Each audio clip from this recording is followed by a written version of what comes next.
Hello, hello, everybody. Kitty just left. Kitty, come back. What are you doing?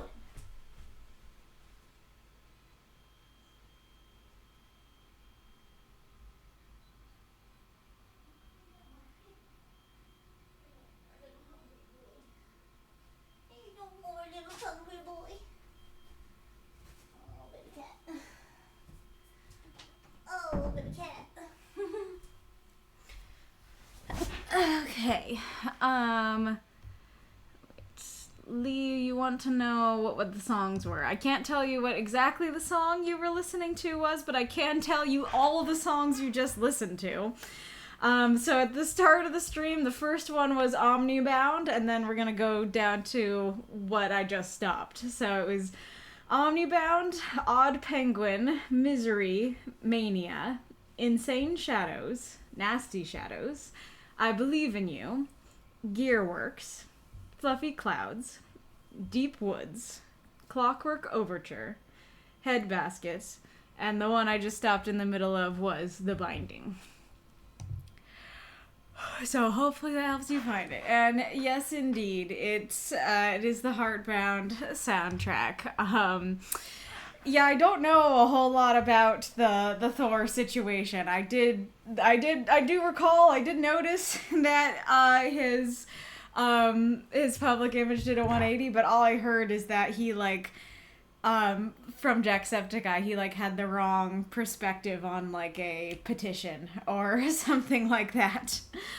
So I don't really know. I don't necessarily support everything that the creator of that soundtrack, does. I just don't get copyright flagged for it, so that's why I use it. Oh, yes, and also, I have to, I don't like that. I have to go at an angle. What do you think of the new wall? The wall is back to, well, not back to black, but back to blue. I don't know how well you can tell that it's blue.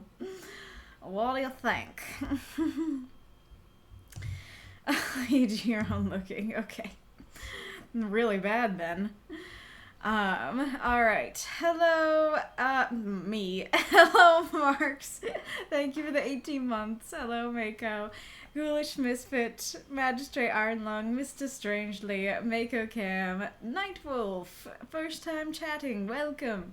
Magistrate Ironlung, Aerith Winterfell, good to see you. And I said, hello. To take advantage of that, use it like a blue screen, put up like a bookshelf or something behind yourself. So if you don't know, this is my dad's office, so he gets to control the room. He's nice in that he does consult me, but it is his choice what he does. And so I'm pretty sure that he's going to put a shelf back there, and he's going to put his enterprise up there, and I think, can I all this? And Serenity, he might make a bigger one, might 3D print it. That is also the beeps and boops you hear. So yeah, I think he's gonna put his ships back there. And they might be lit from underneath. So that's probably what is gonna go back there. I do increasingly more and more want my own setup. We do have a media center, and so I can definitely take the couch out of the back of that and get my own setup. But I don't have the money for my own setup right now, and so right now I can't do that. But if and when I get my own setup, then I would probably put I would probably put a knickknack shelf behind me, but I'd try and make sure I could put the books I want to read on stream back there and stuff like that, probably. Yeah. And hey, if you want me to get my own setup, cheering is super helpful towards that goal. Right, kitties? But I do like this better. I'm a little nervous about the blue, contrasting with, the backgrounds that I have and stuff like that. I don't know how good it looks with this one or if it clashes. And, you know, I want to keep getting new backgrounds for different seasons and stuff like that. So I don't know if it'll clash with the different ones. But yeah, I think it looks great as a wall. I like the dark wall a lot better than it being bright. I liked the blackboard so much more, so I like this more. But you guys totally feel free to say what do you think about it. Oh, I see. It goes deeper, and some of what happened is subjective. Gotcha. I don't know how I feel about the wall, but it's not a negative feeling. I'll take that. It's like no certain head empty, too many thoughts. It's a good contrast. Nice. Due to my vampirically pale skin. Quite vibrant. Phone screen small, but I always approve of blue. Agreed. Sounds like the ship's set would look cool. Dude, that's awesome. Your dad has good taste. Indeed. Indeed. I don't think the backgrounds really conflict, in my opinion, or clash, because it's sort of in a box, so that separates them. Fair enough. I think the blue works with the background, personally. It's a similar blue to my room, actually. Actually. Nice. I'm glad to hear that. I'm glad to hear positive thoughts for it. Hi. Meet the kitty. You want kitty boo?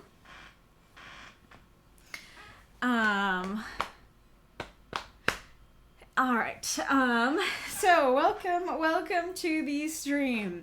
If you're new here, here's how it works. Every week we have a prompt that is submitted by supporters and voted on by, well, I got all messed up again, didn't I? Voted on by supporters or submitted by supporters and then voted on by the people who wrote last week or who did at least 2 reviews last week. That messed me up. We all write 350 word microfiction for said prompt and then post it to the Discord. Then 8 of those stories are selected to be read here on the stream. 4 of them are guaranteed. They will be read no matter what. And 4 of them are encores. They can be unlocked through cheering. And in order to become a guaranteed person,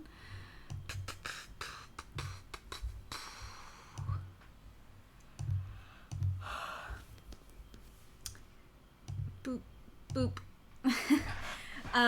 You can go over here to the server shop and you can be part of the $3 a month tier that gives you access to the secret supporter chat. You can submit prompts and you can submit 2 submissions.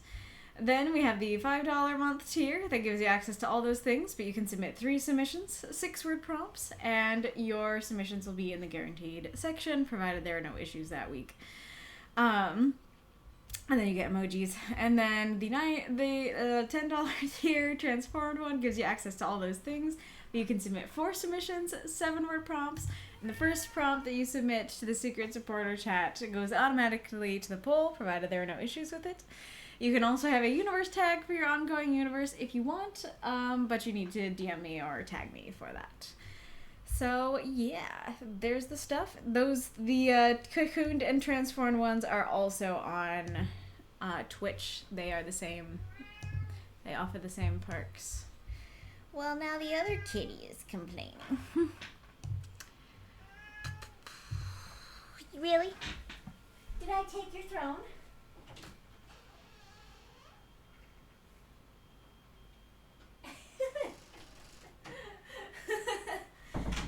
Hi, cute Bo.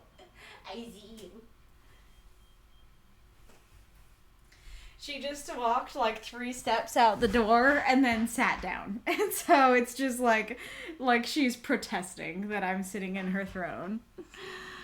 I really should cash in on that world tag. You can. I think the blue word. Oh yeah, you already said that. I already read it. Okie dokie. So our prompt for, oh yeah, and I think it got real messed up because I didn't explain how the encores work. So the encores are unlocked through cheering. So you have 4 moths around the screen. The bottom one is number 1. The one up here is number 2. then 3, then 4. And you have 4 moths to fill up, and once the bubbles come out of their antennae, then that's when you've unlocked one. Or you can look at the number on the bottom. So thank you so much, Ghoulish. These appreciate it. Halfway to Encore 1 already. A little over. And our prompt for this week is You Never Turn Back. Very interesting prompt indeed. It was very interesting to see how different the stories could be for this prompt. Thank you for the cheers! Death's Head, Marks, Mako. Aww, that is much, much appreciated. I think, yep, we have definitely unlocked number 1. Okay, so where is... Oh, there it is. I was looking for the wrong thing. So our list for today is Mako Cam, Aerith Winterfell, CM Willer, Lee Strangely, and bonus 5th. Then for our encores, we have Ashikon, Nightwolf, Spectre, and so I need to officially announce how things are going to be working going forward. And the thing that I drafted is pretty long, and so it probably would take about the same amount of time as reading a story, I presume. And I was thinking about it. I actually did practice 4, but I was thinking about it, and I was like, once we hit 4 stories, I am dead to the world. Like, I have very little energy, and I definitely wouldn't have the energy to do a whole announcement after. We don't often unlock 4, unfortunately, anyways, and so it might not have been a problem regardless, but I just felt like if we do 4, the announcement isn't happening, and the announcement's a little more important, and so that is gonna be there. Now, granted, if we do all 3, and we finish them early, and number 4 is unlocked, and I feel like I do have energy for both, I did practice a 4th, so I can read a 4th, but I did not want to advertise it as its usual potential, because I need to have the energy for that announcement. So it's still possible that you'll get a 4th if you do unlock it, and I do have the energy, but more probable that we'll just be doing that announcement if that is all right.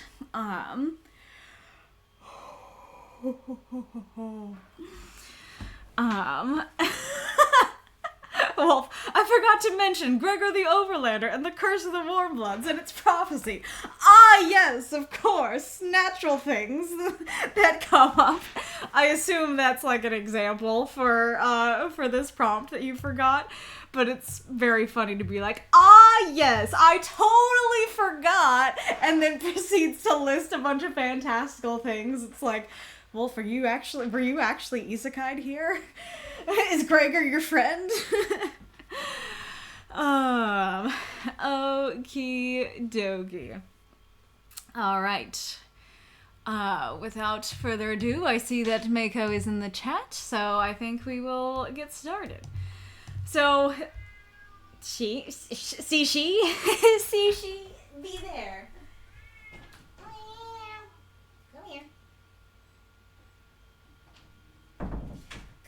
Little goober. Oh, I just realized something I forgot. Maybe I can still grab it. Turn, and turn again. You see the what, but not the when. Remedy and wrong entwine, and so they form a single vine. Ooh, that's cool. I assume that is the prophecy. Alrighty, this feels a little small. Okay. Cat. Come here, little goober. Alright. The Sands of Time. Chronicles the Dragon. Artemis. By Mako Cam. 350 words. Becoming the new Artemis was an eye-opening experience. The world suddenly felt smaller. Everything felt like it had stopped, and yet it all kept moving. Anyone who had accepted the mantle of a god would recall a similar feeling, if they were able to remember their life before. The previous Artemis had suggested she take her new powers for a walk. She said it would help her settle into them. It had started as a simple run through the forest into the mountains. She stopped for a moment when she realized that she not only crossed rivers without noticing, but had found her way onto an island. She stood on the shore, watching as the sun slowly retreated beyond the horizon, filled with a desire to hunt. So, she chased the sun. She wasn't sure if she skipped across the waves or flew over them. All that mattered was the hunt. She chased until the sun was above her. She stood watching it, absorbed in the thought that she could truly go and catch it. There was no prey beyond her now. She was the goddess of the hunt. But there was a part of her that asked what she'd do with it once she caught it, and a part that feared if she stepped off that ledge, she'd never come back. So she let the sun run away so she could catch it again. Soon she made it home, where the adventure started. Her Aunt Eris, the previous bearer of the mantle, waiting for her, brought her back. Her aunt smiled. Did you enjoy your walk around the world? It was exhilarating, though I didn't mean to be gone all day. Eris' eyes widened, and she laughed. Dear, you've been gone for a week. Artemis recoiled. How could I? It's easy to lose track of time when you're used to it. It's a certainty when you're not. Looking at herself, Artemis asked, how do you deal with it? Time's standing still. Eris sighed. The same way I'm dealing with it moving again. You don't think about what you've lost. Well, those moths and monsters, cheer for this story if you loved it. I thought I saw some purple announcement. Now I don't see it. Thank you for the cheer, Mako. Refrain from the prophecy. Gotcha. Hi, subscribe. Hey, Mothy. A long time no see. How have you been? I've been good. How you been? Thank you for the cheer, Magistrate Iron Lung. Bella, you also have the coffin bed. You can go in there. Okay, Loki, do. Mako says 350 words, 1,883 characters. The title is a stretch. I tried. Let me know if you got the reference. It's a butchered song lyric.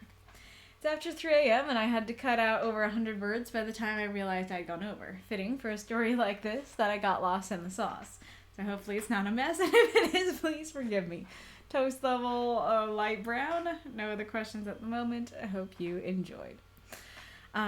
Mika says, my only real questions I have are, did you feel like you felt the disconnect from time, mortality, and did you get the implied cosmicness?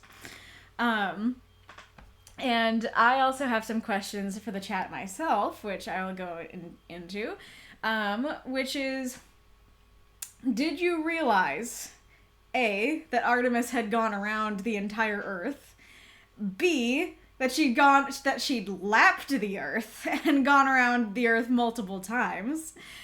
3, did you realize that Artemis could literally catch the sun if she wanted to? Did you realize that she could fly out into space and literally catch it? So yeah, did you realize those 3 things? And if you did, what clued you to them? And if you didn't, why didn't you get them? As for the title, that's a pretty common idiom of the Sands of Time. It's used literally in the Prince of Persia movie, and I would presume, since the movie's based on the game, I presume it's also used literally in the game. But yeah, like, people say that all the time. Yes, like the Sands of Time, you know. Cat. Oh. Look at this. Look at this.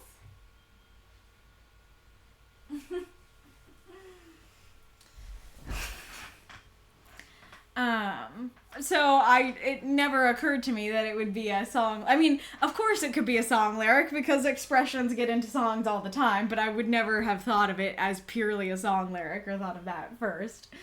Especially if it's not even the actual song lyric.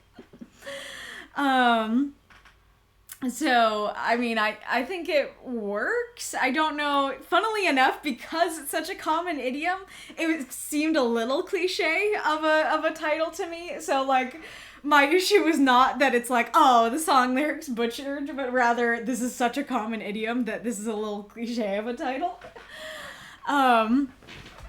I think it works because it is about time and how it moves differently for different people. That, you know, it's like the hourglass looks like it's moving fast for others and slow for Artemis, perhaps, or like I don't know how what the comparison would be exactly, but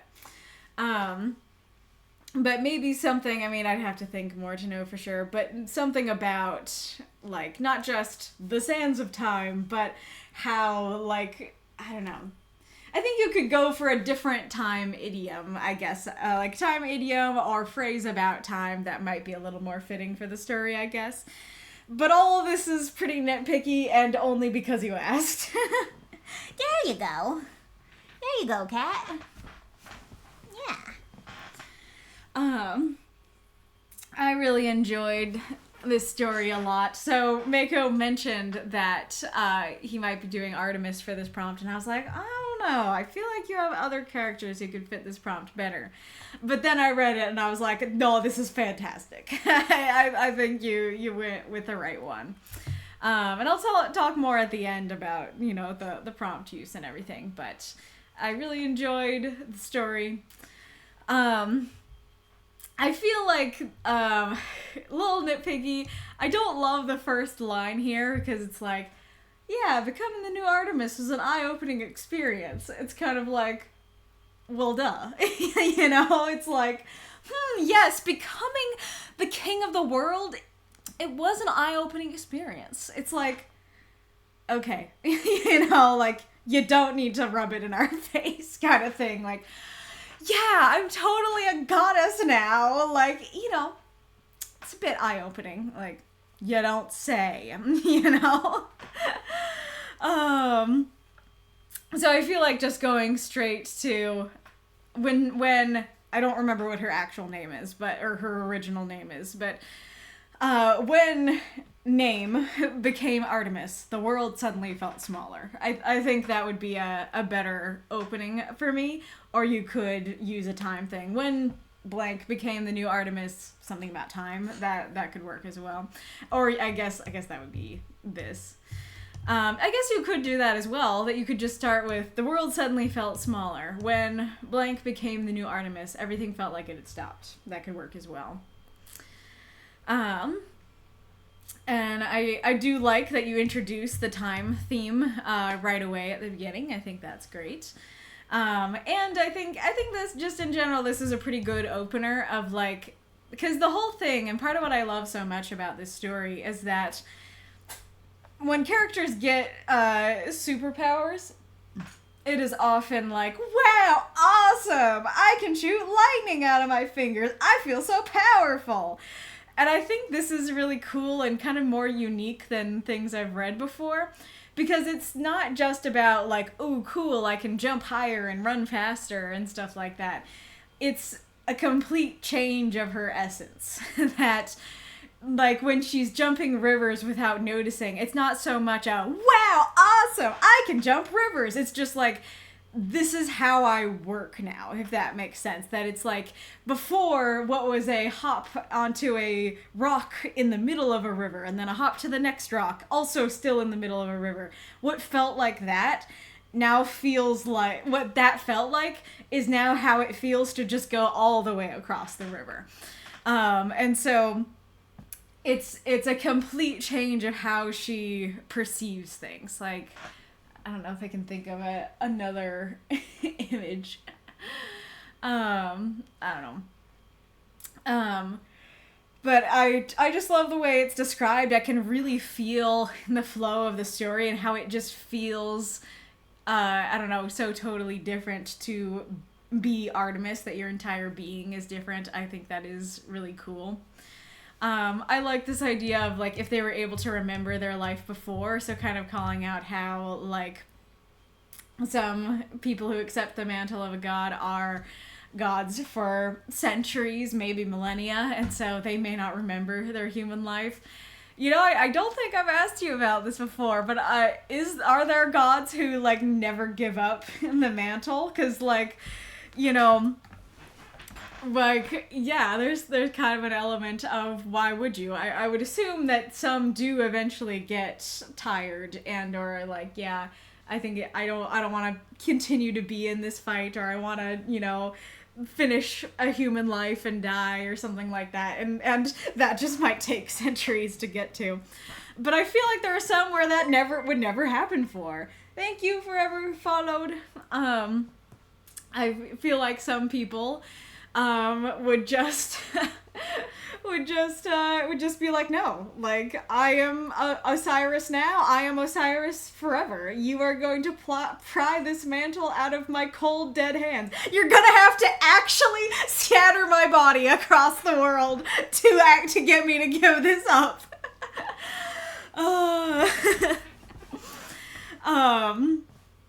Yeah, so I am curious about that. But anyways, I do like that idea. I also really like that just the phrasing of the previous Artemis had suggested to take your new powers for a walk. Even that just really, like, helps with the themes of the piece, because, like, at the end, she's, like, lapping the world, and that feels like a stroll. That feels like a stroll or a jog around the neighborhood to her. And so I think that's really cool, especially because it's the previous Artemis saying this, and so the previous Artemis understands that feeling of, yeah, to you it'll feel like a walk, but, you know, you're gonna be going around the world. And so I think that's really cool. And then I like the description of running through the forest and the mountains. And like I was already talking about, I especially love that image of crossing rivers without noticing that what felt like just like hopping onto a rock is what it is to cross entire rivers. And I guess that not noticing is part of it, is that for other people, like, they're hyper aware of their powers when they first get them, because it's like, oh, cool, I can jump so much further, how awesome. And so that really, the fact that she didn't even notice really highlights how this changes her very core, because, like, it didn't feel any different. It felt, you know, all these things. Lapping the world feels like a stroll. Hopping across a river feels like hopping onto a stone in a river. It completely changes how she sees the world. And so I think that works really well. As for the island thing, it's really interesting because I actually realized that I might specifically have this perspective because I'm from the Pacific Northwest, and people who aren't may have viewed it differently. But when you're giving me images of mountains, rivers, stuff like that, to me, this is an image of going further on land, that you're going deeper into the land. And so when you said onto an island, I was like, onto an island in a lake by the river, or onto like an actual island like in the sea? How did we get to the sea? Like, I get that we were jumping rivers without noticing, but like going all the way from deep inland to now we're at the sea, like that sounds like a lot. And granted, like, it is supposed to be a lot, and that is the point, but I guess it was too much for how my brain went. So I think I actually have talked to Mako about this story, and so that's what some of this discussion is going to refer to. He said that he had an idea of, like, phrasing it or maybe he didn't say that this is how he's going to phrase it, maybe he just phrased it this way to me, but the idea of, like, she kept going until all she saw was water, and then she kept going some more, you know? And I think that would work a little bit better for me, that she crossed rivers without noticing, and then she keeps going until all she sees is water, and she's like, did I just cross the whole country? You know, am I at the ocean now? And then she looks out at the water and is like, could I keep going? Could I cross this? And then sure enough, she can. I think that would convey the idea that you're going for a little bit better for me personally. I love the description of the desire to hunt and the fact that she chooses the sun. Chasing the sun is itself kind of like, I don't know, an idiom, a trope sort of thing, and I think it works really well here of her literally chasing the sun. And I don't know if it's intentional or not, but I think it's especially cool because Apollo, her brother, has connections to the sun. And so it's especially cool that you used the sun for that. But chasing the sun is kind of this image for this unattainable goal, like, you know, that you'll be chasing forever, that you'll never catch it, sort of thing. And so I think that works very well here, and it's interesting that in this case it is something that she can catch, but we'll come back to that. And I love that you don't just emphasize that she's a goddess and so she's got these cool new powers and can cross rivers and islands without noticing, but you specify what she's the goddess of, that she's the goddess of the hunt. And I think that just really adds to it even more, that and again continues with that idea of her very essence has changed, and that before she might not have really cared about hunting or been this kind of person who likes to hunt and chase things or whatever. And I can just kind of, I don't know if you intended that desire to be insatiable, but I kind of get this image of this idea that it is this insatiable, eternal desire for a hunt, that even if she catches, you know, whatever she's hunting, she's gonna be going on to the next hunt because she's the goddess of the hunt, and that is her essence and who and what she is. That she kind of personifies the hunt itself. And I think having her chase the sun especially really emphasizes that idea that she is the personification of the hunt, that it is not just she's chasing a boar in the woods and then she's chasing a bear and then she's chasing a wolf. All that could work for this idea, definitely, but just going straight to the thing that's used as like the unattainable thing that you'll be chasing forever, I think that works very well. And I think it works in like multiple levels. Like let's go down. Let's skip for a second and go down here. So she stood watching it, absorbed in the thought that she could truly go and catch it. There was no prey beyond her now. She was the goddess of the hunt. But there was a part of her that asked what she'd do once she caught it, and a part that feared if she stepped off that edge, she'd never come back. When I first read it, I did not realize that she literally could go and catch the sun. And so I interpreted it as kind of adding to that insatiable idea of, it's kind of like I watched Megamind recently. I kind of had like an air of that sort of thing of like, okay, like once you succeed and kill Metro Man, you'll have nothing to do with your life, you know? Once you catch the most unattainable thing, you catch the sun, then you wouldn't be satisfied, you know? Then you'd have nothing to do. And so it continues that idea of, I like the hunt, I am the hunt. And so it's not about catching it. Catching it is not actually necessarily what she wants or needs to do. She just wants to hunt it. And that is the fun part. And if she catches it, then her purpose she would feel a lot more purposeless, you know. And so I really liked my own interpretation of that line of, like I maybe I could go and catch it, but then it wouldn't feel worth it. So I'm gonna keep hunting, you know. And I think that's really cool.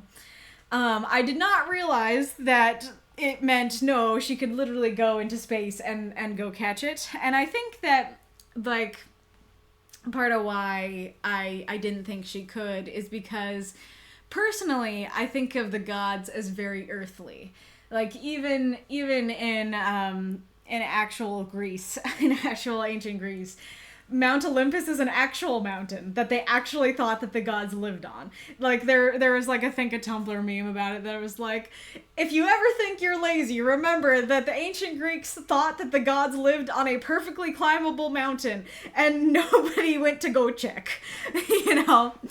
I mean, like I say perfectly climbable. I don't remember exactly how the post is phrased. It's hard to climb such a mountain today, and I'm sure it would be even harder in those days. But still, you know. And so, anyway, so, like, you know, it's also interesting, because, yeah, you do have, like, Helios and Nyx and stuff like that are, as far as I remember, kind of the embodiments of the sun and the night and stuff like that. But I guess, I don't know, I guess that's part of it. That I guess, for me, the gods pull the heavens down to us. That they take the sun and make it a person. They take the night and they make it a person. And so it doesn't read, it doesn't, I don't think of the gods as like, yes, I can leave Earth and go to space and juggle planets. You know, that's just not how I tend to conceptualize them. And so I think, at least for me, it's a bit harder to get to that interpretation of, oh wait, she can literally physically leave Earth, go into space, be able to survive that, and somehow catch the sun. I don't know what that would mean. I don't know if that means she could shrink it into her hands. I don't know if that means she could hold it and not die. I don't know if that means she could telekinetically move the whole sun around. Like, I don't really know. But I guess the whole thing is that, like, all of those things feel... It's interesting, because this is a superhero world. And technically, Artemis is a superhero in your world. But I guess I do view her as a little bit different from the other superheroes. Because what I'm thinking here is that all those things that I just suggested... feel like superpowers, not god powers. And it's weird, because, like, when you think about it, of course it feels like a god could, you know, telekinetically boop the sun or whatever. But I don't know. They just feel like different realms to me. Like the realm of, like, yes, I'm gonna go into space, and I'm going to shrink the sun. You know, feels like, yeah, like something I'd see in superhero movies, not in, like, Greek mythology and stuff like that. And again, like, I don't know, the more I think about this, the more I'm, like, flip-flopping and feeling weird about it. Because there's also, like, Fenrir, who swallows the sun and stuff like that. But I guess maybe that's just it, is that to me, swallowing the sun is such a poetic thing, you know, that when I think about Fenrir swallowing the sun, I don't think of, yes, this wolf is going to super wolf into space and go nom on the literal sun. I think of, you know, that, like, just on Earth, we will see him with, like, the sun in his mouth and, like, you know, golden lava dripping from his teeth and stuff like that. You know, I think of it as a lot more poetic and fantastical. Like, of course, you can't eat the sun.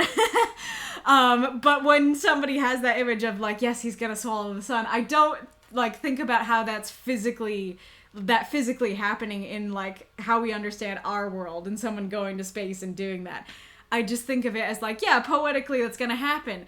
Suddenly the sun's gonna be somehow in this giant wolf's mouth and the sky's gonna be all dark, you know? I don't know if that's just me.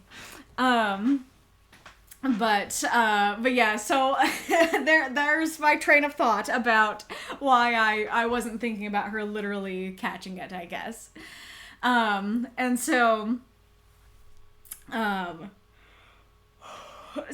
like, of course that's cool too, and that's very interesting of, like, this is attainable now, and that is a different level of the god powers that not like, it's not just what I was saying about, like, oh, if I if I did it, the hunt would be over. But it's that idea of like, it is attainable, but maybe I don't want to attain it, you know, kind of thing. And so that is cool. I guess because, you know, I'm thinking about like mythology and how I think of things more fantastical and poetic. I guess that's part of why I prefer that less literal take, that's a little more powerful to me and more in line with how I view the gods and stuff like that. But that is cool too, that, you know, she literally can do that, and that is also an interesting interpretation. And I do like that line of there is no prey beyond her now, that even the sun is a prey that's not beyond her. That's pretty cool. And then, so as far as I know, the real intention behind, like, if she stepped off that ledge, she'd never come back, is like, if she went to space, she may never come to Earth. Which is interesting. To me, it's a little less interesting than that more poetic, metaphorical take of like, oh, if I caught the thing that I'm looking for, would I be satisfied, or would I feel purposeless, you know, that would end the hunt. To me, that's a little more interesting and a little more Artemis, but that is an interesting thing too. And then, of course, I do like that idea of just kind of continuing what I was saying. I like the idea that she lets it go. It's not like, it's not like, oh, you beat me. It's like, no, I'm letting you go because I like it better this way, you know. What do you mean by brought her back here? I realized I've read the longer version of this too. I realized I got confused on what brought her back means in both versions, because that kind of reads like she was dreaming and she woke her up, like she brought her back to real life. I don't know if you mean like she welcomed her back, but welcomed would make a lot more sense to me than brought, because brought to me reads like she was on the adventure with her and brought her in. Or, like I said, she was asleep and she brought her back to the land of the awake, kind of thing. It didn't really seem like she was brought back in any way, just that, like, Eris was there waiting for her. So this was the one thing that did actually clue me into the fact that she walked around the world. I actually forgot about it when I was talking to Mako before. So this actually, yes, did clue me in, but it didn't immediately make me go, oh yeah, she for sure actually walked around the world. But it put a question in my head. It made me go, did she actually walk around the world? Or is that just a poetic way of saying like, yeah, I walked the world for a spell, you know? You just went pretty far, you know, you walked around. So I wasn't sure if this was literal or not, but that interpretation was there, where I was like, is she being literal there? But even though the literal interpretation was there, I did not interpret that as she lapped the world and went around the world multiple times. It was just, there's a potential option that she actually walked around the world, and that's pretty interesting. But we don't know for sure. So I see the ad is coming. I want to grab, so the thing that I was going to grab is that I was going to grab the Switch so that I could just do a round of Path of Pain each time I reach the ads, but kitties are being pretty sweet and relaxed right now, and if I get up and go downstairs to get it, they're totally going to wake up, so I feel like I probably shouldn't right now. Maybe later.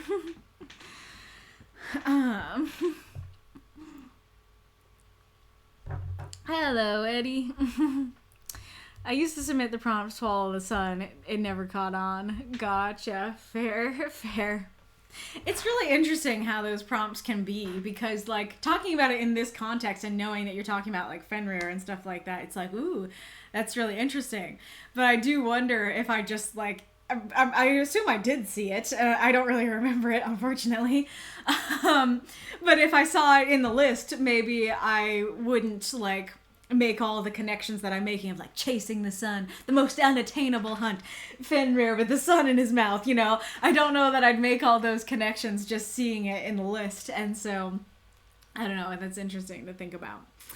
By the way, that actually reminded me of another thing that I realized that we could do in the ads. If you want to, and if you're cool with it, totally fine. If you don't want to, or you're not cool with it, Wolf.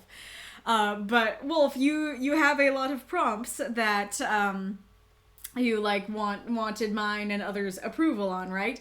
I realized that talking about them in ads actually could be the perfect time to talk about those. So if you want to like suggest, like, put in, like, I don't know if you'd have to do them one at a time or if you could just plonk your whole list down. But yeah, the ones that I haven't commented on, you can plonk your potential prompts down and I can just talk about them and other people can offer their thoughts too. Again, only if you're cool with it. Workshopping. I'm not against, says Wolf. Nice. Yes, and like other people can feel free to do it too. Like if you're like, hey, I have this prompt that I want to submit, but I'm unsure about it, or you have this prompt you've been submitting that you're like, I don't know why it's not getting love. Go ahead. This could be a fun tradition to talk about during the ads. I'm always looking for stuff to talk about during the ads. So, yeah, you can plonk them down or we can chat about them.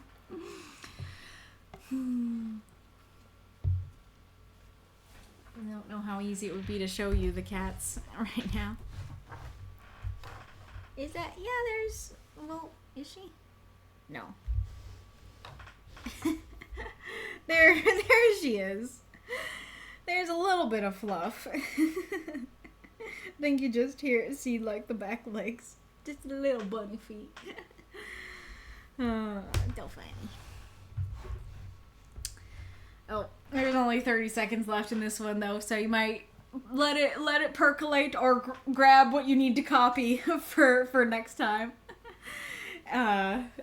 We could do it next time. Right, adorable cats. They're so sweet. Yes, they are.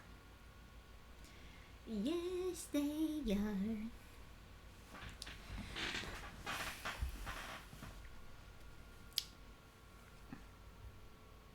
There we go. Okay, and I really love the, I didn't mean to be gone all day. Dear, you've been gone a week. And I think that also, again, just continues that idea of her entire perception has changed. That it's not just like, wow, I can jump rivers now. How awesome. It's like, wait a second. Did I just jump a river? And in this case, it's like, ooh, wow. Like, I realize I've been gone a while and I didn't mean to be gone so long. Like, sorry I was gone all day. Yeah, no, you were gone all week. That's great. This line here is a little bit, or was a little bit confusing to me because I didn't realize what the it referred to. I actually thought it's easy to lose track of time when you're used to time. It's a certainty when you're not used to time, as in like having so much of it, having so much time. And I'm like, it's easy to lose track of time when you're used to having so much time. Certainty when you're not. And like, sure, I guess that still works and gets across the same thing, but it is a little bit clearer knowing that it actually means it's easy to lose track of time when you're used to these powers. It's a certainty when you're not. I do like that idea of like, when you're used to these powers, it's easy to lose track of time. But when you're not used to the powers, like, oh, you will definitely lose track of time. So I think the idea is cool, but partially because the idea is a little bit complex, or at least the phrasing is, I think that having a very clear pronoun in there would be very helpful. So I am very sad that something got cut from the original. If you can grab those lines so I can say the exact lines, please do. But I think what the line was that Artemis said, how do you deal with it? Time standing still, with eternity feeling like tomorrow. And I just really love that idea, and I think that better conveys than anything else in this piece what you're going for. It just feels like the entire world is open to her. It feels like it's not just that she has time, it's this idea of like tomorrow is eternity. And I think that's an especially cool image because it's sort of that idea of like, oh, now I'm not thinking of it, but what was it? There's like an idea about infinity, that it's like something about infinite hotel rooms and like numbers and stuff. But of course now I'm not remembering what exactly it was.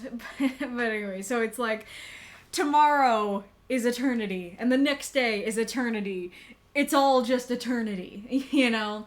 And I think that's such a cool and interesting idea that really conveys that it's like you have so much time that it doesn't feel like, ooh, I gotta get up and go to work tomorrow, or if I don't do enough tomorrow, I'll have to do it next week, or if I don't do it tomorrow, then what if I can't do it at all in my lifetime? You know, kind of thing that real, I mean, not real, but like mundane people have to deal with. All those things are gone because the fears of tomorrow have just been replaced with tomorrow is eternity, and the next day, and the next day, and the next day. I think that's really cool. Oh, I think yeah, there you go. How did you do it? Reconcile the rest of the world with eternity feeling like tomorrow. And then Eris's response is, Eris sighed, the same way I'm dealing with feeling the weight of every second again. You face forward and don't think about what you've lost. And so I really like that as well, of feeling the weight of every second. Like, what you have isn't bad, but it is a little more generic and it doesn't conjure a very strong picture. But eternity feeling like tomorrow is an S-tier line. Very beautiful, poetic thing. And then saying, feeling the weight of every second, I can feel that. I can feel that image so much more than like, oh yeah, I'm dealing with it moving again. I'm dealing with it moving again. It does describe it, but the weight of every second, I can imagine like seconds like pebbles hitting her skin or raindrops hitting her skin, that she's feeling them now. And before, she didn't feel them at all, you know, kind of thing. I think that's really cool and interesting. Leave the long version up until we're done talking about your story, because I might want to keep referring back to it. And I like, so there's like a little bit of the element of the prompt in here, in that like there's like forward movement throughout the entire prompt, which I didn't do my thing. I didn't read the prompt intro. But my challenge for this week was to make the motion of the story match like your interpretation of the never turn back thing. That if somebody is turning around, have the story have a turn or a twist, or make it feel like, you know, kind of clunky and like just disjointed. Or if they are moving forward and not turning back, have the story have that forward motion. And I think this story definitely has that forward motion to the actual writing of it, for sure. However, just like, ooh, cool, like, I liked running around the world, and forward motion isn't quite enough to get me to never turn back, or you never turn back. And so I think that the end really helped with the prompt a lot for me, that, like, already we have these really cool, really deep and interesting ideas throughout the piece of, like, who is she now, and that her essence has changed, and she's the goddess of the hunt and everything. And then we have kind of this, like, more somber note at the end of, like, hey, this is all absolutely amazing, but there is also stuff that you already have lost, you can lose, or you will lose, because you are now a goddess. And I know that because I was her. I was the goddess before. And so... And I think it's also like, well, so first of all, it's cool that it's kind of like, hey, here's this caveat to these amazing powers of you need to not turn back because it will be too painful to turn back. But I think it's extra cool that it's applied to both sides. That that not only is it like, oh, hey, you have these awesome new powers, but they come with a downside. It is more of that consequence idea of like, yeah, it's just a consequence of having the powers, but it's also a consequence of not having them. That there's so much Eris is lost now that time is moving. Like, that would be so hard to let go of the mantle, let go of all those powers, especially after centuries of getting totally used to them and being like, what? I can't jump rivers anymore? One step feels like one step again? I don't even remember how this feels. This sucks, you know? And so I think that's a really cool idea of, like, in both cases, like, in order to give up this mantle and, like, be human again, I need to not look at all the beautiful, amazing things I've lost. But that's also true of being the goddess as well. And so I think that's super cool. So the thing that I skipped over that I wanted to say until the end is what I was talking about, or what I was asking you guys about the fact that I did not realize that she went around the world, and I especially didn't realize that she lapped the world. And so I think that for me, and like, of course, I want to hear what the chat thought if you recognize that, but so you have her running through the forest and into the mountains, and I'm just thinking these are like the mountains she can see, like from her house or something, or still inside of her country. And then she's crossing rivers without noticing. And so crossing rivers without noticing, that's a big deal. Rivers are huge. But that's not, I just crossed the whole country in a single bound kind of huge, It's much more manageably huge, if that makes sense. That it's like, wow, this is a big deal. But it's not the same as I have just crossed the entire country and I'm now in a different one in a single bound. And so it goes back to the island thing. And so, okay, she realizes she's on an island. So I was thinking, okay, either she's on an island in a lake or she's actually on an island. And like that second interpretation is like, ooh, wow, that's so much bigger. Like, wow. She went all the way to like a totally different, land mass. Like, that's crazy. She stood on the shore, of the island, watching the sun slowly retreat beyond the horizon. Filled with a desire to hunt, so she chased the sun. She wasn't sure if she skipped across the waves or flew over them. All that mattered was the hunt. She chased until the sun was above her. She stood watching it, absorbed in the thought that she could truly go and catch it. There was no prey beyond her now. And then, like, she wasn't sure what to do when she caught it, so she let it run away so she could catch again, and then she made it home. So to me, I have this image of, okay, like, she went up to the mountains, like, that she could maybe see by her house. Okay, like, maybe there was actually, and I guess, like, for the island thing, that does kind of make me go, oh, okay, I was thinking you were going further on land, but maybe the mountains are near the water. Okay, so, like, she went up to the mountains, she went through the rivers, and then she crossed onto the island next door. Okay, and then she runs on the water. Oh, okay, so she's running on the ocean, and she runs until it's above her, and so I was like, oh, okay, yeah, like, I think I did get kind of the idea of, like, she went into a different time zone. That she ran until it was ahead of her. And you haven't given us any other, like, landscape ideas, and so I'm just continuing to imagine her on the ocean. And so, like, when you say that she, let's see, and then she stands, I'm kind of imagining she is standing on the water, or she's standing on another island that she found and looking up at it. And then she's like, no, I gotta let you go. I don't know what happened if I caught you, so I'll let you run away. I'll turn around and go back home. So the motion just to me seems like I'm in my own country. I go pretty far in my own country in a very short amount of time. I go to the next island over. I run into the ocean a little bit, and then I decide to come home. That's kind of how I read the action of it.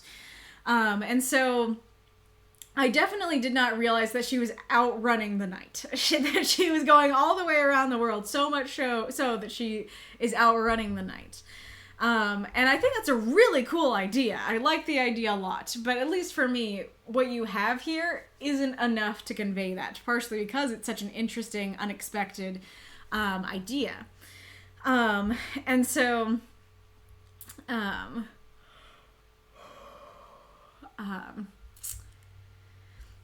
Oh yeah, and I think I skipped over this part, that, okay, she stands on the shore, she watches it retreat or beyond the horizon, then she chases it. Okay, yeah, so, no, that does still, it is still in line with what I was saying, just maybe a little bit different of, okay, she's on her own country, she goes to the island, she watches the sun set, Then she chases it. She chases it until it's daytime, turns around and comes back.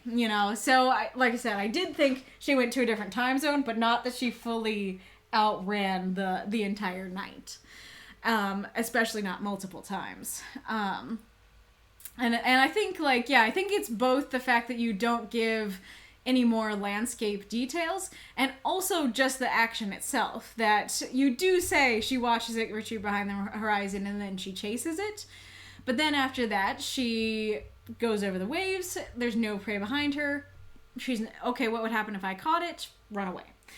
So it's like, it just seems like one time. It just seems like, okay, it's starting to set, I'm catching it, I'm going over the world, I'm going to where it's high. Once I get to where it's high, I stop, let it go again, and then come back. That kind of thing. So I think that at the very least, like, giving more landscape details of saying that she found herself in a jungle, she found herself in a desert, she found herself in the snow, maybe. That she finds herself in different climates, I think would convey a lot better to me that she is crossing the entire world. And you could potentially add a little bit more of, like, she keeps doing it. Even just saying she repeated it, would potentially help as well. And I know that Mako's response to this was, I don't know how I could get that in with the word limit. So I know we've already gone quite a while on this story, but I also know that you guys like it when I do a little word county thing. Oops. And so, or a word cutty thing. So if you'll indulge me for a second, let me see if I can do it. Can you guys read that, or is that too tiny? So also, you might want to start using word counter, Mako. You're lucky that we don't, like, go through and check every story, but it should be 350 on word count, because that is how we count. Okay, so I can start with, this dang keyboard.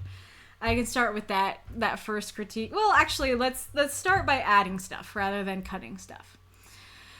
This I don't think as well when people are watching me, so this might be a little bit lackluster, but hopefully it'll at least just get the idea across. I was gonna do this before the stream and I ran out of time.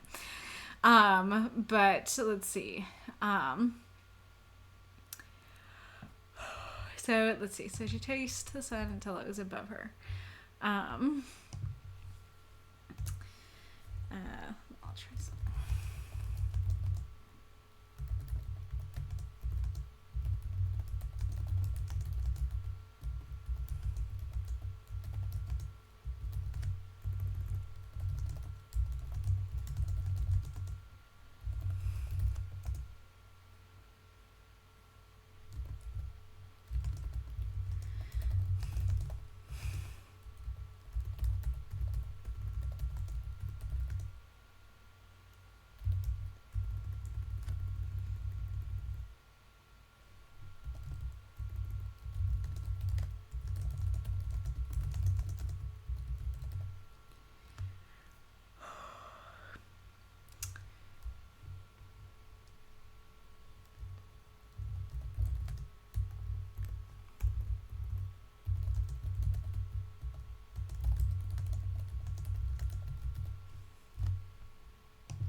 Oh, you're not going to do it, are you?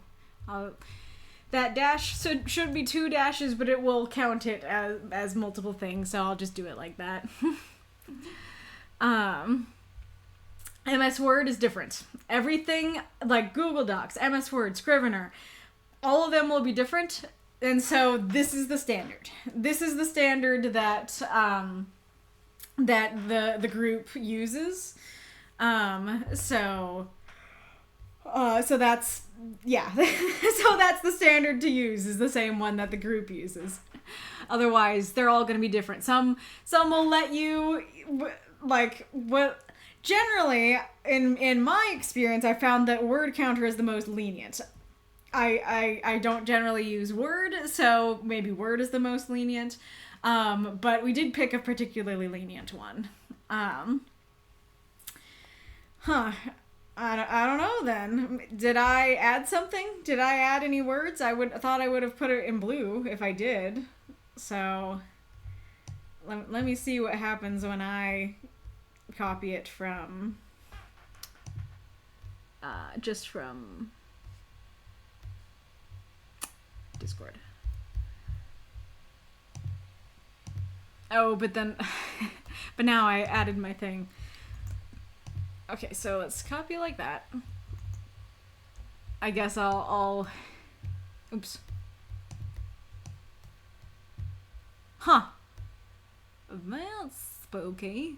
Okay, so what happens when I add that? Does that add a word? Oh, I can't tell. And that, I don't think that would add 2 words, but let's see. If you're gonna pay attention. Come on. That did add 2 words. I don't know. Okay, I guess I'll use this version. I don't know what happened. Okay, let's copy what I added.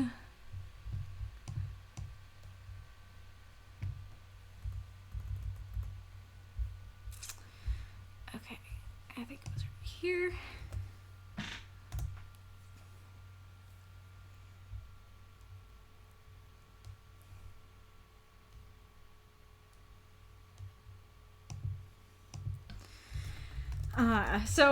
I need to go back to stream.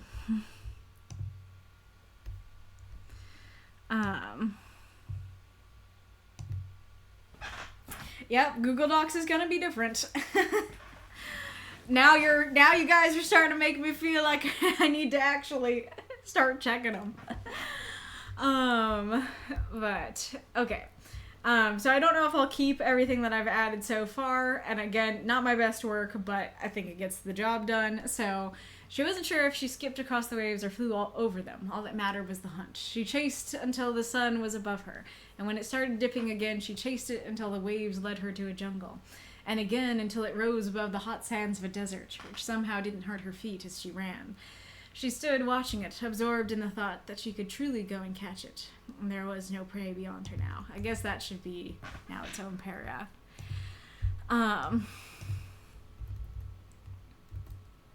Let's see. I feel like that needs a transition. I guess after a while, she stood watching it. Okay. So that, I did add quite a bit of words, so I may not be able to keep all of that, but let's see what I can do. So I can do that first thing that I said when I think you said Callie became new Artemis. The world suddenly felt smaller. I guess I could take out suddenly. The world felt smaller. Everything felt like it had stopped, and yet it all kept moving. Anyone who had accepted the mantle of a god would recall a similar feeling. I remember it. I guess you could take out the had here. Yeah, I guess you could take out both the hads. So the previous Artemis suggested she take her new powers for a walk. She said it would help her settle into them. Started as, I guess you could take out simple. It started as a run through the forest into the mountains. She stopped taking out for a moment, when she realized that she not only crossed rivers without noticing, but had found her way onto an island. Let's see, but there was nothing before her but water. She thought when she realized she not only crossed rivers without noticing, but there was nothing before her but water. I don't know, because that could be a problem, because it could feel like Well, that's not a river then, Artemis. You know, like, she not only crossed rivers without noticing, but there's nothing before her but water. Okay, it sounds like you didn't just cross rivers, you know? Let's see. Let me think. I guess you could just say, she, so, let's do this, she.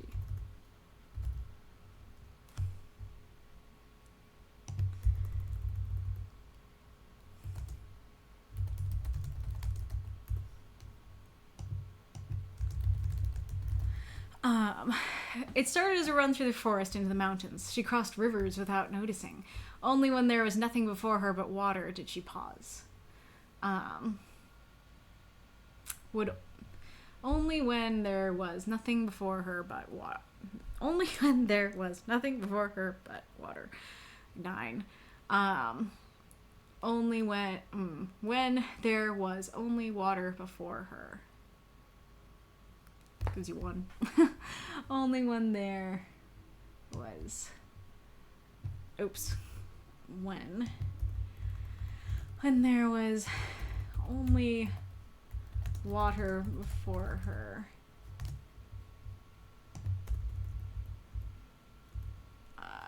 Did she pause? See, we're already at 376. She stood on shore. You can take out the. Watching as the sun retreated. She stood on shore watching as the sun retreated beyond the horizon, filled with a desire to hunt. So she chased the sun. She wasn't sure if she skipped across the waves or flew over them. All that mattered was the hunt. She chased the sun until it was above her. When it started dipping again, she chased it until the waves led her to a jungle. I mean, I might add like another beach and then a jungle, but I don't think I have the words for it. When it started dipping in, she chased it until the waves led her to a jungle. And again, until it rose above the hot sands of a desert, which somehow didn't hurt her feet. I guess we could take out somehow, which, let's see. I don't love the phrasing of didn't hurt her feet. It feels very non-poetic. I guess maybe didn't pain her? Didn't pain her as she ran. I don't know. I don't love it either, but at least it's less words. After a while, she stood watching it, absorbed in the thought that she could truly go and catch it. I guess you could take out go and. She could truly catch it. There was no prey beyond her now. She was the goddess of the hunt. But there was a part of her that, but a part of her asked what she'd do with it once she caught it. I guess we could take out with it and just say what she'd do once she caught it. And a part of her feared if she stepped off that ledge, she'd never come back. So she let the sun run away so she could catch it again. Soon she made it home where the adventure started. And Eris, the previous bearer of the mantle, stood waiting for her.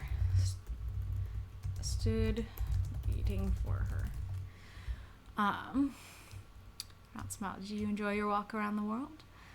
It was exhilarating. I didn't mean to be gone all day. Eris' eyes widened and she laughed. I guess you could just do Eris' eyes widened, period. She laughed. Dear, you've been gone for a week. I was recoiled. How could I? It's easy to lose track of time when you're used to it. It's, godhood? When you're used to godhood. It's a certainty when you're not. Looking at herself, Artemis asked. I guess you could take out looking at herself and just say, Artemis asked, how do you deal with it? Could I put it back in? How many words was it? The original. Ooh, that is pretty long. Let's see. How do you deal with it feeling like eternity is tomorrow? I think it added 2 words.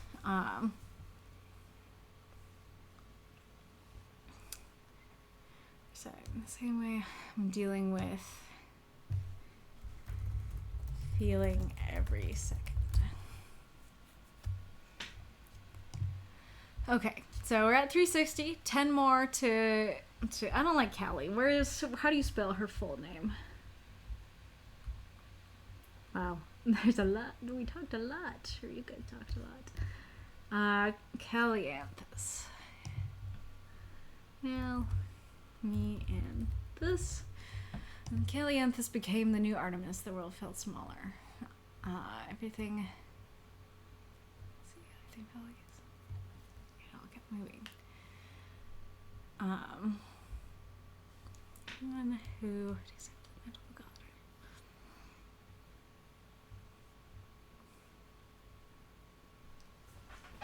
Let me think for a sec.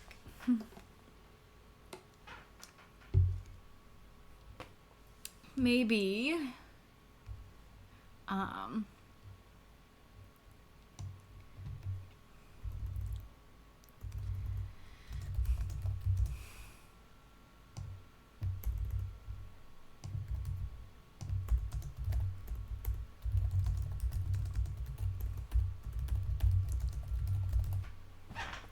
any god who remembered their life before would recall a similar feeling. And there you go.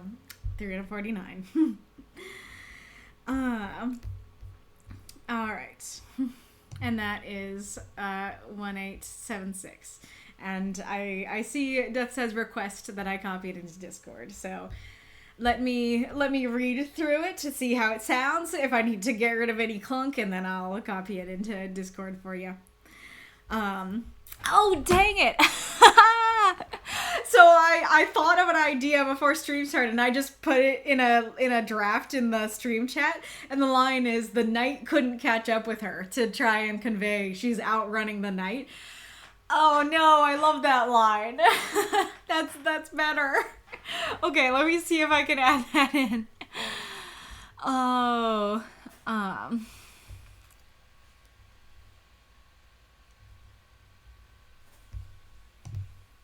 maybe I'll take out the feet line.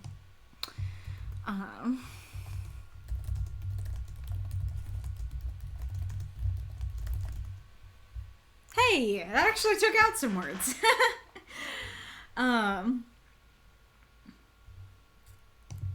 Maybe keep up? I kind of like keep, because we already used catch a lot in this story.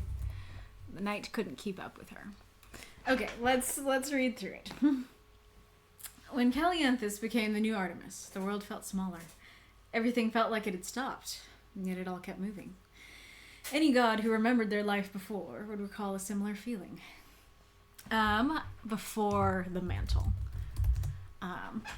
Any god who remembered their life before the mantle would recall a similar feeling. The previous Artemis suggested she take her new powers for a walk. She said it would help her settle into them. It started as a run through the forest into the mountains. She crossed rivers without noticing. When there was only water before her. That doesn't sound right.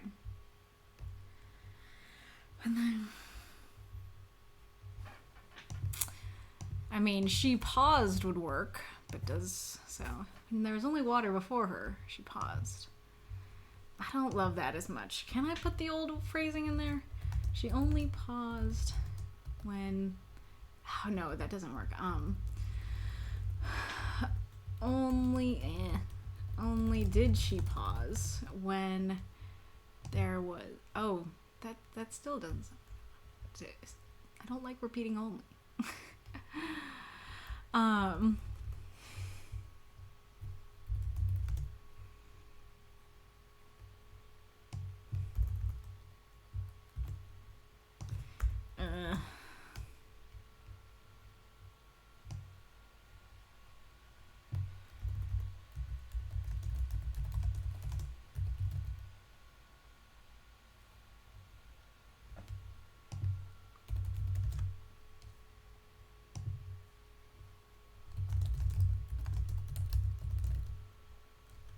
Okay, now I'm one word over.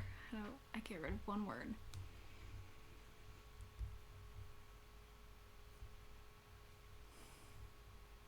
Oh, hey, that works. Oh, wait a second. Oh, hey, let's do that. When the ocean... Maybe?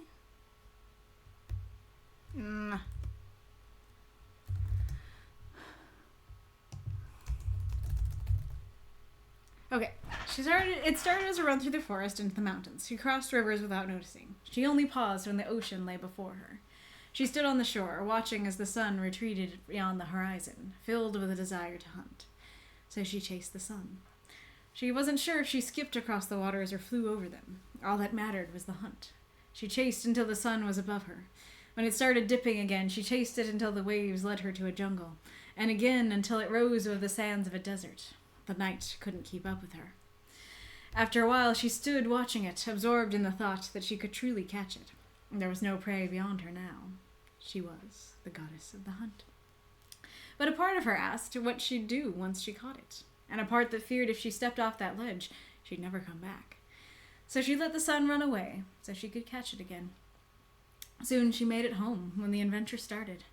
Her Aunt Eris, the previous bearer of the mantle, stood waiting for her. Her aunt smiled. "Did you enjoy your walk around the world?" "It was exhilarating, though I didn't mean to be gone all day." Eris' eyes widened. She laughed. "Dear, you've been gone a week." Artemis recoiled. "How could I? It's easy to lose track of time when you're not used to godhood. It's a certainty when you're not. When you're used to godhood. It's easy to lose track of time when you're used to godhood. It's a certainty when you're not." Artemis asked, "How did you deal with it? Feeling like eternity is tomorrow." Eris sighed. "The same way I'm dealing with feeling every second. You don't think about what you've lost." Okay. I have not really looked at much of the comments, so I don't know how Mako feels about my changes, but at the very least, there you go. I was able to put put my money where my mouth is and actually give you a version of the story that is 350 words without yeah, like give you the things that would help convey the that she's like going around the world and lapping it and stuff like that, while still keeping it 350 words. So let me know if it actually fits the character count, and we'll return to it if it doesn't. Because I can't tell because I have Nitro, and so Discord's cool with whatever this is. You want out, baby? Yeah, you're so cute. Oh, there you go, Belle. Then I found the coffin bed. They are certainly interesting, and they do indeed work. That definitely reads like, and it's totally fine if it is, like, you don't have to like my edits, but it totally reads like, well, they are interesting, and they are functional. I don't like them, though. You know? Okay. Let's actually read what folks have been saying. Aerith, applause. Though now I feel bad for Aerith. Her feelings of losing the previous immortality, or so I assume from the context. Indeed. Oh yeah, now I'm reminded of, I don't know if I want to go back to the word count. But that was another thing in the longer version that I thought would be nice to add back in, that I think there was, well, let's go back to it and actually find it. Oh no, I think it might have gotten deleted already. Oh no, it didn't. Okay, there we go. Her many times great onto Eris, because I feel like that is a question of, like, was she just Artemis in this lifetime? You know, how is she her aunt? And so I do think that many times great would help, and only add 3 words, but I don't know if I want to go back to word counter if the character count is right. So did you feel the disconnect from time, mortality, and did you get the implied cosmicness? So I absolutely did get the disconnect from time and mortality for sure. I don't know that I got it in exactly the way you wanted me to, but I definitely got that disconnect. Was thinking of Prince of Persia, Sands of Time, when I saw the title. I realized none of those things. I assume in response to my, did you realize that she could literally catch the sun? Did you realize that she went around the world? Did you realize she lapped the world? Gotcha. Marks, I didn't think that she could actually jump into the sky and catch the sun, though I'm not surprised. Fair. Aerith Winterfell, I got the cosmicness, I thought it worked well. I didn't get the lapping the earth multiple times, nor did I get that, in particular, she could literally go catch the sun, though it makes sense given her new power level. I just didn't think about it in the first place. Indeed, indeed. Hello, Decoy.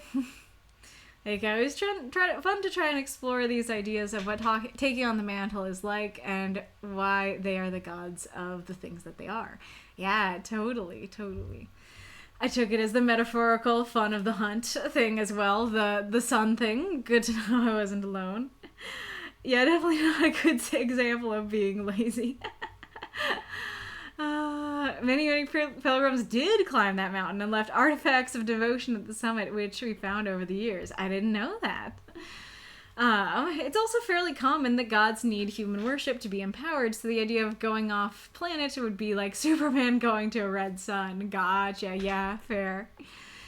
Helios and or Apollo might also tap her on the shoulder like, excuse me, what are you doing? Yeah, how does Helios work in this world then? Various sun deities taking their turns explaining her why. Various sun deities taking turns explaining to her why they will not be having that. That's great. Yes. Apollo Fenrir. That wolf, bro. Not cool. It's just a wolf biting his ankle. Love that. I have tenuous plans for Fenrir. Awesome. Aerith, I also thought of the god powers in superhero terms rather than changing their physical laws and grabbing the star, etc. Then again, I literally just saw a clip from a cartoon referring to Superman making little suns in his cosmic anvil to feed his pet baby sun eater. Superhero stuff is wild and fun. So you thought of it the opposite. You did think of it in superhero terms, where I was thinking of it in myth terms. Mako, I was thinking, like, if she leaves the little island that is the Earth, suddenly there's the whole solar system, the galaxy even, to explore. Gotcha. I mean, I guess the thing is, what's out there? I mean, I guess there are aliens and angels, and maybe that's the thing, but, like, you know, why is, I don't know, it's hard, because it's like, why is that worth leaving the Earth for? Especially kind of like how Marx was talking and I was talking, like, you know, don't you want the people who know you and worship you, you know, don't you want to be a goddess to them? Like, why are the Globnars of Blooby Blue, like, more interesting and worthwhile than the humans of Earth? Why wouldn't you at least miss them and miss your home? Why would it be like, oh, this is so much better, I'm never going back, you know? Most of the ancient Greek mythology comes from people who thought the Earth was the center of the cosmos and that the heavenly spheres weren't that far above the surface of that flat or spherical world.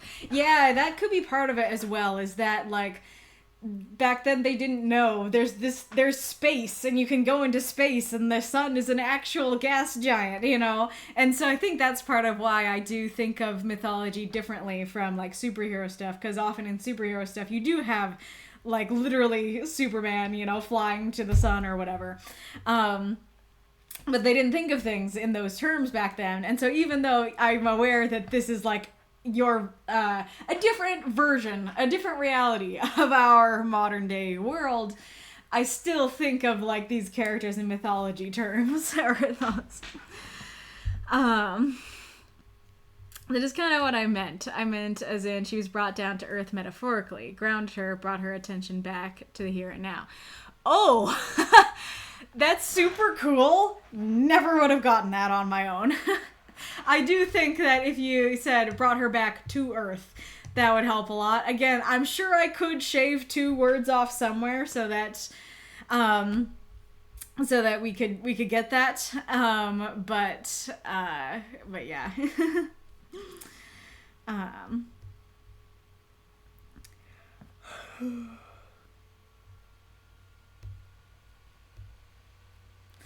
Did I accidentally do the challenge? If you weren't intending to, I guess you did. Aerith, infinity is a cool concept. Like, there are infinite whole numbers, as in 1, 2, 3, 4, but there are infinite fractions of those numbers between those whole numbers, 1.5, 3.5, etc. Some infinities being larger than other infinities. Really illustrates the way in which human perceptions fall short of vast concepts of space, time, numbers, and so forth. Totally. I think Massa found my hotel thing. Where was that? The idea of a hotel with an infinite number of rooms. Suddenly an infinite number of guests shows up. The hotel places each of the guests in one of the rooms. Then a single guest shows up. The hotel management asks the previous guests if they can move to the next room over, and being the room number, please move to n+1. Now, number 1 is empty, and the new guest can be housed for the night. Not sure if that was the infinite hotel thing that you were talking about.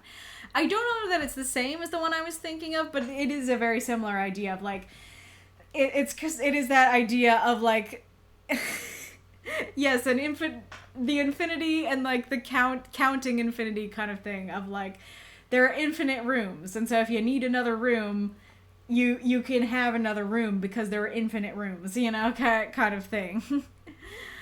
That makes sense. Me does like the word counties. What does that mean? You're do you mean me cutting down the words? Is that what you're referring to? Another episode of Story Surgery with Antihero. Yep. I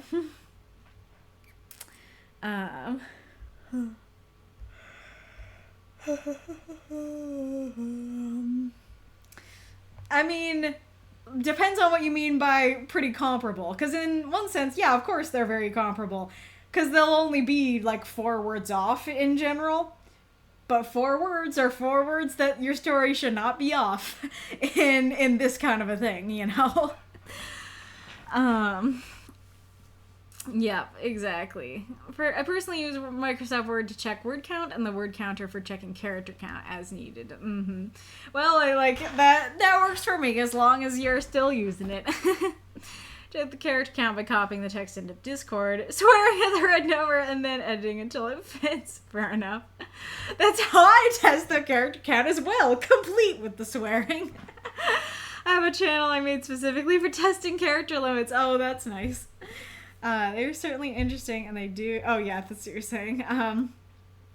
Mako, they're certainly interesting, and they do need work, and then I said my comment about that, and he said, I didn't mean it like that. I'm just busy trying to find something I should have to look for. I don't know what that last part means. Oh, I'm just busy trying to find something I shouldn't have to look for. Oh, you mean like in your house, physically? Regarding why would she leave, it's about the universe opening up to her, the mantle letting her know it's a thing they can do if she wants, not that she really wants to. So are you just saying, like, oh, it's a possibility that she'd never come back, but that might not actually happen if she did leave? Gotcha. Infinite number of guests would never reach their room. What's half of infinity? Infinity. I don't know if I'll read every comment on the not so private chat, but let me see. She lapped the earth? Question mark. This song is inspiration. 3 Doors Down, Kryptonite. Gotcha. No clue why I didn't get that, but I didn't.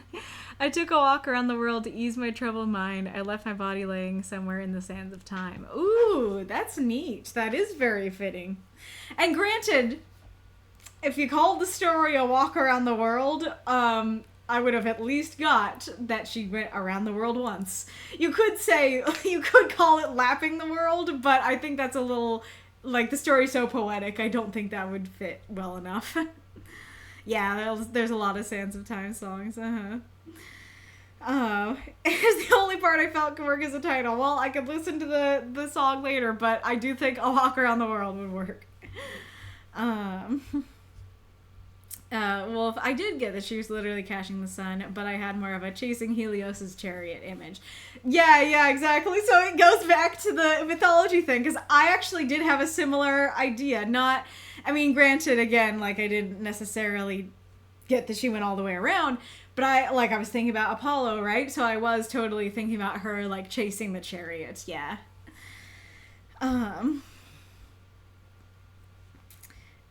I I activated your Rickroll senses. I no longer know what I said to activate your Rickroll senses.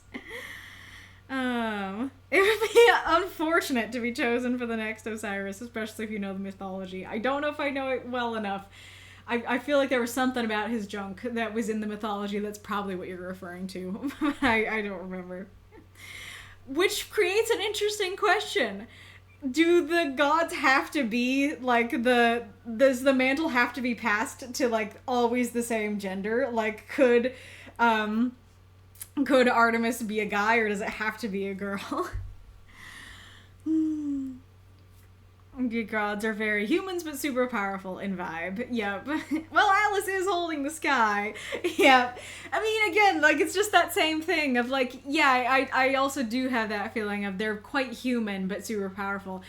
There is this mythology of, like, the sun is a chariot, or there is a chariot of the sun, and Atlas is holding the sky. But again, it's all very poetic and fantastical, not, like, scientific and realistic. Hello, Eddie. How would re-entering the atmosphere work for a god? Would they be affected by the friction of the molecules in the air? I don't know. I don't know why it set up my anxiety, but it did. Oh, me talking about, like, all the anxious things about tomorrow kinda did me too, so it's fair. Air situation at the close of the story also triggered my anxiety too. Interesting. Hilbert's Paradox of the Grand Hotel. I should look at that next ad. Oh, just the post? I don't know. Wait, new Artemis, you're supposed to help me with the moon. Yeah, actually, good point. That I forget what her connection is to the moon, but yeah, she is like, so has a relation to the moon, doesn't she? I wasn't thinking about that.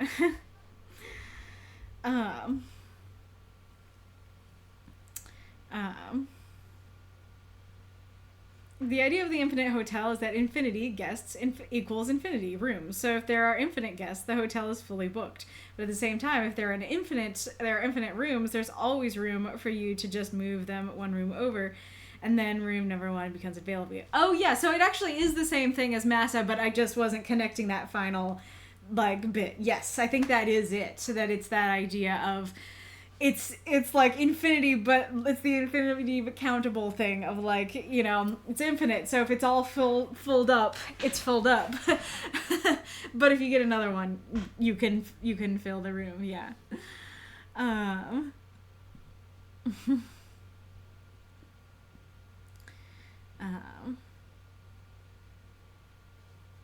It's more accurate to say a hotel with infinite rooms would never be full, even with infinite guests. Fair enough.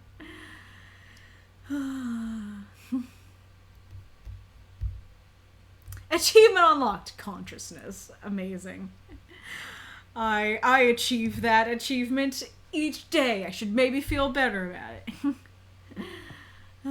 Being killed by his brother and the junk is... No, I thought you were saying and then, but there's no then in there. Being killed by his brother and the junk is missing. Gotcha. Also the sister wives thing. I did remember there was something odd about the wives, but I didn't remember what it was. Yep.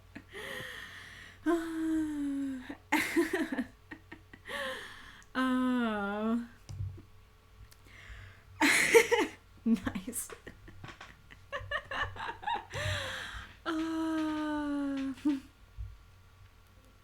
Oh, you were trying to censor that word for some reason. Gotcha. Does it have to be the same gender? Technically, no, but I don't think gods who are well known / popular who have a legacy, so to speak, would wait. I'm guessing that was meant to be, but you do think that gods who are well known, popular, who have a legacy, so to speak, would almost certainly not. But if a forgotten or new mantle came around, they could become an entirely new god. Interesting. Well, there's your next story idea, like, or your world building idea. Come up with a god who, like, the next one, the person they wanted to pass the mantle to, they were like, the best person I found is the opposite gender, and you know what? I'm cool with it. And they do that.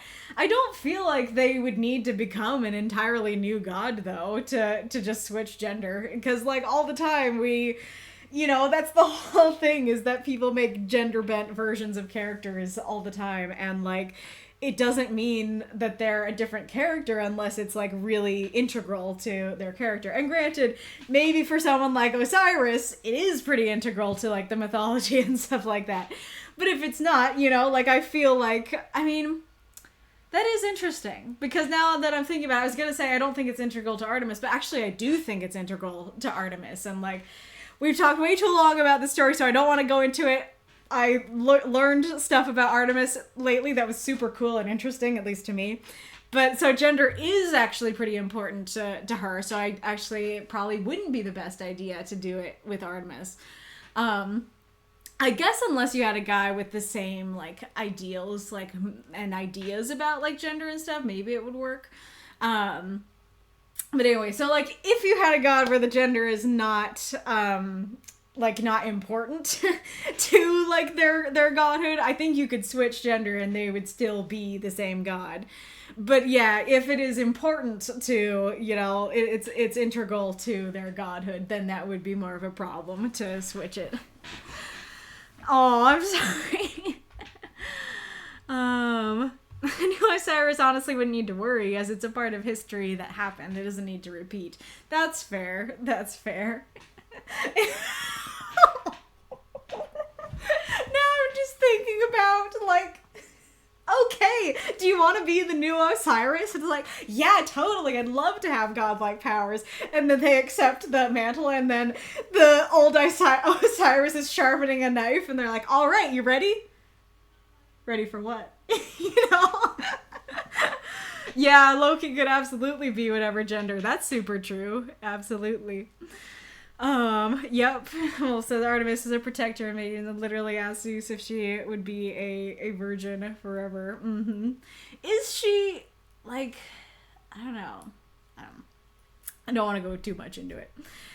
Anyways, thank you for the wonderfully long discussion on the story.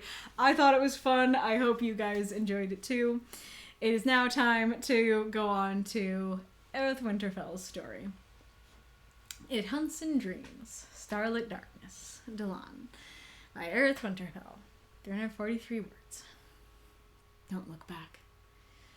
The corridor lensed before me, distorted and stretching away as only dream logic can do. I know it's right behind me. I can't look back at it. If I look back... No, keep running. I can't look back. There's nothing to see there. It's there, but there's nothing to look at. It has no form. Will it get me this time? No, don't think about that. If it gets me in the dream, will I die in real life? Just like the others. My body a spray of... My body just gone. I stumble, but catch myself against the wall. I don't even glance behind me. It's there. I lunge forward again, back into the breakneck pace. If it breathed, I'm sure I could feel the heat of its breath upon my neck. But I know it has no lungs. It doesn't breathe. It doesn't sleep. It doesn't stop. I'm already gasping for air, my chest heaving as I keep running, my lungs burning. I reach the door at the end of the hallway at last. It slides open automatically with a swoosh. Beyond lay only more hallway. No doors. Nowhere to hide, just running. I can hear its senseless whispering right behind me. Reflexively, I look back at the gnawing nothingness and tumble from my chair onto the floor. I roll over onto the hard floor, my eyes flicking from side to side, looking for the thing about to tear into me. Then I laugh, realizing I'm awake, and the drugs I've been taking to force myself to stay awake had failed.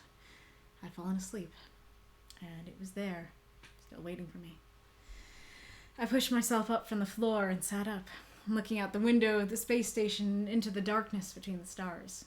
It was waiting for me in the night, to make a mistake and fall asleep again. I needed to find one of the sorcerers, and they were telepaths that could fight something like this. I hope. Throw up those moths and monsters and cheer for the story if you loved it. You sneaky little dog, Aerith. I say that, but I don't think you were in any way intending to be sneaky. But you made a mistake that I didn't notice until right this second. Maybe I'll just fix it to show you what it was. Um,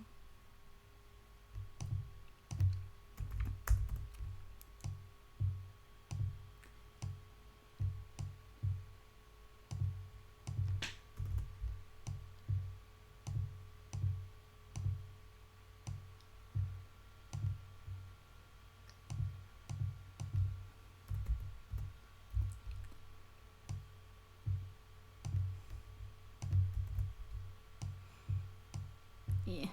Okay, I don't want to. Takes too long to do all the blue, so I'm not gonna keep doing the blue. But you can see what I'm doing, I presume. Uh.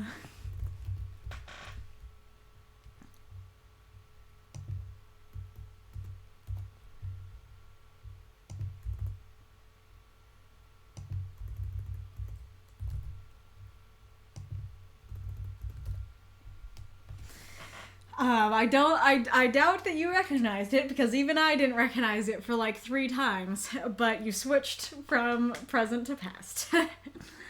um, but anywho, I think the story is quite interesting and enjoyable. Let's just get into it. Thank you for the cheers, Ghoulish and Mako. The title is great, already very intriguing and a little bit spooky to set up the tone just right. Don't Look Back, great.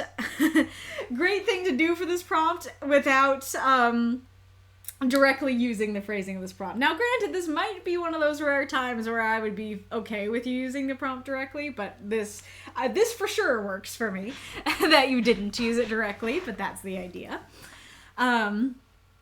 This beginning part is super cool because I feel like very easily it could feel like you're repeating yourself and like, okay, we're running, and then we're running some more, and we're running some more, and so it might feel, repetitive, but at least to me, it doesn't. And I think part of the reason it doesn't is because each new line kind of has like a new fact about the creature that keeps you interested and keeps you reading. So like we just start with the very simple don't look back. Okay, we're already intrigued. We're already into it. Okay, there's a corridor. It's lensing. It's distorting and stretching the only way dream logic can do. Okay, we're in a dream. It's right behind me. I can't look back at it. If I look back, no, keep running.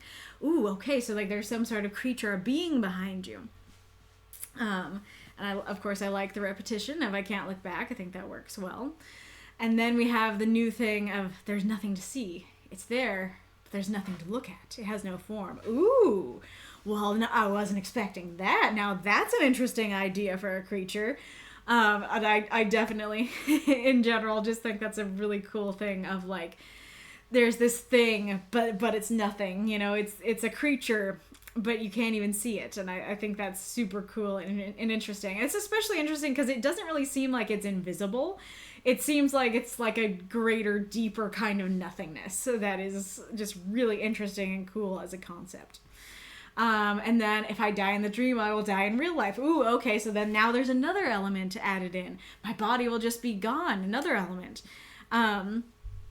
And then if it breathed, I'm sure I could feel the heat of its breath upon my neck, but I know it has no lungs. It doesn't breathe. It doesn't stop. Even though it's kind of continuing what you were saying before, but it has no form, it still feels new, interesting, and creative and keeps you interested to keep reading and makes it not feel repetitive. And I guess I'll take a pause for a second while the ad's going. So those of you who have prompts that you want me to look at, go ahead and send those over. Thank you for the cheer, Magistrate Ironlung. This reminds me of my sleep paralysis demon. Well, it is horrifying to hear that you do in fact experience sleep paralysis and have one of those.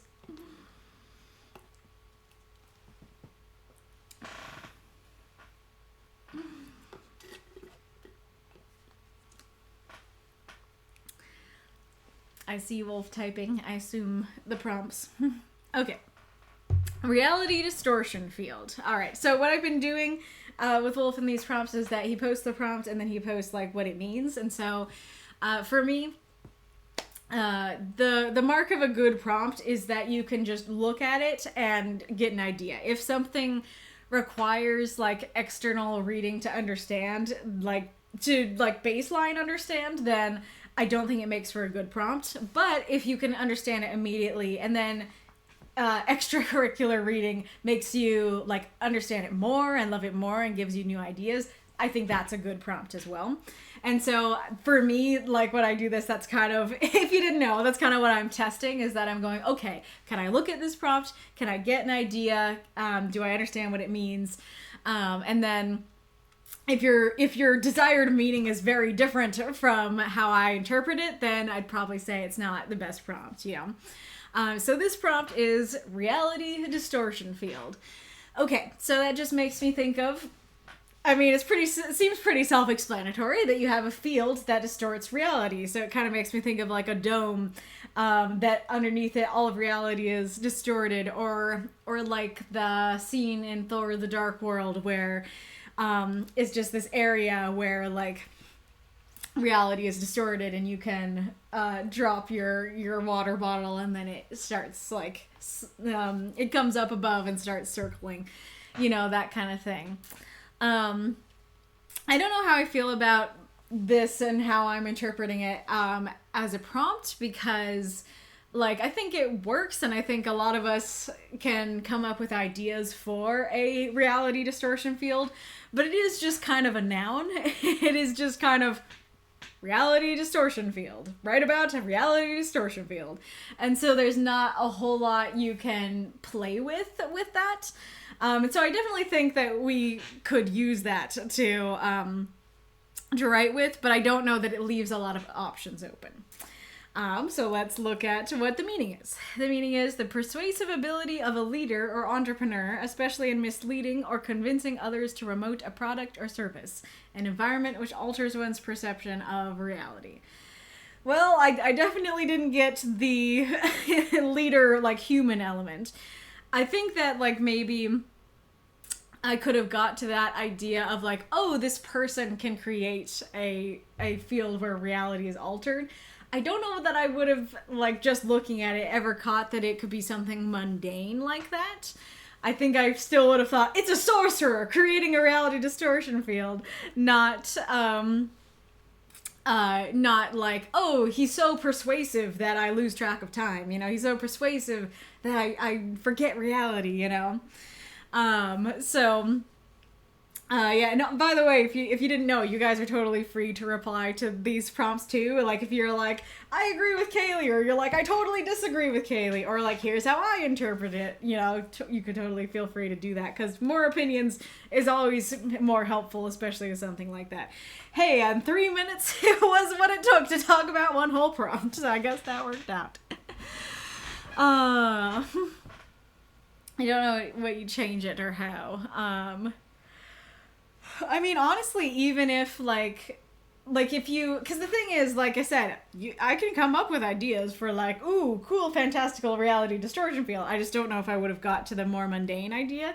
If you prefer the more mundane idea, I probably would just do something like a persuasive leader, you know, or a persuasive speaker. I think that would better get me to the original meaning, because I think we would get a lot of stories about leaders who are so persuasive that it seems like they're distorting reality, or you lose track of time, or leaders who literally distort reality through spells and stuff like that. So I think that might get more of the stories that you're thinking of, though I do understand a persuasive leader feels a lot drier as a prompt than reality distortion field. You want out, kitty? Okay.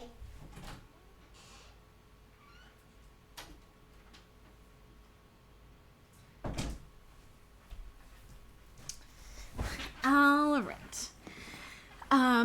Back to, oh yeah, or if you have an idea based on it, yeah, if you have an idea for like a story based on a prompt that you see, then you can totally feel free to say that. Anyways, back to Aerith's story. So I think that a critique I do have for this section is my body a spray of my body just gone.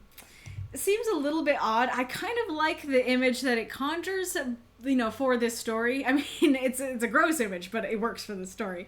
But I think spray is so oddly specific if it's not even a little bit true. If it's like, your body does not spray at all, your body just disappears. I don't know why you would ever say that your body was a spray. And so it seems, you know, it seems very weird. I mean, even just saying, like, my body just gone. Like, even just that would work a little bit better for me. But, saying, like, yeah, my body's gonna spray everywhere.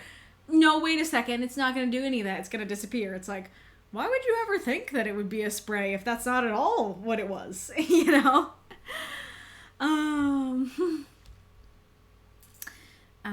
Let's see. I really like the line about the lungs thing. That might be my favorite line in the piece. It's super evocative, like that idea of like, it's so close that I would feel its heat on my breath if it had lungs. And so it's almost like, it's terrifying if a creature literally breathes down your neck. But there's also something also terrifying if it's close enough to breathe down your neck and you don't feel it. You know, you don't even have the indication. So like that really encapsulates the horror of the piece to me. So my biggest critique for the piece is reflexively I look back. So I understand the idea of a reflex, that like you don't intend to do something, it's just a reflex, you know. I don't know why this is the first thing that came to mind, but like I used that idea in one of my stories several weeks ago of that Savion's like, stop touching me, Lestaire, and then Lestaire starts crying and Savion reflexively goes to touch him, you know, that kind of thing. And so it's like he doesn't want to, it just reflexively happens. And so I definitely understand like the idea of like you don't want to do something but you're doing it reflexively. But the thing is, I guess I'll use Savion as an example, that if in that scene, if Savion in his own head was like, I don't know how he'd phrase it, like, don't touch him sounds weird, but I guess I'll use that. Like, if Savion was repeating in his head over and over, don't touch him, don't touch him, don't touch him, don't touch him, I do not think that he would reflexively put his hand out and go to touch him, you know, because he's over and over repeating to himself, don't do it. And so if you're repeating it to yourself that much, that's like the whole point of that is to basically stamp down your reflexes and be like, okay, hey, me, I know your reflexes to do this thing, but don't do it. And so especially like, even if it was that like, don't do this thing, and then some time passes and then you do it, even that makes more sense.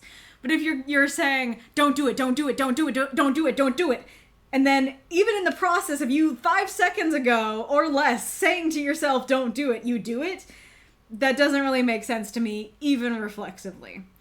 And part of it is also, I don't know why the whispering is what does it, you know, and like I could see the whispering being particularly noteworthy and like turn-worthy. But the way it's described, especially describing it as like senseless, it's just like, yeah, it's done this before. I know it's senseless. It doesn't mean anything. And so especially when it's like, yeah, it's just whispering. It doesn't mean anything. Like, I don't really understand why that's enough to make them look back. And so, if there was like a loud bang behind him, then I could totally see him looking back. Or even if he stumbled and fell while trying to get into the hallway and then looked back, you know, that would make a lot of sense. But just the whispering, especially when it's described as senseless, I'm like, why is that enough to cut through all the don't do it, don't do it, don't do it, don't do it, you know, repetitions. And so, especially because of how strong it is, I just needed something bigger for me to get behind the fact that they reflexively look back, or I needed you to describe in more detail why the whispering is noteworthy, you know, why it's surprising, why it's something that would make you look back, even if you're repeating in your head, don't do it, don't do it, don't do it, don't do it. And the other thing that's related to that is that the whole time he's repeating to himself, don't do it, don't do it, don't do it, don't do it. And then when he does it, he wakes up and it's better. I just heard him meow.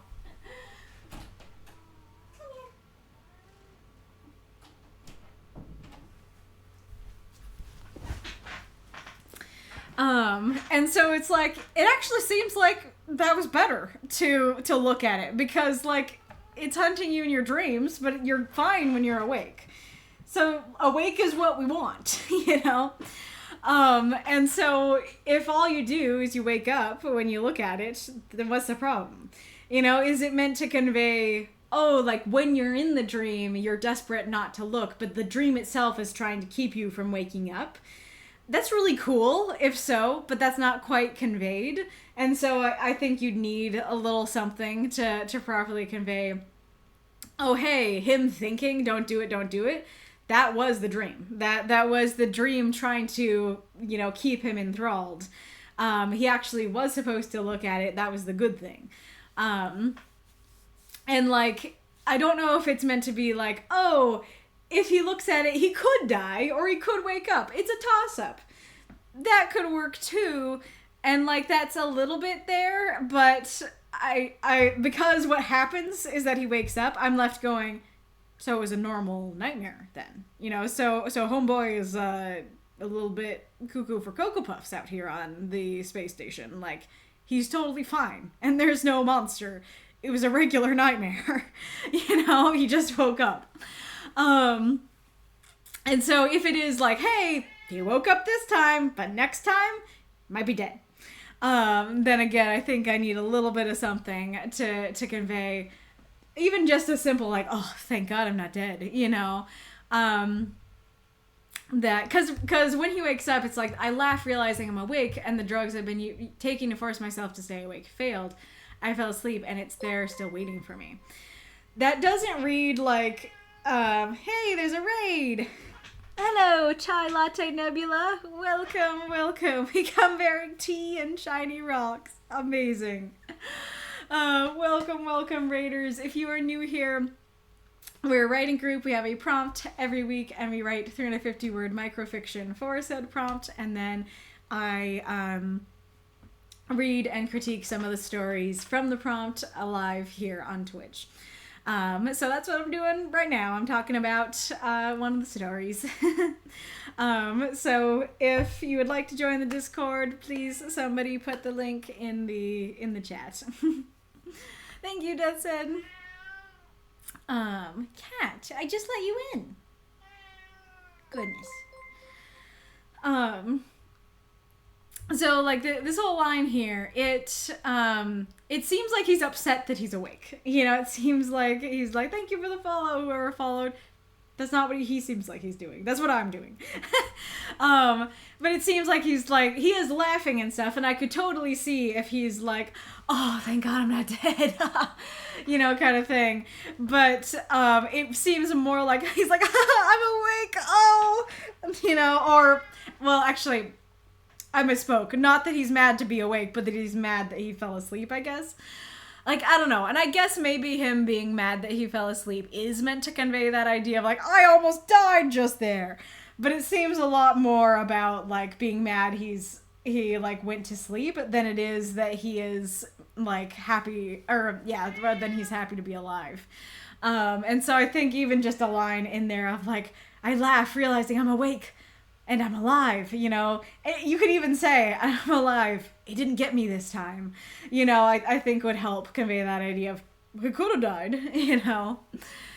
And it is interesting, that little caveat here of the drugs that that he'd been taking to stay awake failed. So it's like, and that also kind of has that idea of like, maybe homeboy's not okay. Because, you know, presumably he's been awake for so long and using drugs to keep himself awake that, that, like, his body desperately needed the sleep. And so he's not been doing good things by his body. And, not been doing right by his own body. What was I gonna say? So that also could lead to that idea of maybe it's not a real monster. Maybe homie has just been awake. Like, it's a cycle of like, oh, it's gonna get me in my dreams, I need to stay awake. And then staying awake makes him more afraid of it and want to stay awake more. Even though it's actually okay, you know? Oh, kill. Oh yeah, that is also a question there of like, oh my gosh, I'm awake. I fell asleep. Wow, crazy. Little odd of a response when he was very, very much knew that he was dreaming. That he's like, only dream logic can do from even the second line. And then like, oh, if I die in the dream, I'll die in real life. Like, especially because this is in first person, it does mean that our first person narrator knew he was dreaming. And so it's a little bit strange that he's so surprised to realize he's awake, you know? I do kind of get that, like, I don't know. I think it would work better if you just had it that he thought it was real, and then he woke up and he's like, oh, that wasn't real, I was awake, you know, or I was dreaming. And like, I can totally see that happening, where it's like, you know that it can get you in dreams. When you're in the dream with it, it feels real, you know, and you're like, and then you wake up and you're like, oh, of course I was dreaming. That's the only place it hunts, you know?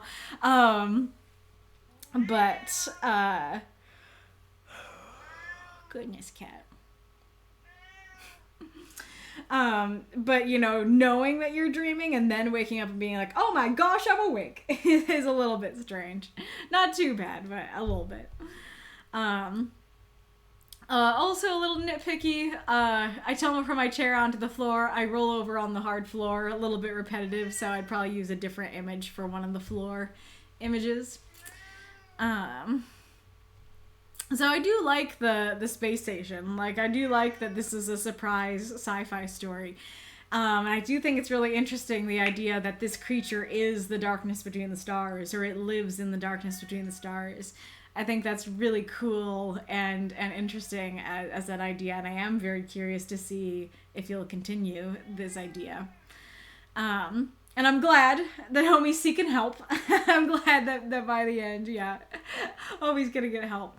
But I do feel like a lot is thrown at us at the end. That we're here, absorbed in the story of this monster, and then we wake up, and then it's like we're in a space station. Oh, I didn't realize we were in a sci-fi world.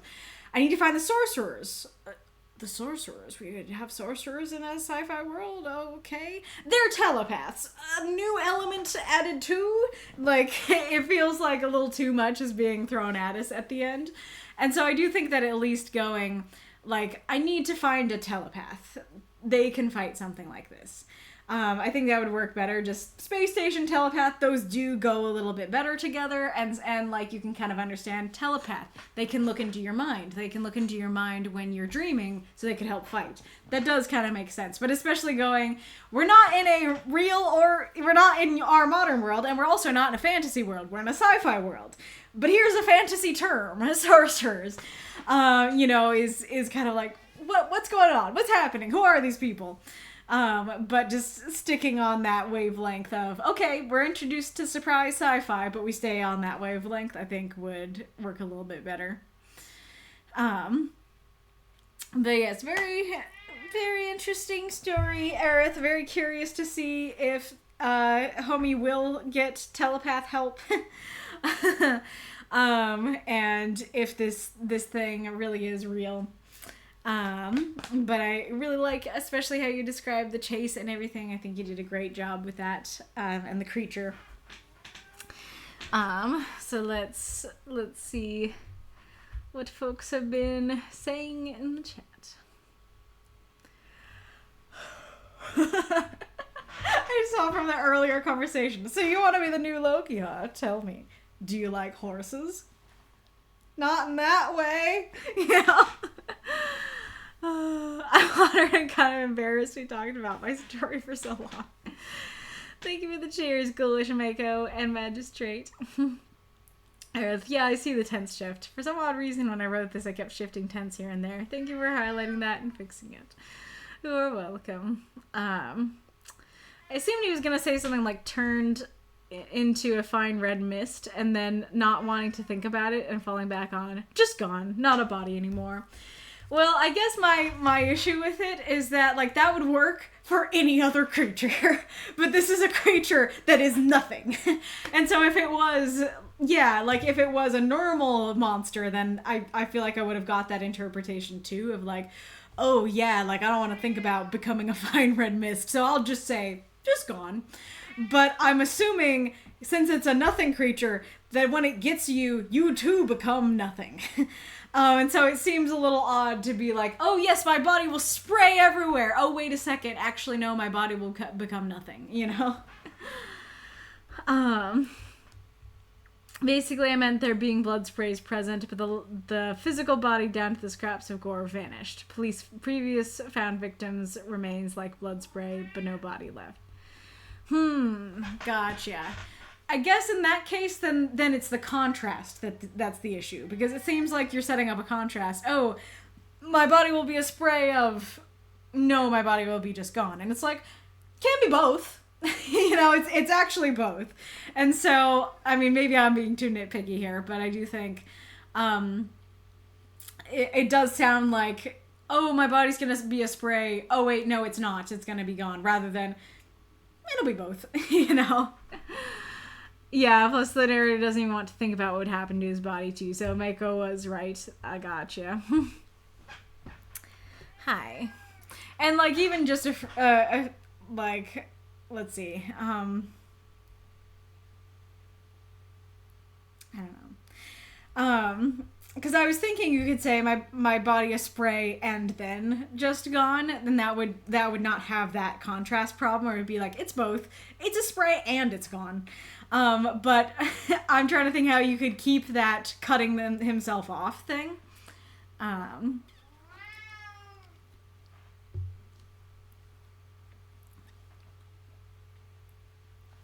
I mean, I guess the ellipses could do heavy lifting there of like, my body spraying across ... and then just gone. I don't know. That might not sound right. It's a difficult one. As to the reflexively part, perhaps it could be simply I turned and fell from my chair or she'd been asleep in, but I'm sure that would work either. I don't know. Well, it's less about the whispering causing him to look back. It was meant more to be a transition into waking up in a jarring fashion. Meant to be more he got lucky to wake up in the moment he would have been caught. This is complex. Yeah, I definitely think if all you really intended was that he woke up, you can't use him looking back. Because the entire time, he's telling himself not to look back and something terrible is going to happen. And so if, like, he just so happens to wake up at the crucial moment, that's definitely not conveyed in the story, because the story has set up looking back is horrible. You know, looking back, you can't do it. It's horrible things will happen. So if all you wanted was for him to wake up, I definitely think you should take out the he wakes up at the crucial moment thing, because that's too complex. So I think just having him wake up, you know, that that just like beyond lay only more hallway, no doors, nowhere to hide, just running. I can hear its senseless whispering behind me. I trip and tumble from my chair onto the floor. You know, so you could still use that stumbling idea, and so it could be like stumbling in the dream and then tumbling, you know, in real life. That it's like, maybe he didn't even stumble in the dream, he's just stumbling in real life, you know, kind of thing. But yeah, if it's just that he's waking up, I think just go straight to him waking up and don't say that he looked back.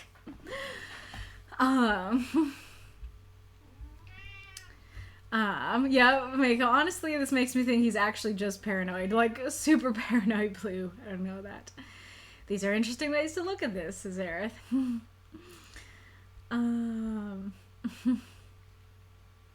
love the vibes, and I think I heard a kitty.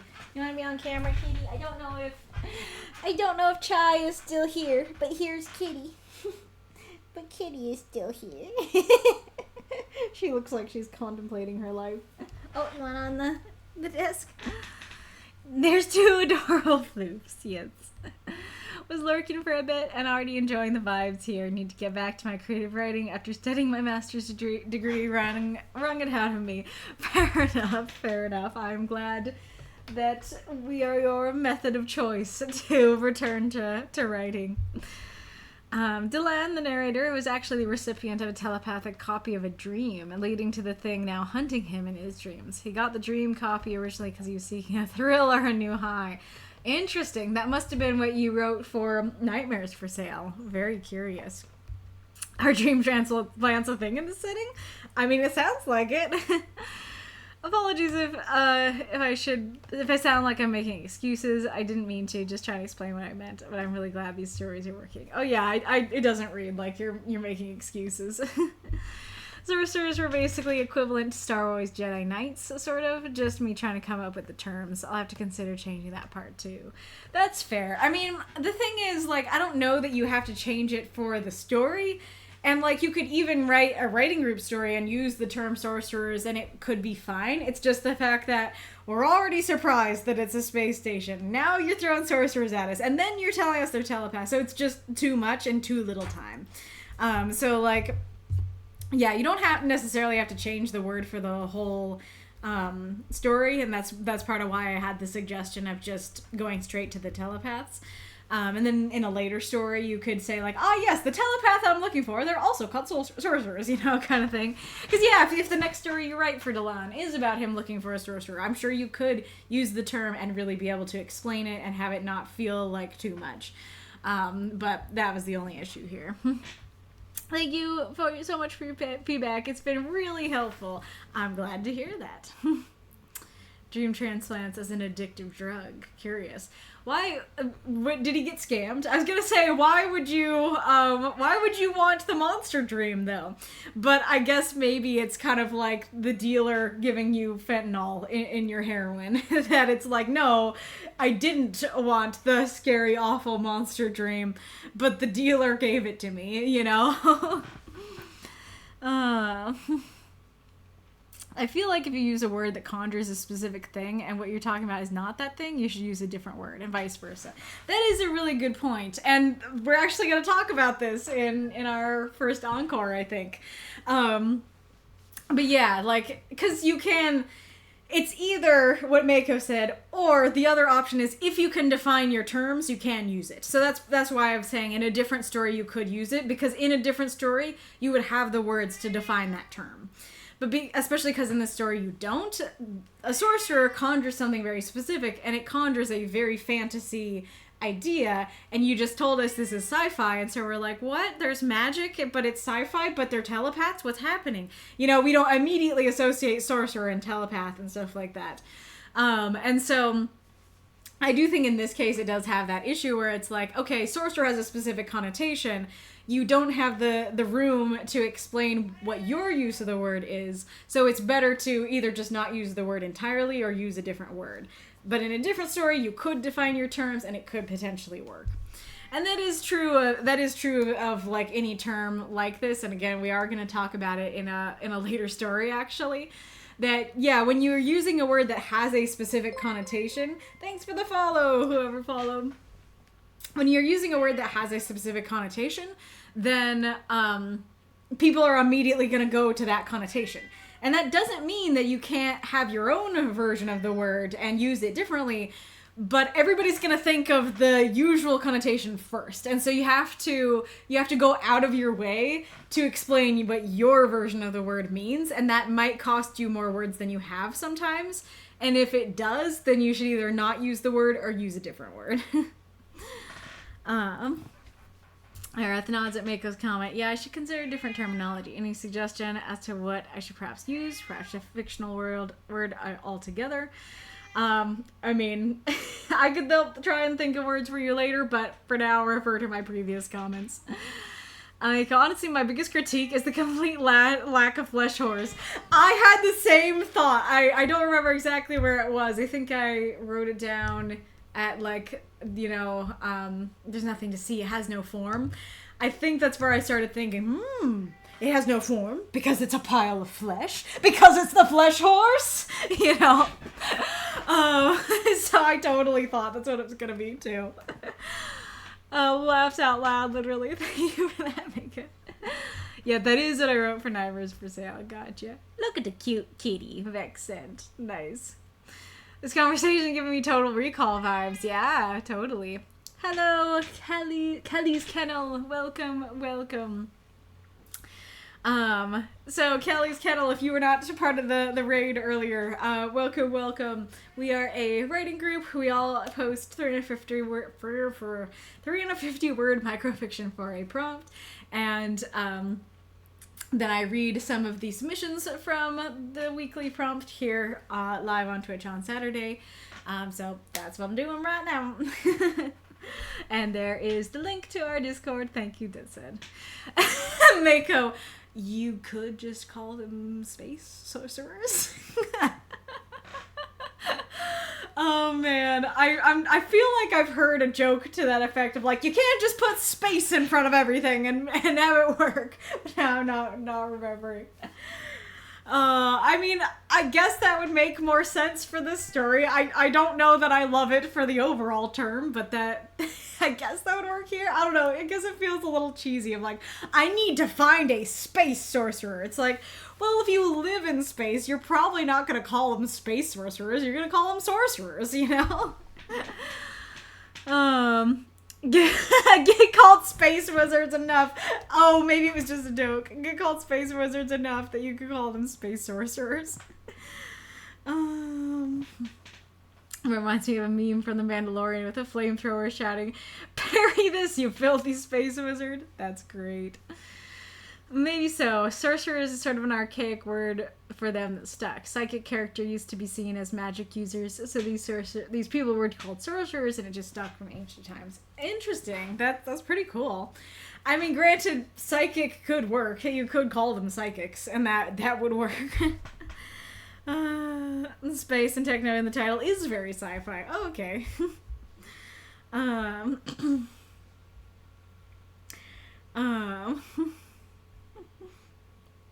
A distorting voice for how you could do the prompt. That could work, yeah. Senseless whispers make me think of careless whisper knives. Oh boy. I'm not gonna read that because that's gonna trigger my anxiety.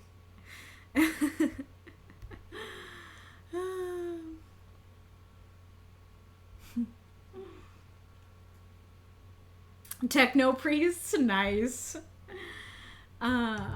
Alrighty, Rue. Very fun story, Aerith. Let us go on to CM Willers.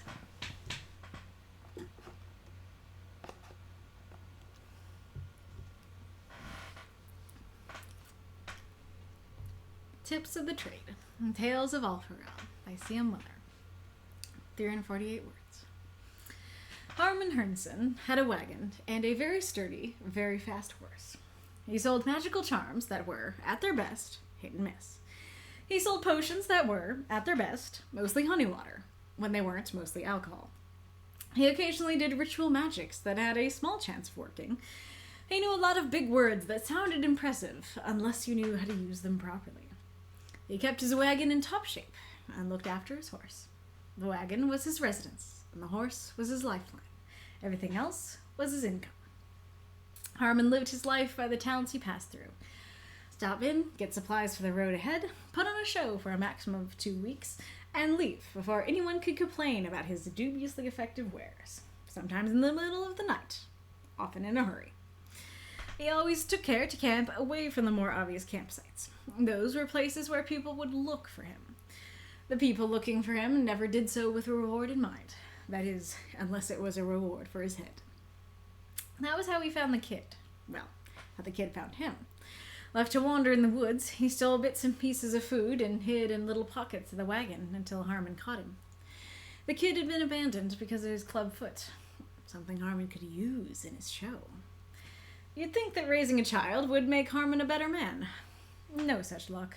He simply taught his tricks to his new son, including the most important lesson. Never look back when you're running, he said. It only slows you down. The same rule applied for items taken when running. A bag of 100 coppers dropped to spill in your wake will always show your chases in a city. Slow your chases in a city.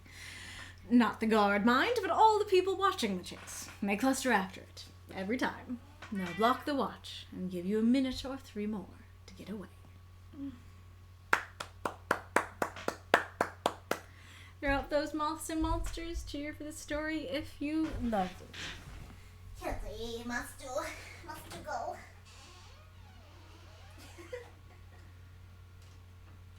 So silly. She just looks up at me as I'm opening the door. I'm like, what do you want from me? Thank you again for the feedback, Suzanne. You're welcome. Thank you for the cheer, Magistrate Iron Lung. Alright, let me read you Sam Weller's note. Toast level, golden brown, and constructive, please. I have not thought of questions to ask before this very instant of typing them, so let's go. 1. Harmon's name has some very deliberate phonetic similarities and character indicators. Did you catch them all? 2. I decided to write an unrepentant rogue instead of a hero this time. How am I doing with that? 3. This is a rush job. What flaws and mistakes have you spotted? What would you do to make this a better story? We'll come back to those at the end. So I think this story is really well written. I don't know if I can even identify, like, by name the writing devices that you used, but throughout this whole story, I'm like, oh, like, that's just such a good writing device. That was such a good device. Like, that was so good. I guess I'll just, like, point out the specific lines, and I guess I'll keep going. Or start going. Our owner had a wagon and a very sturdy, very fast horse. I really like the cadence of that. Thank you for the cheer. Ghoulish Misfit, hype train activated. I especially because I think that it's one of those writing rules that, you know, people will say of like, oh, never use very in your writing. And I think this is especially cool that you were able to use very, and I think it worked very well. And I just like that cadence of very sturdy, very fast horse. And so, like, yeah, sure, you could say it was a sturdy, fast horse, but adding those varies, I think, adds something to it. And I guess, like, using that term kind of adds some casualness to the story as well. He saw magical charms that were, at their best, hit and miss. I really like that when you hear at their best, you think it's going to be like one solid thing, one solid descriptor. And so the fact that the solid descriptor is basically an unsolid descriptor, that it's like, at their very best, they're hit and miss. You know, at their very best, they work some of the time. And I think that really conveys well, exactly the kind of character that you're going for, and it works really well. And then I love that you repeat that phrasing with the next line, that he sold potions that were at their best. I think that's great. And then I love that next bit of they were mostly honey water when they weren't mostly alcohol. Again, that repetition of the mostly really works well.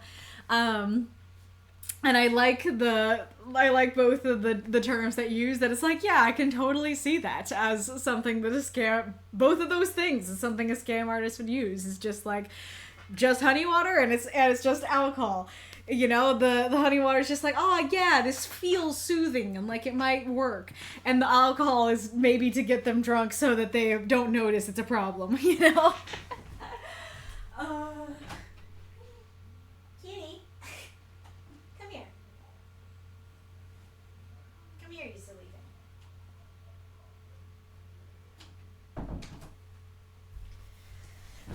thing. Ooh, thank you for the cheer, Steel Bulwark. I don't think you were here before, so FYI, you are the first encore, and you're already unlocked. Oh, goodness. Do you still have your spot? Yeah, you have your spot. You can lay there. I had an early shift today. Gotcha. Oh yeah, I was gonna say, I love the idea that he's just like, yes, this potion will make you forget your pains and ailments. Oh boy! And then they take it, and then it's just like alcohol, and they're just drunk, and they're like, wow, it totally worked, Harmon Herndson. It's like, it's what I do. Yeah, kitty.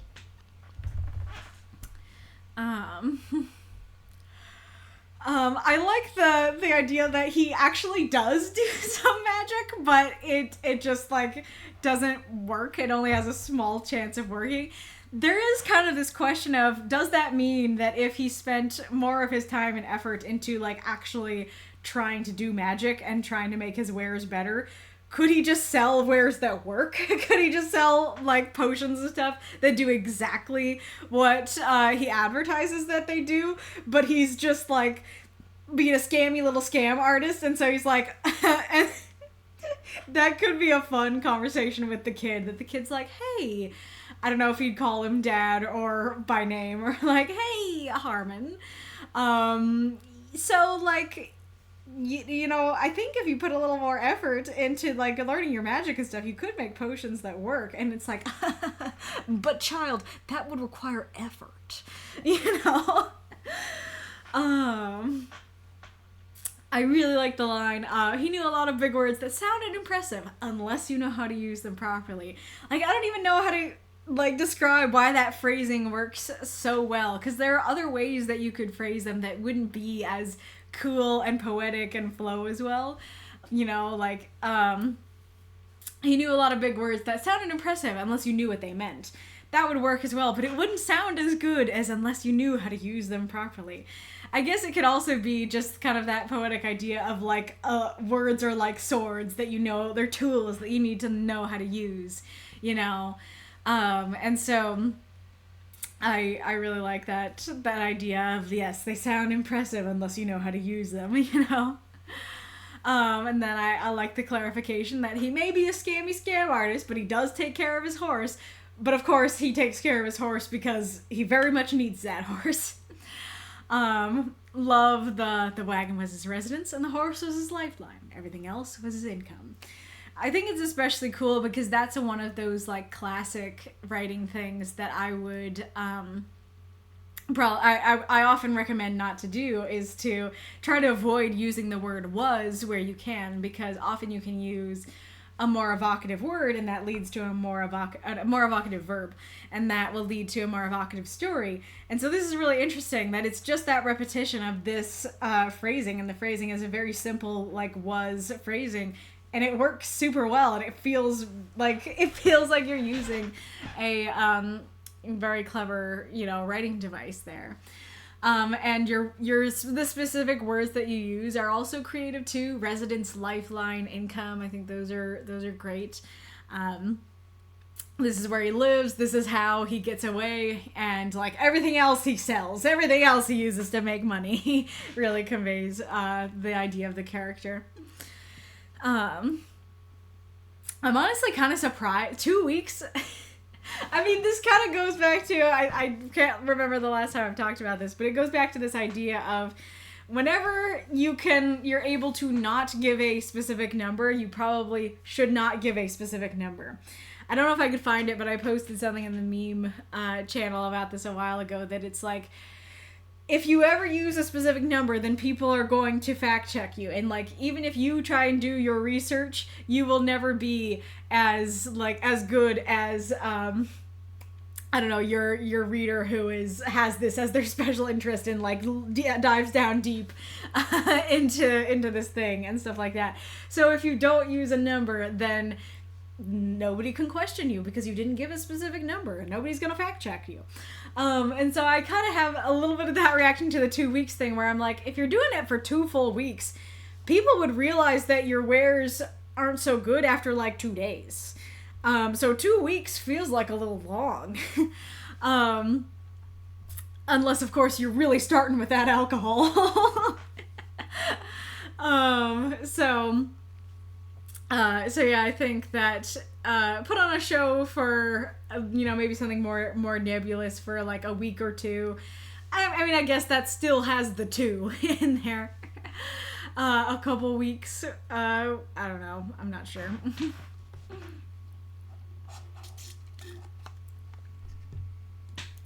I guess another way to combat the number thing would be just to make it a little more nebulous. So I guess that would be the other answer of not saying like a while, because that doesn't really work here, but just having like 1 or 2 weeks, like, okay, it's a little nebulous, kind of thing. Dubiously effective, great as an adjective. I like that. Love that. Okay, like he would have to leave before anyone can complain. Sometimes in the middle of the night. often in a hurry. And I like that those are fragmented sentences, that they're each their own sentence, because it creates that cadence of like, yes, he'd have to leave. Sometimes in the middle of the night. Often in a hurry. And I especially like the mirroring of sometimes and often. That's great. Very well written there. Makes sense that he has to go away from Avi's campsites, because yeah, that is where the angry mob is gonna go. Like, oh yeah, he's got his wagon, he's gonna be camping somewhere around here, kind of thing, and so he has to just like find a place in the woods. I do think it's really interesting, the idea that that he finds a kid out there, and it is a kid with a clubfoot. Like, unfortunately, that does feel pretty realistic for a medieval type story, that kids would get abandoned for that kind of thing all the time. And so, yeah, it makes sense that he'd be left to wander. I'm kind of surprised that the kid survived for, like, long enough to have the amount of sapience to be stealing wood from the wagon and hiding in the corners and stuff like that. But I do like that idea of, like, the kid finds him, and that it's basically the scam artist got scammed, that the scam artist got stolen from, by this little kid, and like, the scam artist is like, hey, do you want a job? And it's also interesting how, like, he sees the kid has a clubbed foot, and he doesn't judge in the way that other people do, that he isn't like, oh man, you're not worthy of society because you have a deformity. He's like, but, like, and so his reaction is more positive of like, ooh, okay, like, I don't mind that you have a club foot, but it's on the opposite problem spectrum of like, I can use this. That instead of it being like, I accept you because you're a human being, it's like, I see you have a disability. That can make me money, and it's like, I'm glad that you're not, like, rejecting him like the rest of society, but that's also not great. And I think that works very well for the character, that it's like, for a second, you're like, maybe he's okay, and then it's like, I can use this, and it's like, okay, back to being a scammy.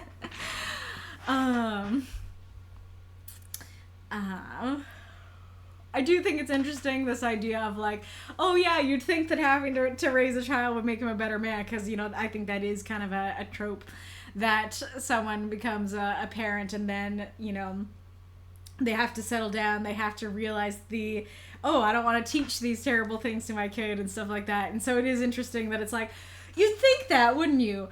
But no, he just kept on scamming, and in fact he taught his scamming to his kid. So I think that works well for the character. I'm not sure what this, the same rule applied for items taken when running. I'm not sure how this applies to the next, what is said after it, because items taken when running sounds like you're grabbing stuff as you run. That see a pie on the window while you're running, you grab that pie. That you take these items when running. But this seems like the opposite. It seems like items dropped while running. So I'm not sure what's up with that phrasing, but that does make sense, that it's like, yeah, maybe the guards are still ready to get at you, but now the crowd is like, oh, money, So I think that idea works very well, and it does work well for the prompt. I don't know exactly. I mean, on the one hand, it totally makes sense that it's like, oh yeah, like this would totally give you more of a chance to get away. But then again, that's all the money that you just earned. And so I don't know if like using coppers was specifically meant to be like, oh, we got the silvers, we got the gold, this is just some coppers. Or if it's like, no, that was the money that they just earned, that they're now throwing away to get away. And granted, your life is more important than your money, and you can make more money in the next town, but still, that's still a question. I feel like my biggest critique of the story, and I don't know if I'm gonna be able to explain it well or if it'll make sense, but I'll do my best, is that I really like the story. It's super evocative. I think the characters are super engaging, and I would be interested to read more about them and everything.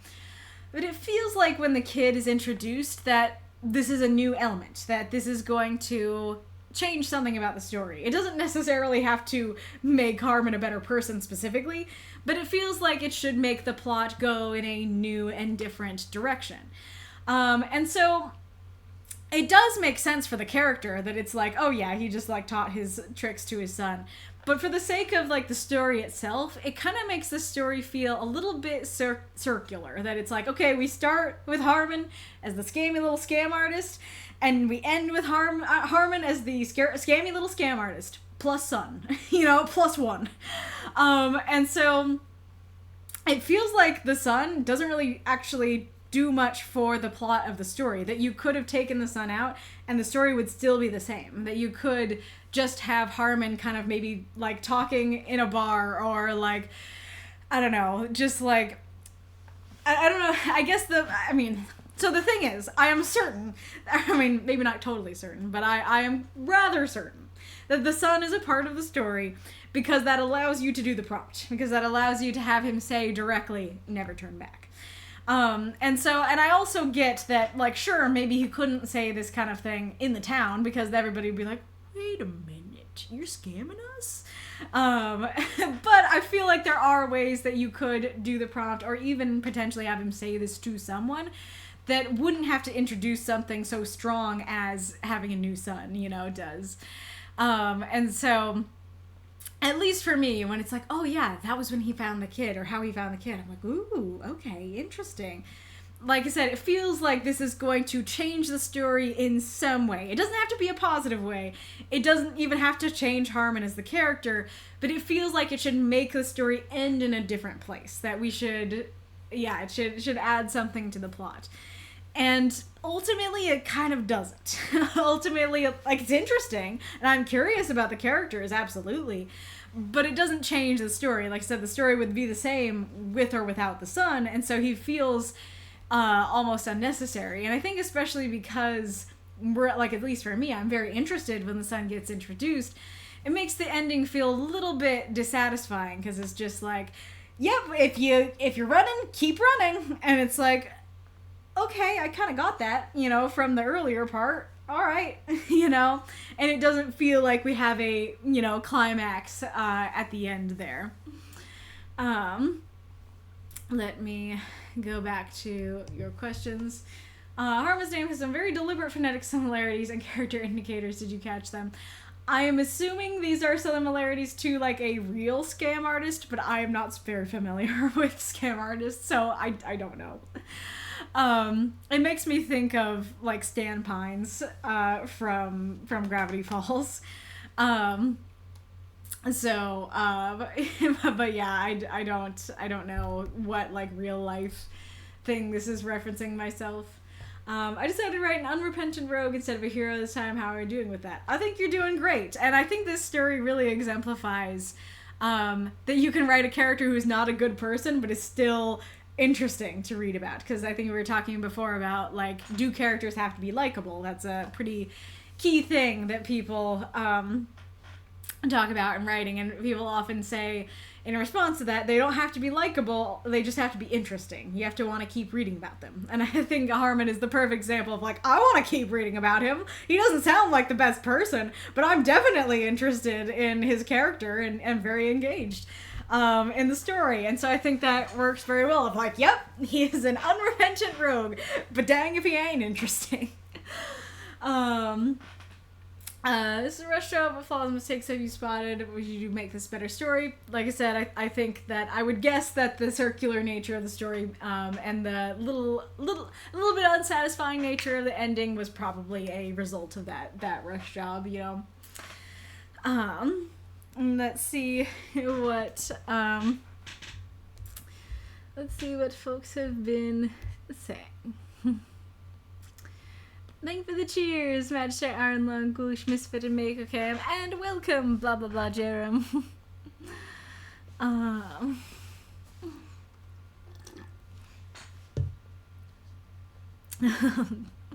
That's a cute idea for a story, Callie. Um...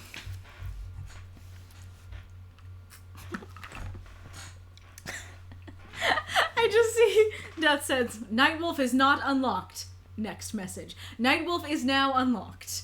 I don't know if you meant to actually say Nightwolf was not unlocked and then immediately Nightwolf got unlocked, or if you were just trying to say now and you accidentally said not. But that is hilarious for those messages to be right next to each other. Oh, I see. It was just a mistake. Gotcha.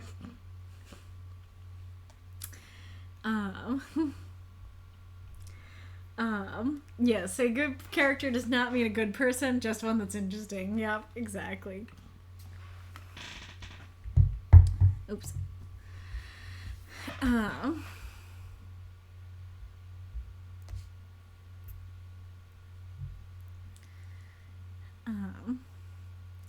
Well, I can't explain why I like this man, but I do. Speaking to that charming robe archetype, likely I'm a fan of the archetype because you can do so much with it. 3 different people have told me about the last 2 paragraphs. I accept that they could have been swapped. Let me see. Oh yeah, I think that would have worked a little bit better for the last line for me. That him saying, okay, a bag of 100 coppers dropped. Well, let's see. No such luck. He simply taught his tricks to his new son, including the most important lesson. The same rule applied to items dropped when running. A bag, or no, that doesn't work without the first part. So, okay. Just go straight to it. So, no such luck. He simply taught his tricks to his new son, including the most important lesson. A bag of 100 coppers dropped to spill in your wake will always slow your chasers in a city. Not the guard, mind, but all the people watching the chase. They cluster after it every time. They'll block the watch and give you a minute or 3 more to get away. Never look back when you're running. It only slows you down. Yeah, I think that would be more of have a more finality to it. So I do think that would work a bit better for that last paragraph, so it doesn't read like, because like I do think it still would have that issue of like overall the story feeling a little bit circular and like it's not going to a new place, but it wouldn't have the issue of like, yes, a minute or 3 more to get away. It's like, oh, it's over? It felt like you could have kept going, you know? It would be like, yes, it only slows you down. Okay, like there's your final note, you know? Magnificent bastards, affable conmen, dashing vigilantes, and so on. Okay, well now we need to have a prompt where I can make those the 3 people in the title. Charismaniacs. You know what's so funny? My pastor calls like I mean it's a little bit complicated. I won't go too much into it, but he says that like in the charismatic church there can be a problem with that he calls charismania, and that is the first time I've ever heard somebody use that word, and it was this week as far as I recall. And so it's hilarious that you also thought of the word or you know found the word somewhere else on your own. You can't sneeze if you're passed the hell out. Exactly. Well, isn't that exactly how like actual old apothecaries in our world worked? That it was like, yeah, cough syrup full of cocaine, you know, kind of thing. Or I guess in that case that would be the heroin, like cough syrup full of heroin. It's like, yeah, I'm not gonna be coughing when I'm passed out. Roll a T100 to see if the intended effect happens. 00. Nope, your cold gets worse. I'm curious if my thoughts on the name was correct. Well, what are your thoughts on the name?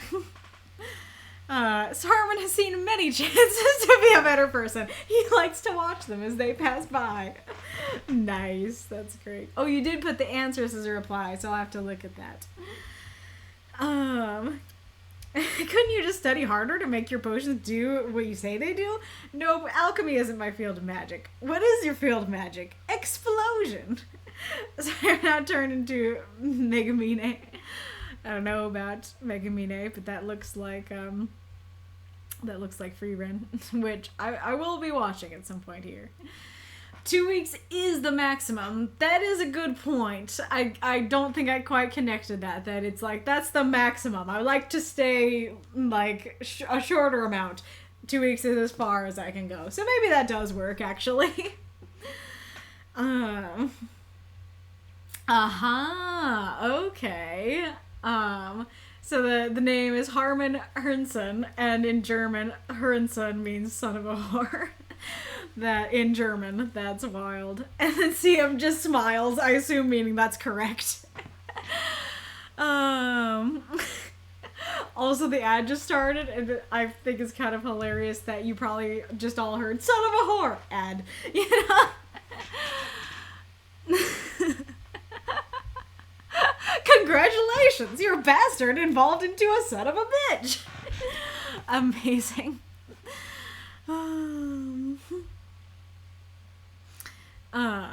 So I'll go back to that before.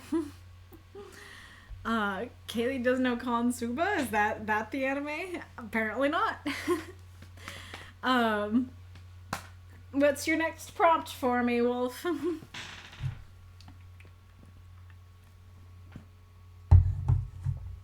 Kitty cat. Kitty cat, kitty cat. You are just in and out, in and out. Aren't ya?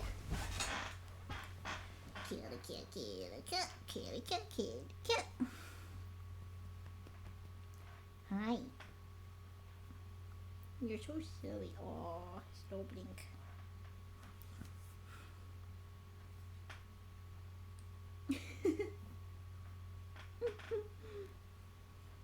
Little smushy. Little smushy cat. You're adorable.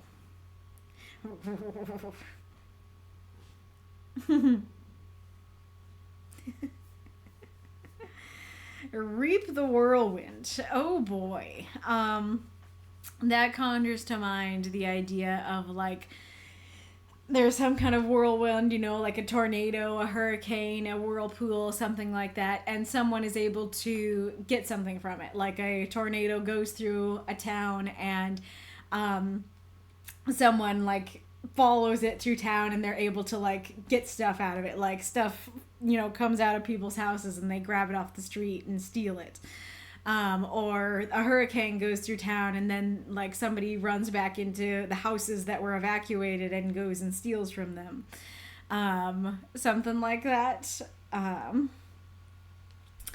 Original sow the wind, reap the whirlwind, meaning to suffer bad consequences for one's actions. You really need the sow the wind part. Sow the wind, reap the whirlwind. You can submit the whole thing. I think the whole thing would work for me. That I think I could have gotten that from the full thing of like, yeah, if you're sowing the wind, you're reaping bigger wind. So yeah, if you're sowing something bad, you're going to reap something worse. And so I think that works pretty well for me. I mean, it's a little bit like strange and abstract, but it is kind of poetic and interesting too. So definitely not a veto. Of course, again, if other people are like, I wouldn't get it even from the full thing, you know, of course, let us know. But not sure about prompts anymore. I submitted the same one so many times that now that it's been used, I'm not sure which one to put forward next.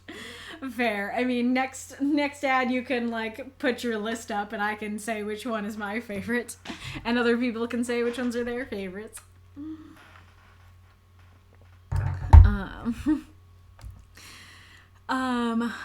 Alrighty. Oh, go back to where we were in the chat. Maybe items taken to run with, as in it was a rushed work. Oh, I see that it's like, interesting. That's basically they had to get out fast, and so they just have to grab their money and go, truly. Yeah, I think part of the issue is that you set up the wagon so well that I definitely just had the interpretation of like, yeah, you know, he needs his wagon, so if he's running, he's still gonna do his darndest to keep the wagon. And so I'm not thinking he grabbed a sandwich and a bag of coins. You know, I'm thinking he hopped in the wagon and was like, fly, my steed, you know. So, I'm not sure. I do think items taken to run with would be a little bit better, but I might have still had that same question. Correct! Sun Boy exists for prompt purposes. There's something I love about Sun Boy. I love the idea of a father being like, child, Sun Boy, come to me, you know? Well, I don't know. I think the sun humanizes Harmon a bit, though not much. I mean, I guess that's the thing, is that, like, when I read the paragraph about the kid, I'm like, oh, does he get to be a little bit more human? And, like, I'm thinking exactly what the story is thinking I'm thinking. And the story's like, you're probably thinking that having a son will make him a little more human. No such luck.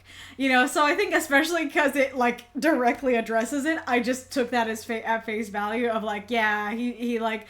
I don't know how bad of a dad he is. Like, maybe he's mostly a good dad. He's just, like, teaching him a kind of a sucky trade. Or maybe he's, like, not a good dad. Or maybe he's a full-on abusive dad. I don't know. But we have the info that having a son did not make him a better person. And so... I'm kind of left going like, okay, like, Harmon was a bad person. He had a son. He stayed a bad person.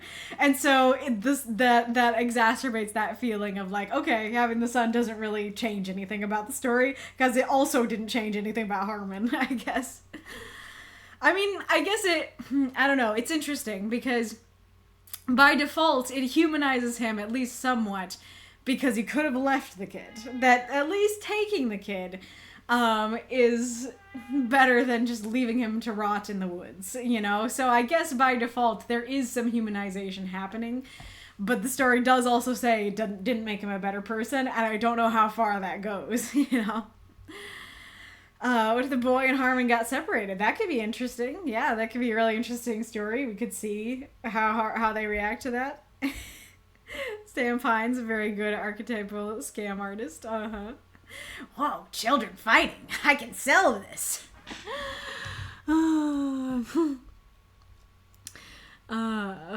Harold Hill from Music Man. I've not seen Music Man. CMLR. If I wrote a book for him, I think the redemption arc would be a slow and creeping crawl towards being a slightly better person, but still a rogue. Very fair. Maybe against having a leverage situation. Haven't seen that. Picked up Charismaniacs for OSP's bit about Magnificent Bastards. I haven't seen that.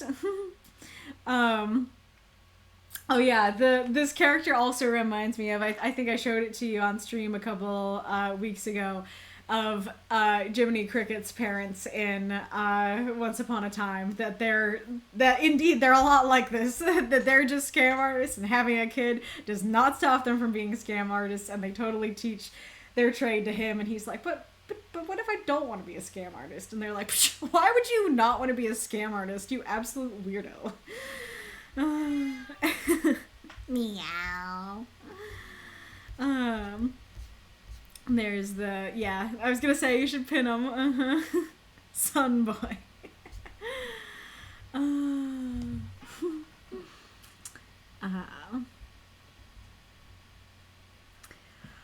It didn't make him better, but he wasn't that shit in the first place. So it's like, it didn't make him better, but at least he wasn't like an abusive, horrible bastard in the first place. He was just a bastard.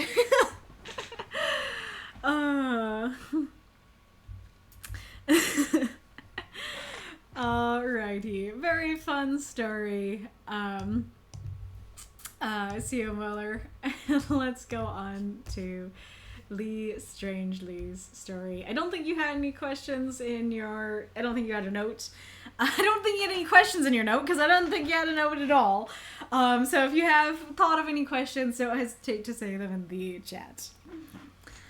Alright.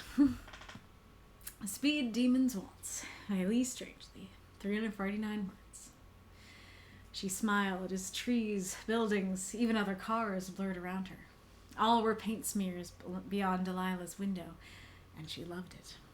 That smile remained until she glanced at her hood through a thin haze of smoke seeping out its edges. I'll be fine, she said to herself. The hood then flew off over her head. The smoke darkened, forcing her to stick her head out of the side. It was then that the radio kicked on, unleashing a stern voice. Pit box, now. Too late for that, she replied. Besides, I'm just about to pass Rosefield. I can see the engine on the aerial cams. It's not as bad as it looks. You already made the qualifiers, they asserted. You don't need to beat him. Yes, I do, she shot back. Why? We have a wager. She heard the slap of a hand meeting a forehead through the speaker. What do I tell Julia when you're brought to her in a wheeled coffin? That I love her very much. She'll shoot me. You'll be fine, Delilah grinned. Have you any idea how to fix visibility? Smoke's a bit thick. Yeah, they huffed. Reverse gear and return to the pit box. Don't say it's too far. The car goes just as fast backwards as forwards. I know. I built it. Gears clicked inside Delilah's head. Reverse gear. Good idea. Wait, what? She switched the radio off, taking one last glance at the rear mirror. Well, it's either across the line or back to the medical wing. She yanked the gear shift. Her foot slammed the pedal. The wheel turned to its very end. The car spun 180 degrees. With another hard thunk of the gear shift, Delilah was barreling towards the finish line at full speed. Any poor soul that could get anywhere near her drowned in the darkened, dying breaths of her engine. If by some miracle they got side by side with her, they would have seen Delilah, waving as her car pulled ahead of them, her front burning, and her back bumper falling into the sweet embrace of the finish line.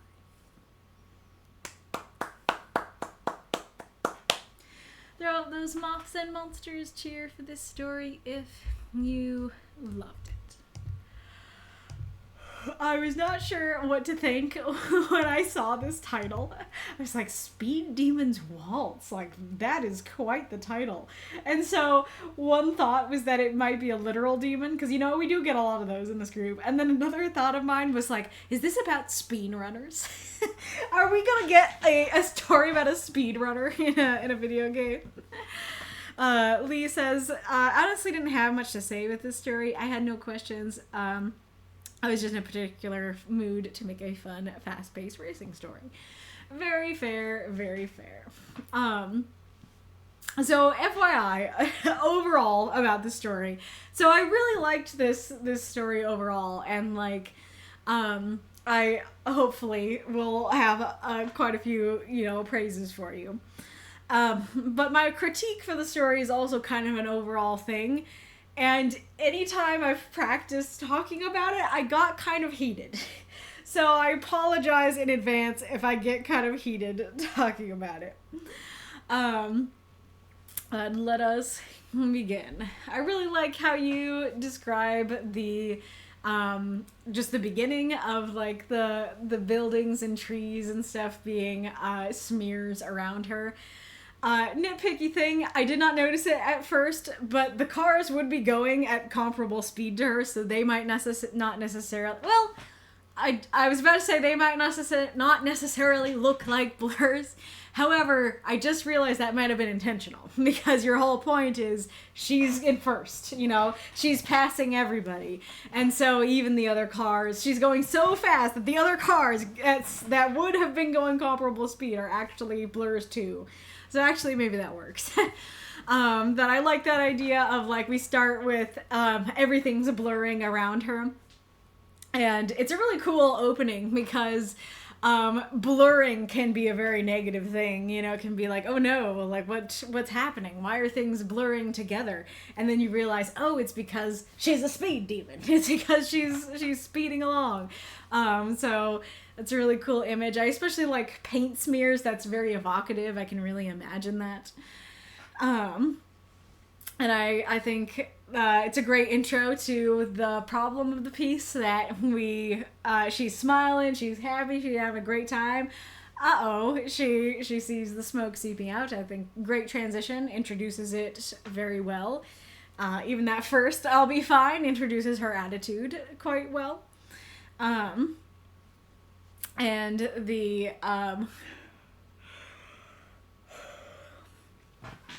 And then, you know, the hood flying off is very dramatic, and the pacing of that works quite well.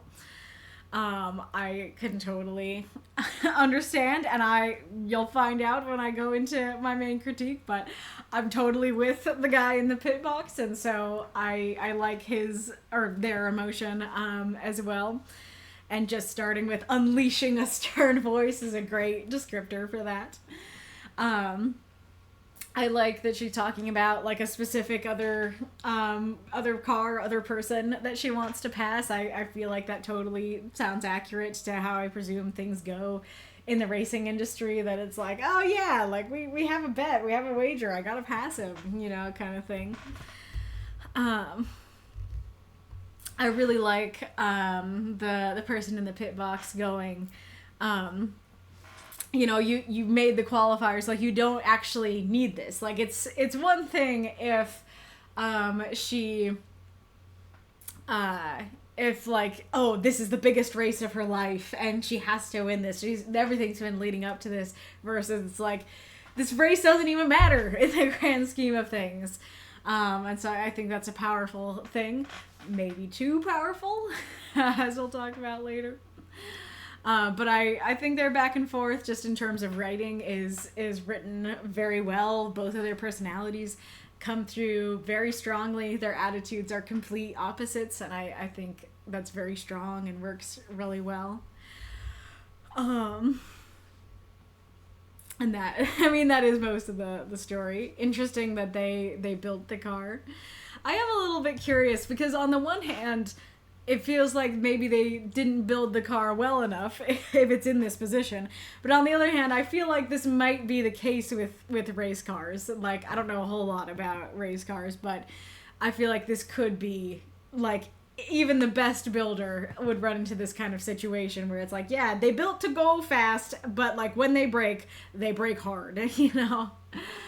And not just, like, literal braking, but B-R-E-A-K.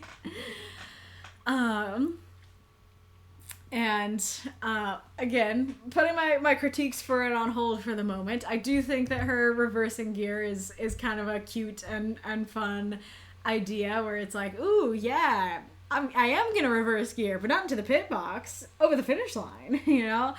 I can't see anything, so I'm gonna go backwards, and I think that's very fun. I like that, the image of her spinning around and stuff. I do think that full speed backwards, adding a backwards would help here, because I think, at least for me, when you say full speed, my brain just automatically assumes forward, and so I was kind of thinking, I was like, did she turn around or did she just do a spin? And so backwards would help there. I like the description of the dying breaths of her engine. And I think it actually kind of works. This kind of perspective of like, okay, you can't see it, but if you could, what would you see? I could easily see myself critiquing this kind of perspective, but I think in this story it works incredibly well. That it's like, okay, like the engine smoke is way, like it covers everything. But if you could see it, here's what you would see. And I do like the image of that snapshot.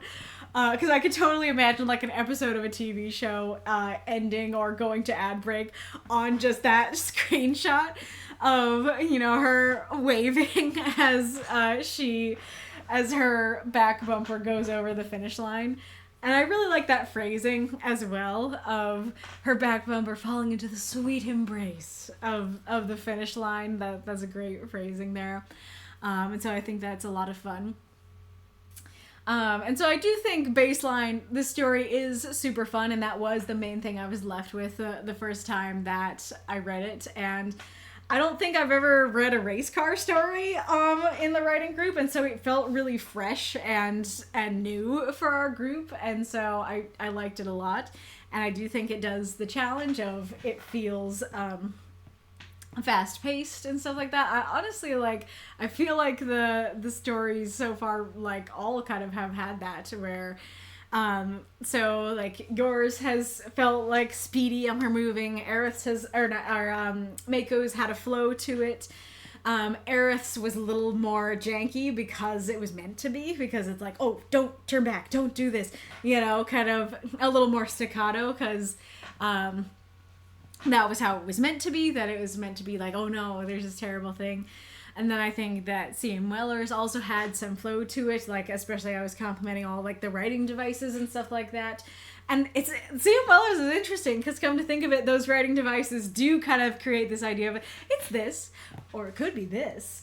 And that feels very accurate of, like, I could get out and run away free, or I could have, an angry mob after me, kind of thing. So, yeah, I think that, whether intentionally or not, you all have done the challenge quite well so far. So, any other small critiques before I go into the big stuff?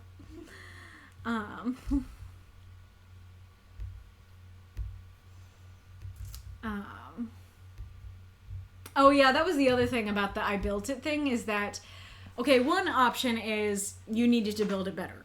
Another option is, no matter, even if they were the best builder, like, it's a race car, it's being pushed to its limits, like, any car of this type, would run into this kind of thing sooner or later. Or if it's even if it was the best the best built car in the entire world, Delilah would break it. That it's about Delilah, I could see that.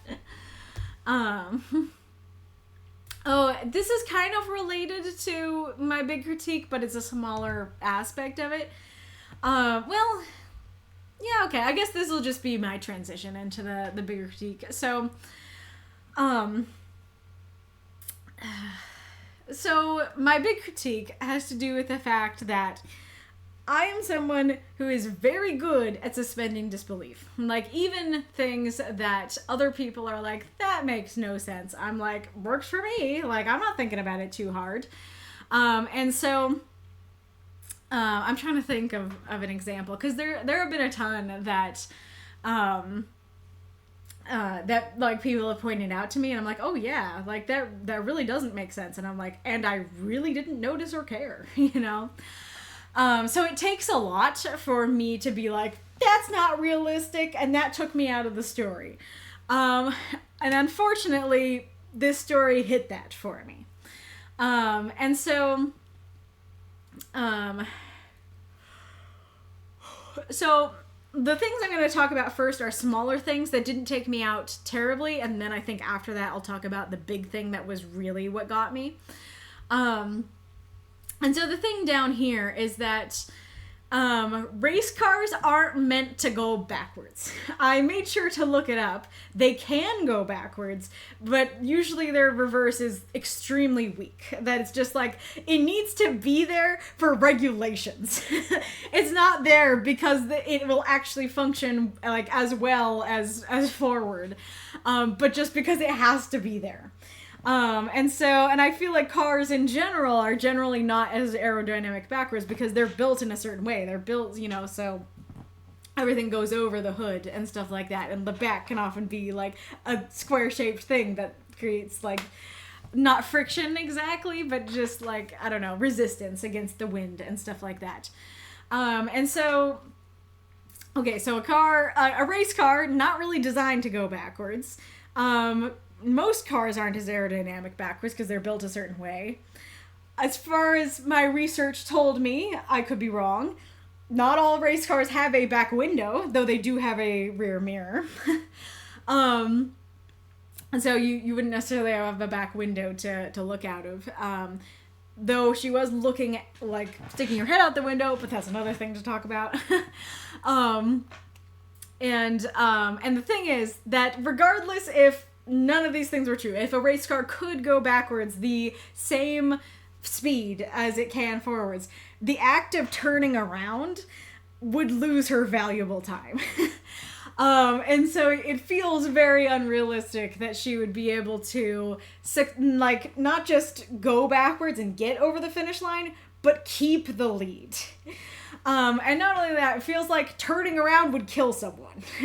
Somebody would end up dying because she did a 180 right where all the cars were piled up at the front, you know? So, like, this one didn't hit me as bad as the other things I'm going to talk about, but that was one of those things where it's like, doesn't feel like that could happen, you know? And that would totally be fixed by her not winning. You know, if she doesn't win, then I would be like, okay, yeah, I can get behind that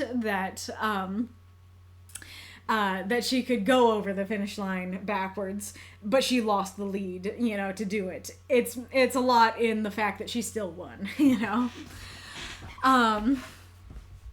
But going back to the beginning, this was one of the things that did ping me more, is that you can't stick your head out the side of a window in a race car. One, you can't do it just because of the forces acting on you. You know, like, think about how, like, if you're going down the freeway and you stick your hand out, well, bam! Like, your hand is probably gonna be compelled to slam against the car. Now imagine it's a race car and it's your head.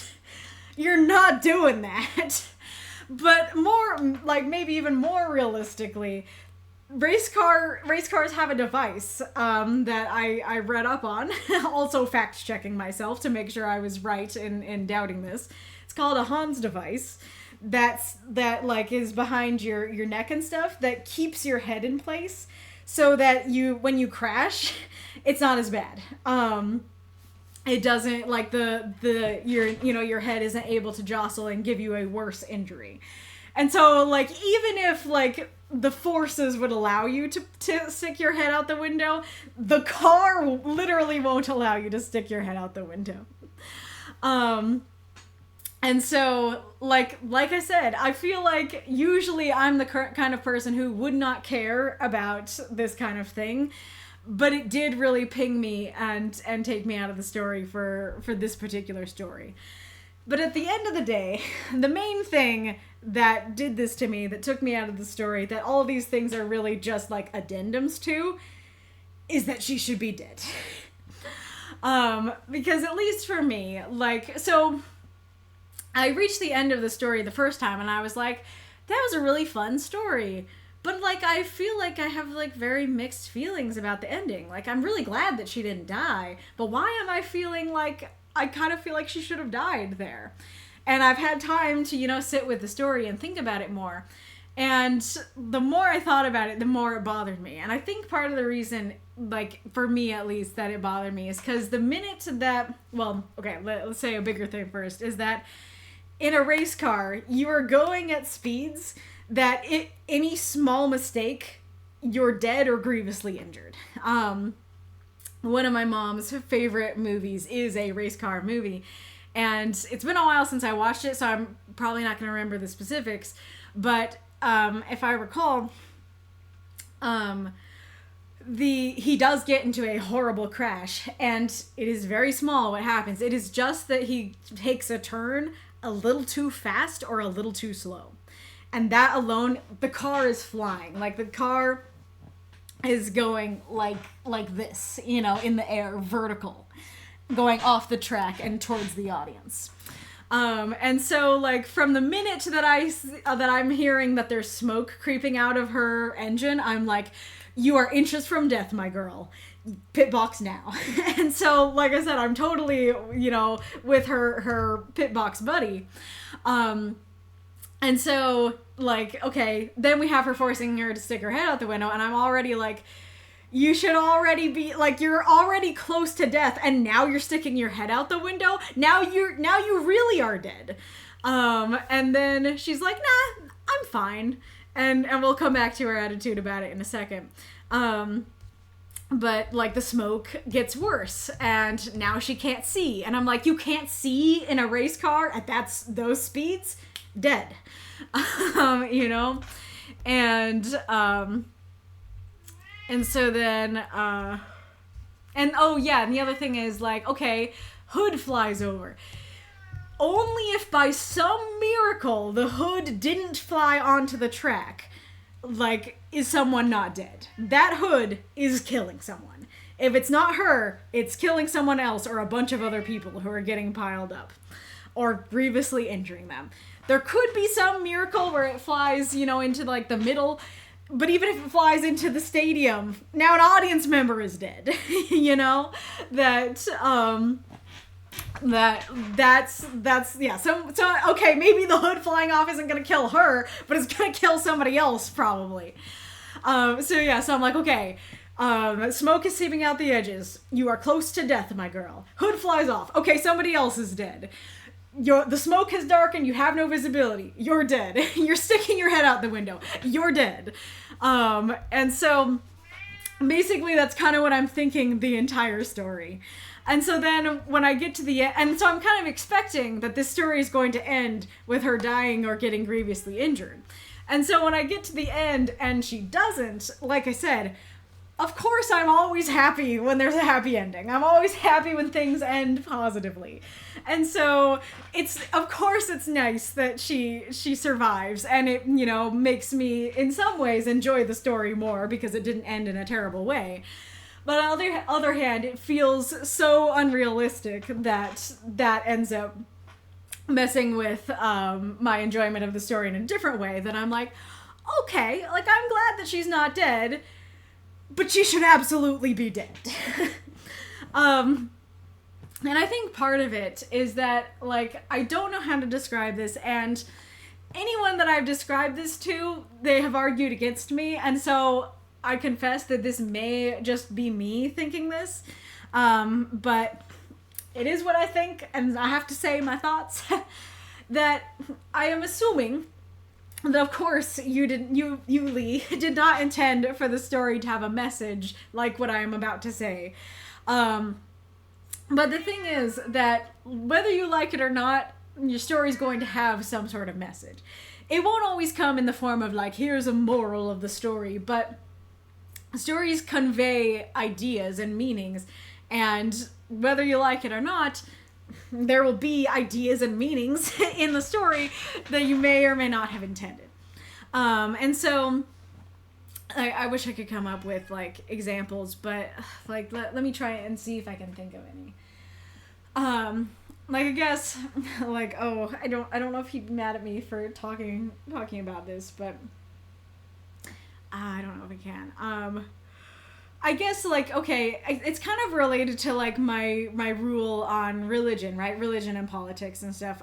So, like, there's a difference between writing a story about a Christian who's a bad person and writing a story that seems like you're saying that all Christians are bad people, if that makes sense. So, like, you can totally write a story about a Christian who happens to be a bad person, and you can write it in a way that it clearly conveys, hey, the story, the author is not trying to convey that Christians are bad people in general, just that this guy sucked. Or you could write that, like, a very similar idea of, like, hey, here's this guy who is a Christian who's a bad person, and that story could convey, oh, the story is, and the author is trying to tell me that all Christians are bad people. Oh, I don't like that, you know? And so there's a little bit of this idea here in this story, for me, personally at least, that it kind of reads like it has this message of, even if it looks like you should, like, you should be dead, you are very close to death, so, like, the situation is, like, 99% likely to end with you either dead or grievously injured. Keep following your dreams. Winning is more important. You know, that it's, yeah. And so I don't think that's a very good message to convey of, like, no, winning is more important. Your dreams are more important. The wager is more important. I don't like getting that message out of this story. And I think part of the reason that it feels like that is, like, a message is because the story addresses it. Because the guy in the pit box is like, hi, get to the pit box. You are going to go to your wife or your girlfriend in a wheeled coffin. She doesn't care. She keeps going. And she's laughing about it, grinning about it, being like, do you have any idea how to fix visibility? She's not recognizing the danger. And, like, I totally get, she's a speed demon. She's an adrenaline junkie. you probably kind of have to be a race car driver. You know, race car drivers like deal with death. That is their life. And so you do have to enjoy adrenaline and recognize that you are close to death when you're a race car driver. I definitely get that. But again, there's a difference between clearly conveying, hey, this is Delilah's opinion, it's a terrible opinion, versus like, this is Delilah's opinion, and I agree with it, you know? And so I highly doubt that you agree with Delilah's opinion, but to me, the story ends up reading like it's reinforcing her opinion. That like, oh yeah, you have the people in the pit box telling you they're gonna die, they're just the naysayers, you keep going, and you'll win. And so I think that's why I was left with that feeling of like, oh, okay, like I'm not sure I liked that. Like, why do I not like the fact that it ended with her surviving? I think that's why I had that feeling of like, oh, I don't like that her actions were rewarded. You know, that like what she did there was not okay. And the story doesn't treat it as not okay. You know, the story treats it not only as not okay, but as something to be commended because she wins.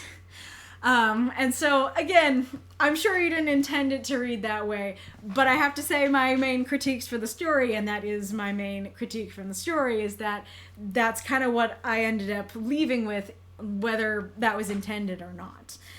And so I'd have to think more about it to give you specific ideas of how to convey that this was not okay. I think you started to get like a little inkling of something with Back to the Medical Wing, but I think maybe part of why that line wasn't enough for me is because like it's not going to be the medical wing. It's very likely going to be a coffin. And again, like I said, we addressed that it was going to be a coffin and she didn't care, you know? And so, like, I don't know. I don't know if her attitude was a little more serious, that she recognized the danger, she recognized she might die, and she chose to do it anyways. If that was a little more clear, I don't know if that would have been better. I don't know if, like, ending on the person from the pit boxes marching up to her and like that's where we end the story on. I don't know if that would have helped, because even though we don't get to hear the conversation that was had, that would leave the story not on the note of the finish line, but on the note of, hey, she did something wrong and she's about to be chewed out for it. That might have worked well. Of course, like if you had the words to have a like an asterisk, like a break, and then have her have an actual conversation with the person from the pit crew, that might have helped, but of course that would cost a lot of words, so you probably couldn't have the conversation in the story. You would just have to have them be like, pit box now, and then she turns it off, and then they have the conversation after.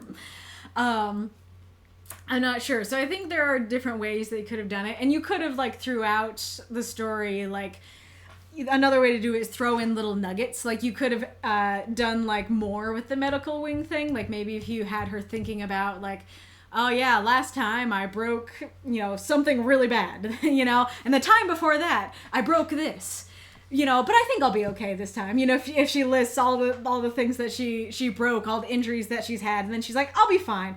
I think that would better convey, oh, okay, the story isn't condoning this behavior. The story is saying, clearly she got a bunch of injuries, and, like, the next one might be her last.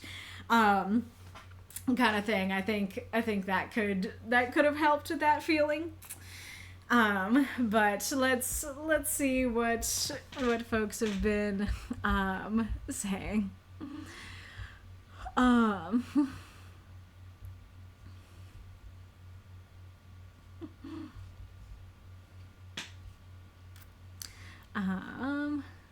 I wish I had read this earlier this week.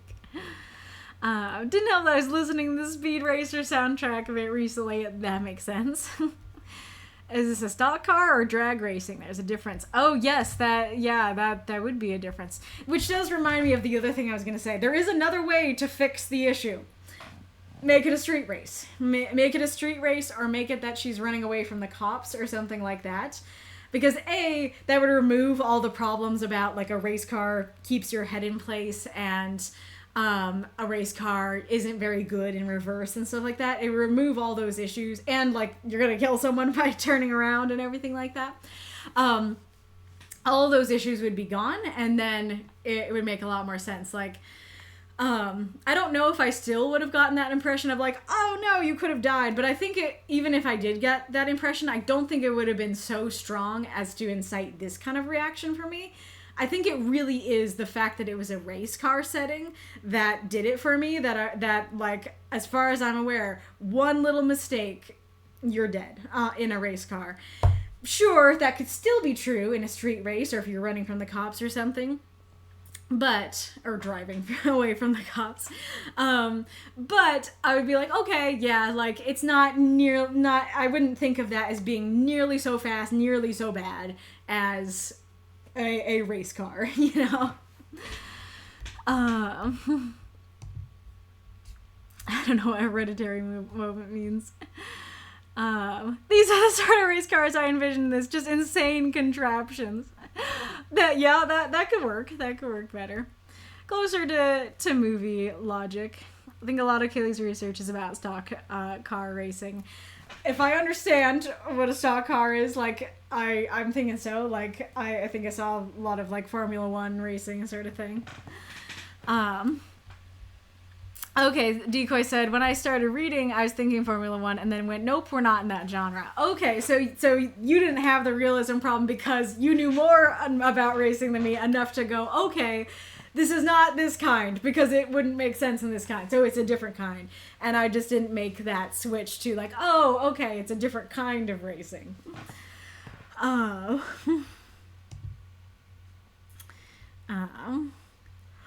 Well, if I think this is just a matter of taste, to me, this is very Hammy H says cheesy, realism out the window.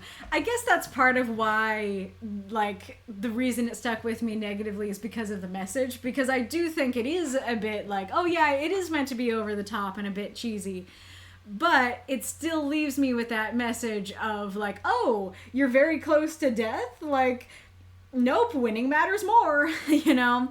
And so, like, I think, I don't know, I think that if it had less of that message in my reading, then I would have been able to just go, oh yeah, like, it's pretty cheesy and over the top, and, like, it's not meant to be serious and stuff like that.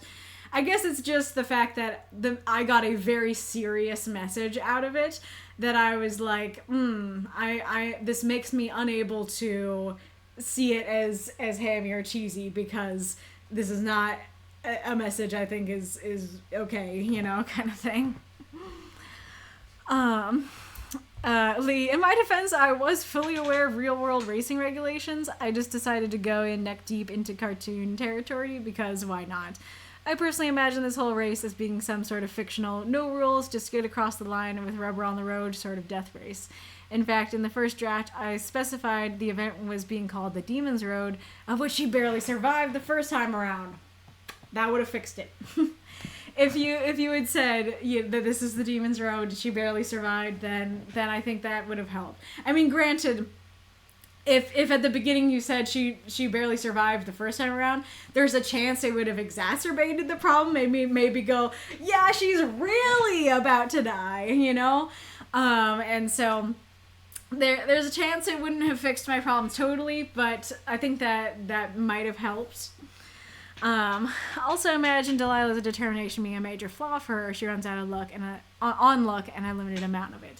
Yeah, so that is the thing. That is just what I wanted more of, is that it seemed like the story was saying, wow, like, this is to be condoned because she won, you know, rather than, hey, she's running on luck, this is a flaw, it's going to run out sooner or later. And I guess it kind of goes back to that, me feeling like, okay, she's dead. Okay, she's double dead.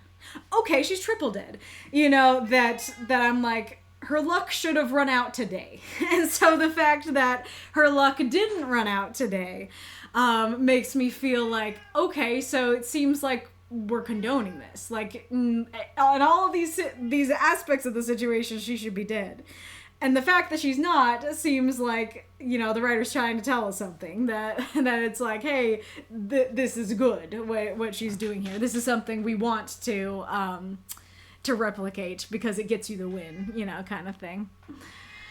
Okay, how'd you get that, though? How'd you get that it was a street race? Because, like, granted, like, I guess maybe I'm having the problem where I know enough about racing to see the problems and not enough to see what worked about it. But like when like I don't you're talking about a race car and you're talking about, oh yeah, it's the pit box.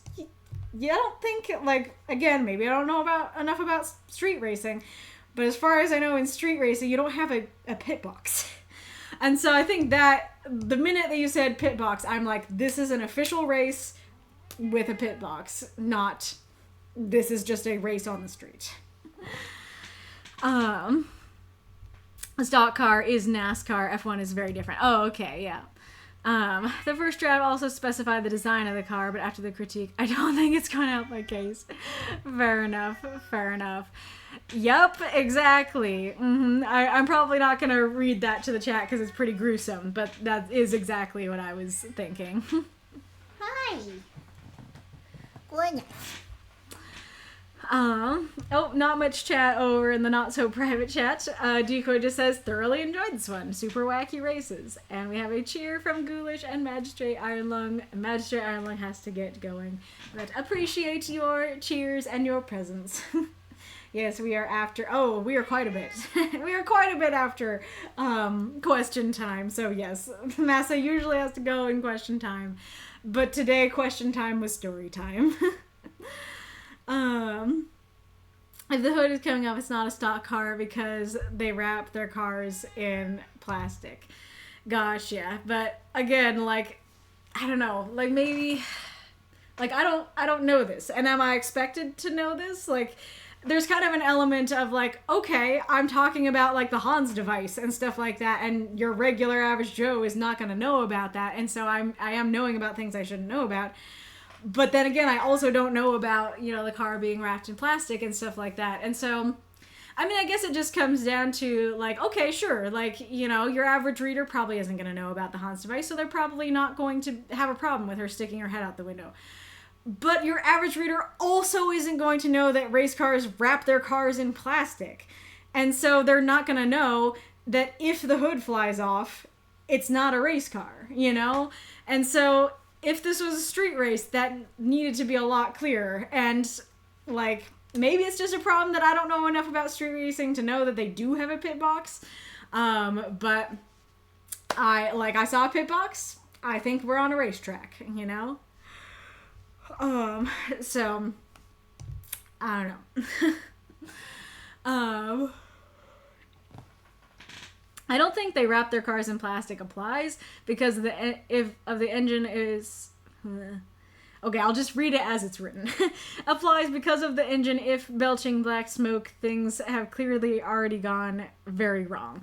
Yeah, that is a very good point, that it's like, okay, like, even if, like, the car is wrapped in plastic, you still have the problem of like, there is still smoke going on. And so there is still something wrong to make me go, something's very wrong, And, like, if everybody was like, nope, I totally got this as a street race, then do feel free to say so. But I feel like that's not going to be the immediate thought of everybody reading this. But anyways, so I enjoyed the story despite my really strong critiques. I hope I warned you sufficiently about where this is gonna go, but I did enjoy the story, even though I had a pretty big critique for it. Like, this was definitely one of those critiques that, like, I finished the story for the first time, and I was like, oh, like, that was really good. Like, but the ending leaves me feeling a little bit weird. But my main thought was that was really good. It was only after I thought about it more, I was like, oh, here's why I got that thought, and the more I think about the thought, the more it bothers me. Kind of thing. But I think that overall the story is really good, and I am being a little bit harsh on it in some ways. So I'll change my if to of and my is to if. Fair enough. So how did you get that then? It says, I assume these were normal modified cars, not NASCAR. Why did you think that? Again, nobody's answering me. Are there pit boxes in street races? Like, is that a common thing? Because, like, again, I do not associate a pit box with a straight race. That is the main thing that made me think that it is a actual NASCAR race. And so, and again, like, I don't know if everybody else thought that it was a street race and I'm the only one who didn't, maybe it's fine. But I really do not see what about the story cues you into street race. Like, even if it is, like, it could be NASCAR or it could be a street race. I don't feel like the story is clear. And so, like, I feel like it needed to be clarified because it being a street race is super important. Ooh, that is a cool car. I do like that. But anyways, I should probably stop there. Like I said, I told you I would get heated, and I kind of did. I hope that that doesn't, like, make you feel bad or like you didn't write a good story, because you did write a good story for sure. That it is now time to go on to our midstream question. So we now have a midstream question channel, and so what I did is people just submitted questions, and thank you for submitting your questions over there. And I just had people like them, and the one that got the most that had the most likes when I looked at it before the stream was the one that got through, and that was Palmathemus's question, which was, how do you combat questions like, am I a good writer, or overcome feelings like you suck at writing? Very deep, intense, and rather sad question, but I think a question that is important because it's something that a lot of people deal with. I think that's a little too big. I think this is something that a lot of people deal with that is very worthy to get answers on. So, yes, feel free to answer this. Hey, Magistrate Ironlong here is here long enough to back me up. But from what I've seen of street racing, or it's mostly movies, there is no pit per se. There is a racing area and a place where bystanders park, and often racers that are finished participating. That is what I would imagine for a street race, for sure. Mako, I felt like this was a low rent NASCAR. Not like actual NASCAR, but people just getting on a dirt track and racing. Mostly because I expect better from cars and drivers in actual racing leagues. Gotcha. Very fair. I set a fins away from being a Batmobile. And again, fiction death race. I mean, I already said that does kind of go back to the same thing of, like, treating death casually. There are a lot of tropes at play that let me know. Lee did admit to Speed Racer being an inspiration. Gotcha. Yeah, so I'm not familiar enough with the fictional racing genre to know what tropes would allow me to know that this is street racing. Anywho, there is your question. NASCAR did start from beach races or other rural areas. I didn't know that. That's interesting. But yeah, like, at the end of the day, the simplest thing is, if this was a street race, take away the pit box, you know? And I think that would have helped. I do agree with that, like, Delilah's archetype and the Pitmaster's archetype are very common. And maybe that is also another problem of me not reading racing stories very often, because maybe this is what all racing stories are like. Maybe all racing stories have the characters, like, doing things that in real life would get them killed, but they're still doing it to win the race. I mean, I'm pretty dang certain that's how Fast and Furious is like. But, you know, I guess, like, one of the very few racing movies that I've seen, you know, the one that's my mom's favorite, isn't like that. It is based on a true story, so it is realistic about it, and so that's the main, you know, view that I have of it. And so for me, I'm not thinking about, like, oh yeah, like, this is normal, like, all the time in fictional racing stuff. Yeah, we don't care about death. It's normal. It doesn't mean we're trying to say any kind of message. Whereas the one thing I'm familiar with was very realistic, and so I'm like, but you're gonna die though, you know, that kind of thing.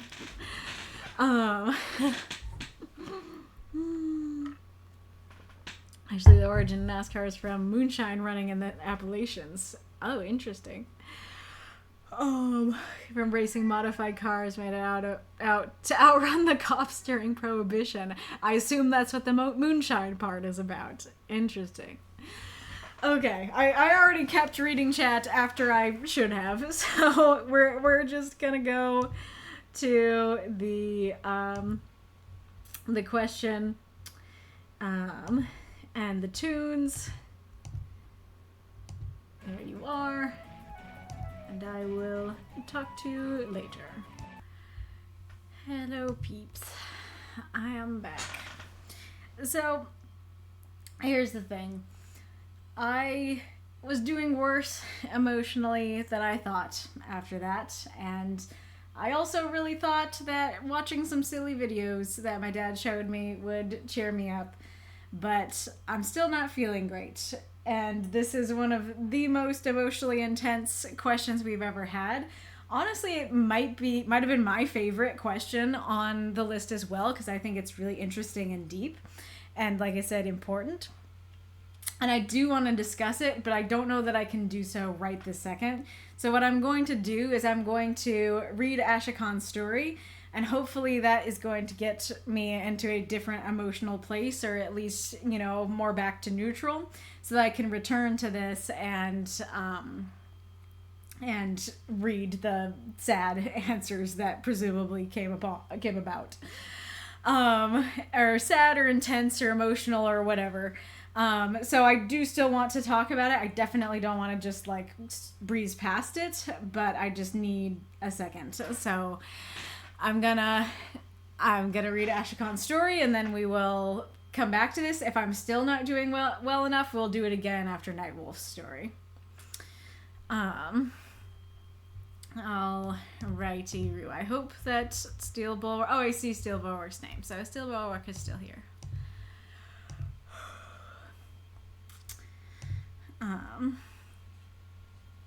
Alright. Shining through the cracks.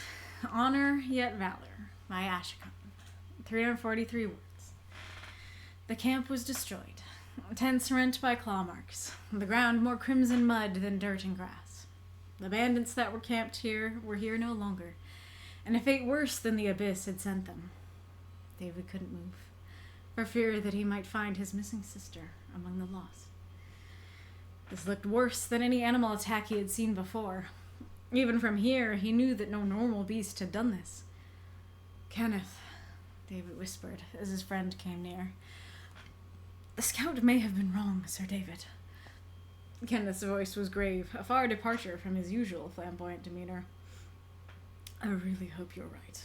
David stepped forward, drawing his claymore. It was not long before they heard a whimpering, a haunted, melancholic whimpering, a sound which no natural beast could make. As they came around a gashed tent, they saw a towering creature, teeth and claws covered in blood. It stood easily 3 meters tall, even hunched. Its shoulders heaved as it whimpered, cradling something barely the size of its paw. A doll. Soraya's doll. David looked again at the beast. The fur, her hair, though bloody, still had a semblance of the golden blonde of his sister's hair. No. David couldn't breathe. He wanted his intuition to be wrong. There was no way this thing, this werewolf, was Soraya. Though he knew his sister was lost to him. The creature turned sharply at the sound of David's sword hitting the ground, but sensing the holy power within him, it roared defensively and ran, leaving giant tracks in the soft ground. David was dazed. Soraya. His voice, barely a whisper, unnerved Kenneth. Surely she can still be saved, Kenneth quickly suggested. There are many marvelous... No. David's voice was weak, but Kenneth heard a breaking heart meeting a steel will. Soraya is dead. That beast wears her skin, but it is not her. Slowly, his voice gained strength. I know my duty. As the Knight Commander, I cannot let her loose. I will not shirk my duty.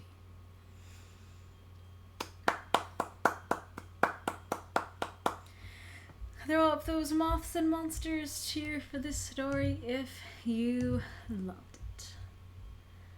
Where is Ashikon said, I had to retool this scene a bit, but I think this one came out pretty decent, all things considered. I did want to clarify a couple things, though. One, there was a decent bit of the scene I had to skip over, but were the descriptions given enough to paint the scene? There was a massive battle here, but I didn't want to spend time on the carnage, because I wanted to emphasize the emotional blow that David felt. Was it still vivid enough to draw you in? 2, I kept going back to the phrase, no normal/natural beast, because of the realization at the climax, and I indulged in the formatting to break apart the flow since I have more characters than words to work with. Did that get repeated too much to keep an effect? I tend to lose myself in purple prose sometimes, so I want to make sure that the language stays efficient. So I will look at those afterwards. I quite liked this story. I thought you did a really good job with it. So I guess the first question of yours will end up getting answered by default. So I guess maybe I will start by answering it after all. Absolutely, your descriptions were vivid enough to paint the scene. And as I hear you say that, I feel like if you went more into the descriptions, it actually would have been too much. That it might have felt like over indulging in the setting and the descriptions and overly purpley. I mean, I don't know what your description was, so of course there's a chance it wouldn't be that. But that's my intuition, that it would have felt like lingering on the setting too much, because this is really good. What you have is just like the perfect amount to tell me what was going on, and I think it's really vivid. I can really imagine that it's just like the specifics of the carnage matter less than there was carnage. And then, there's blood everywhere, tents are destroyed, it's all ripped apart by some sort of animal attack. So I can very much imagine what is going on here. Now, I guess the things that I would want to know are not so much the descriptions, but more like questions I have about, well, I guess I'll just ask them. So the questions I end up having is, this is a bandit camp. So why does he expect his sister to be with the bandits? Because if his family was a family of bandits, he wouldn't call them the bandits. He would call them his family. And so was there, did the bandits take her? Oh, printer beep boop. Now that I think about it, that's probably exactly what happened. That the bandits took her, and either they turned her into a werewolf, or they activated her werewolfness or something like that. But I definitely had the question of, why would your sister be among these bandits, And honestly, if you just took out the bandits, no questions. If it was just like, yep, there's a camp, it's destroyed, tents are rent by claw marks. Anyone who is camped here is here no longer, then I think I would have been like, okay, I don't know why his sister was in this camp, but maybe it was his family's camp, maybe it was something else, I don't know, but all that matters is his sister might have been among them. And I guess as we're talking about that is a fantastic way of introducing the sister, that it's so dynamic and emotional, just that idea of that he's afraid that he might find his missing sister among the lost. That, because you could have said it a lot more just like, oh yeah, his sister could be here, or the bandits had taken his sister a while ago. I mean, I guess that still would have been impactful. But your phrasing here of, it's not just like, oh, it's not just the facts of his sister might be here, but he doesn't want to move because he's so afraid that his sister... Oh, yeah, you did say missing sister. Yeah, so I do think that that probably does mean she's missing because they took her. Okay, so I don't know. Now I'm less sure if you needed to take out bandits, but do with it what you will. But I really like that phrasing of, that he couldn't move, that you're talking about your character and how he's feeling about this. And so I'm like, oh yeah, I totally get that idea that if you think your sister might be here, you would not want to go looking through the bodies. That totally makes sense. And I'm very surprised that, I did not see the twist coming that the sister was the beast. And granted, I think that is partially because you didn't use werewolf until later. We're going to talk a lot about the word werewolf with this story. But I think that is a benefit to not using werewolf until later, because I'm just like, it's a beast. And so I kind of assume, yeah, it was always a beast. And so I did not know that there was going to be a twist that the beast is actually a sister. And so I think that works very well. This is a cool way to do world building. So Fate Worse Than the Capital Abyss had sent them. Because, yeah, like, we can equate the abyss with things that we might know from our world, that, okay, the line in our world would probably be like a fate worse than hell. And so we can get what it means, but it also gives us a little bit of world building and allows us to know a little something about the world. And so I think that flows quite well. Oh, I was like, what are those two white things? It's the outlets. They stand out very starkly now.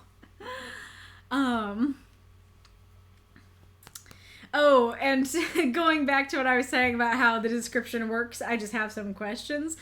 The other question I had was, the scout may have been wrong about what?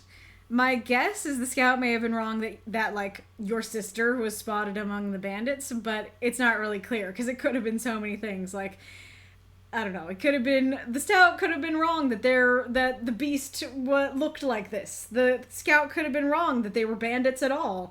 The scout could have been wrong that your sister was among them. You know, the scout could have been wrong about, whoa, oh, cat, oh, baby, are you okay? Oh, sweetness. Oh, thank you. Poor baby.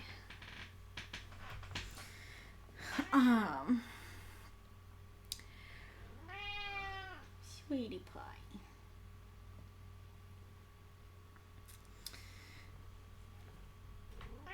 You sound okay. Me too. Baby.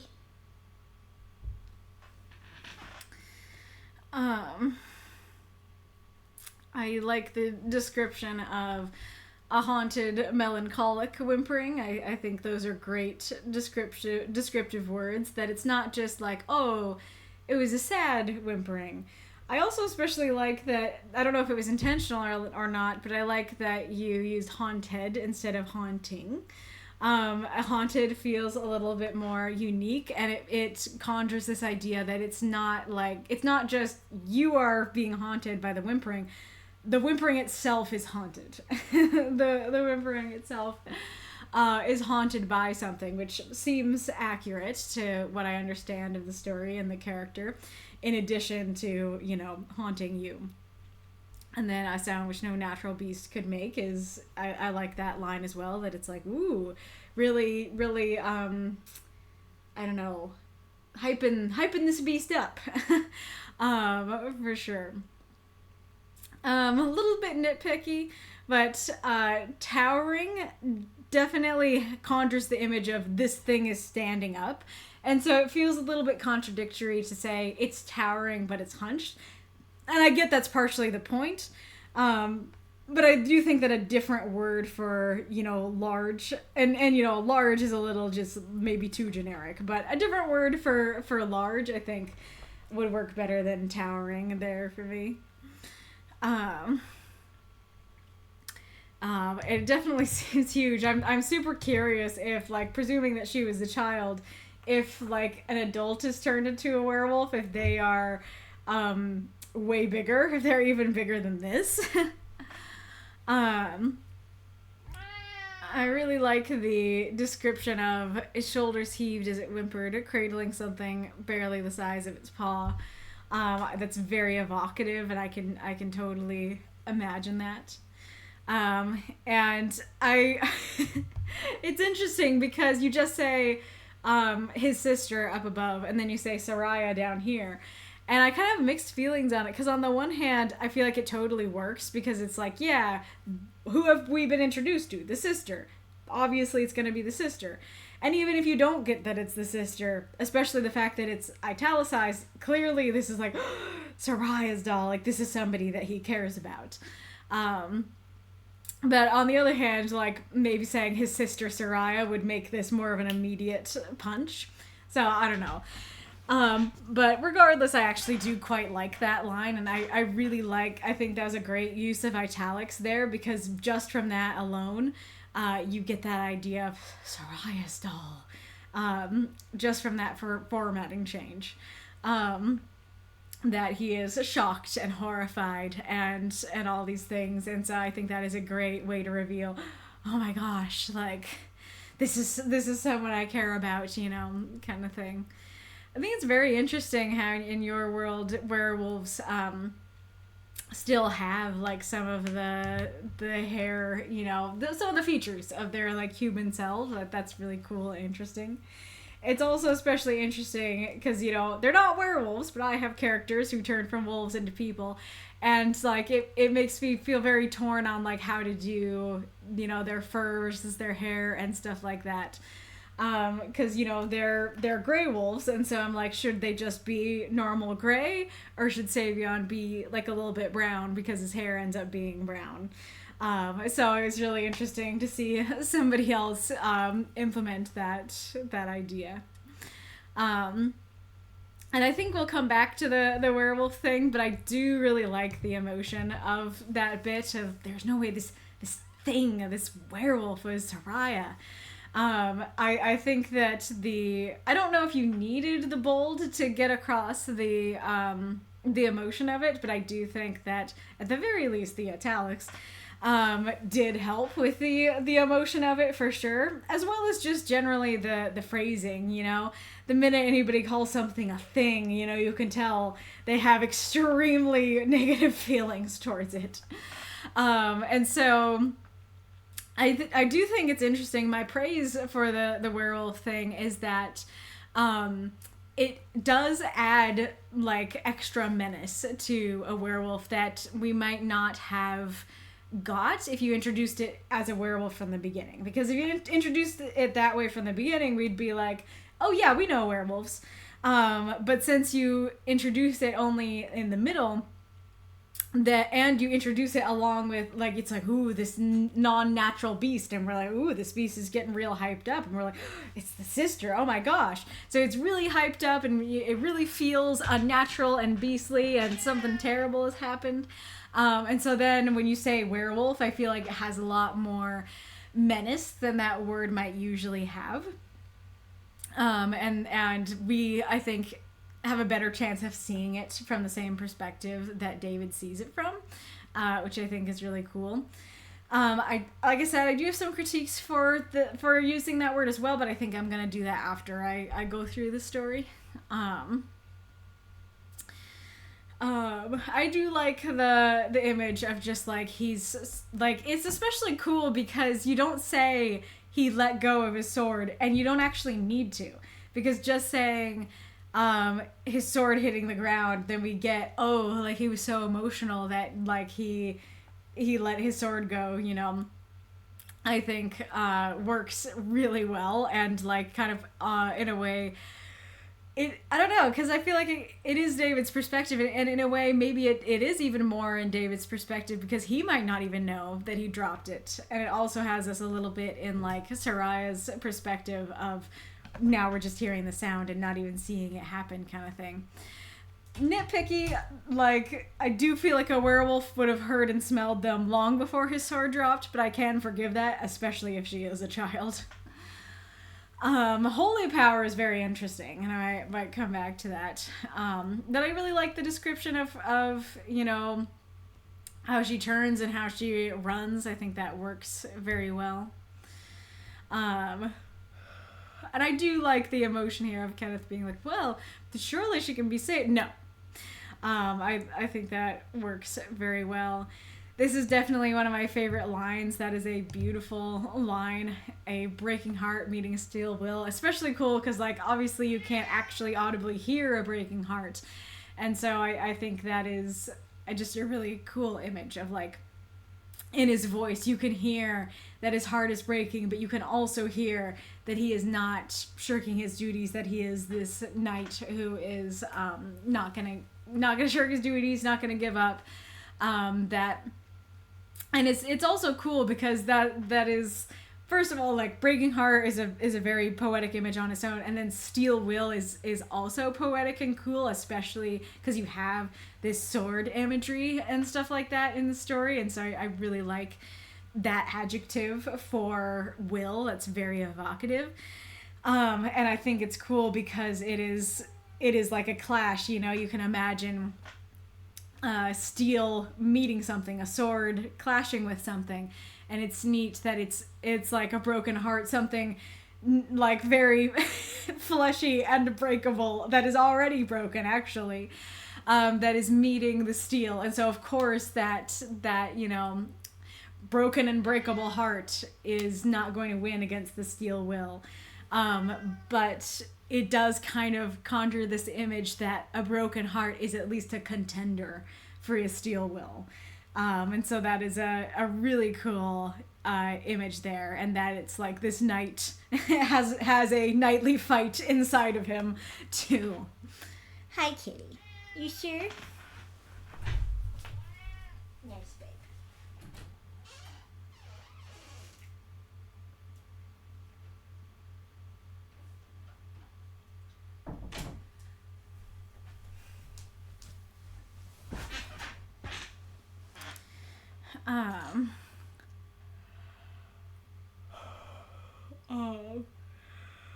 And I really like that you seem to have two uses of the prompt here. One is that she can't turn back into a human, and two is that he is not turning his back on his duties. And both are really strong uses on their own, but together they're even stronger. And so I think the prompt use is very, very beautiful there.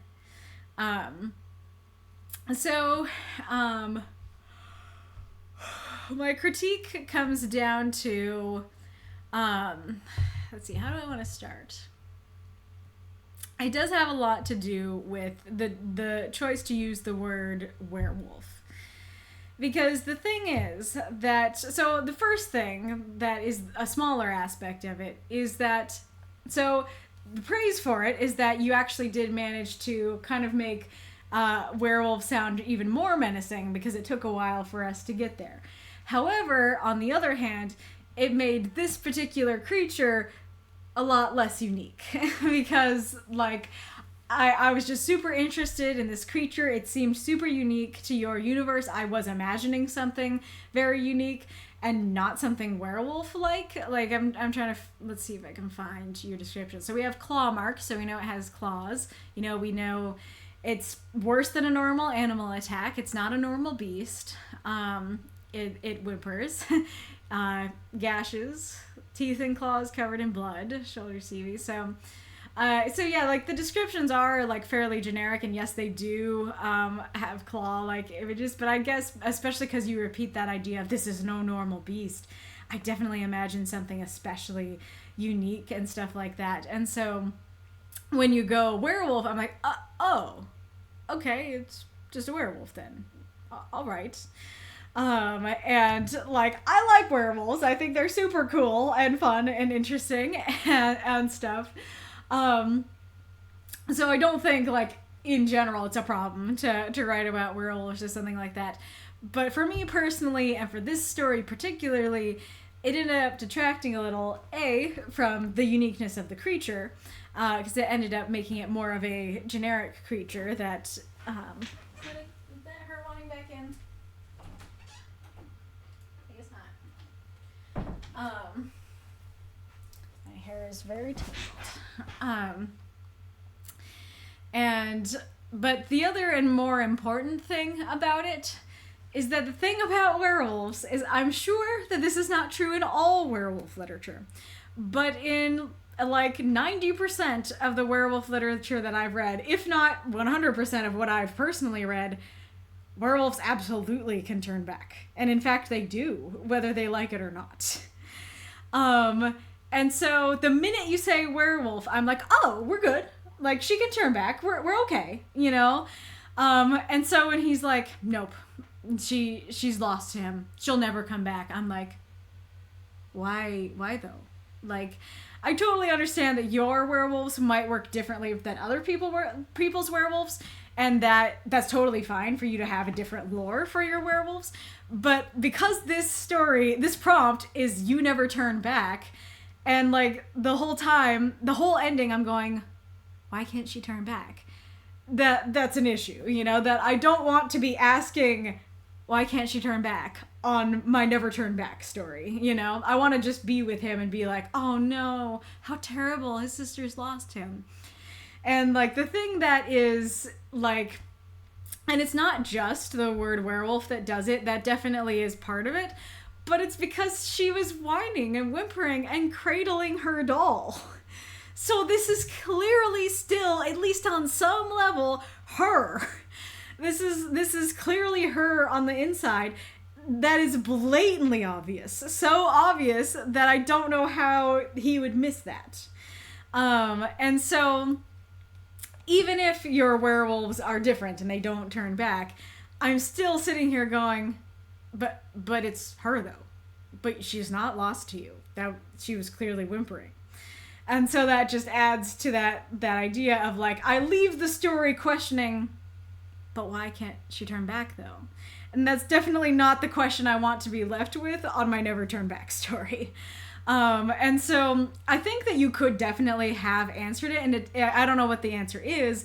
I feel like what, at least to me and my brain, it's what would make the most sense to me is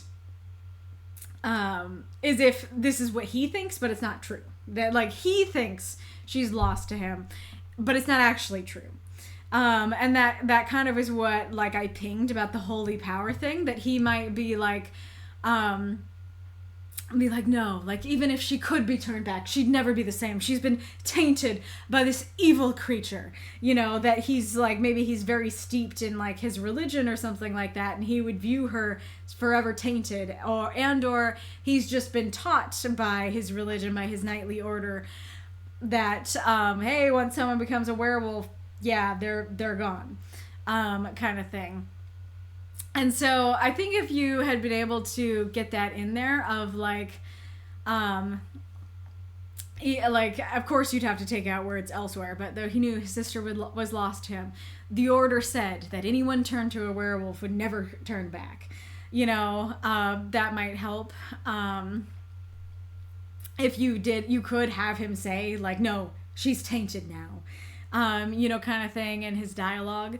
But just something in his internal monologue or dialogue to convey that, okay, this is what he believes, and like really emphasize this is what he believes. Because just saying he knew his sister was lost to him, absolutely, that could just be something he believes and not be true. But like he's the only narrator I have. So I'm like, okay, he knows that his sister is lost to him. This could mean that he thinks this, but it also could easily mean that he's right and she is totally lost to him. And then, you know, Kenneth says, yeah, surely she can be saved. There are many marvels. And he immediately shuts it down and goes, no, she's dead. That's not her. And so that has the same thing where it's like, could this be only what he thinks and not actually true? Absolutely. Could it also be actually true? Also, absolutely. And so, especially because in the werewolf lore that I have read, werewolves can turn back. I'm left going, okay, which is it? Why do you think that she can't turn back? You know? And honestly, all of this would go away, or maybe not all of it, but a lot of it would go away if you didn't use the word werewolf. I still might have that question of like, okay, but like she was cradling the doll and whimpering, so it's still her. I might still have that question, but it would be a lot less strong, because I probably would still be able to go, okay, like clearly she was like whimpering and cradling it, but hey, it's your world, your beast, your rules. Like, I guess when they become like this, they never turn back. Even if Soraya is still in there, I guess that she's just forever stuck like this now. Okay. I think I'd accept it a lot more because I don't have preconceived notions about werewolves. And so this goes back to our conversation earlier in the stream that if you're using a word that people have preconceived notions about, then you either need to very clearly explain. And if you're using a word that people have preconceived notions about and yours is different, like your use of it is different, you either need to very clearly define how yours is different, or you need to use a different word or not use the word. And so I would definitely say that applies here too, is that I need it to be clearly defined. Hey, these werewolves are different. You know, they don't turn back. And like, yes, I know that he directly says she won't turn back, but that's not quite enough for me to, and granted, maybe that's just evidence that like maybe nothing would be enough, that you would just have to remove the word. But yeah, just saying like, oh yeah, she's lost to me, leaves me going, but why though? And so even if you had a world building thing of like all werewolves, you know, I think that would have helped. But of course, like I said, another option is just call her a thing. Just say, there's no way this thing was Soraya. That is already powerful. That's good enough. And so, and that does not cause those questions of, but why? But why not? You know? And then, of course, you know, if you used your own word for the creature, then I also would not have those questions. Yeah, that's the main critique that I'm really left with, is that I do think it's very powerful, that ending of, like, she's lost and I can't shirk my duty, but I am left going, like, I was sure, though, because I'm not sure, you know? I think I answered your questions, but let me look at them again.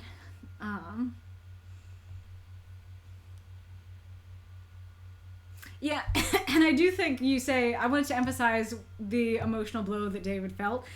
Good instincts. That was a great idea. That I think that's something that we can think about in these stories, that we might want our scenes to do a lot of different things. And so then to think about, okay, what is the most important thing? And often the most important thing will be a character thing.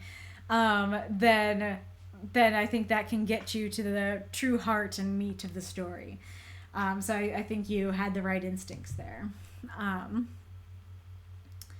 I kept going back to the phrase "no normal natural beast." I did like that phrasing. It did create a very strong impression on very little description. It gave me a really strong impression of like, ooh, ooky spooky. Because of the realization of the climax, that I indulged in the formatting to break apart the flow, since I have more characters than words to work with. I assume you mean by formatting that the bold and stuff like that. Did that get repeated too much to keep an effect? Oh, you only repeat that twice, so maybe it's not the bold. I tend to lose myself in purple prose sometimes, so I want to make sure that the language stays efficient. Unless you just mean repeating "no natural beast." I was fine with that. I didn't really see, especially because you use different phrasing. You say "no normal beast" and "no natural beast." I don't think you said it too much. I don't think it... I really pinged it. I was just like, ooh, like I said, ooky spooky, and didn't really go, you used that a couple paragraphs ago, you know.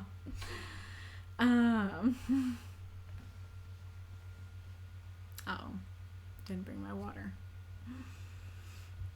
Let me ask if one of them can bring me the water.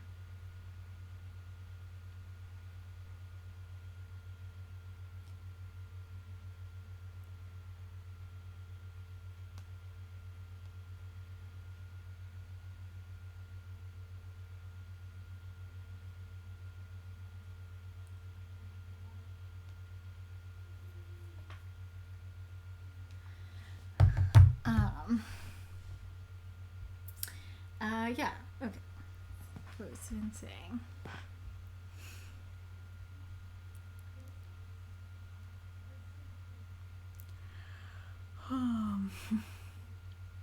Earth, I just want to say, don't feel bad. Oh, is there a cat?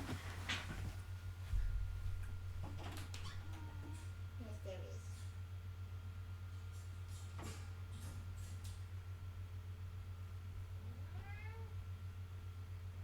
Thank you.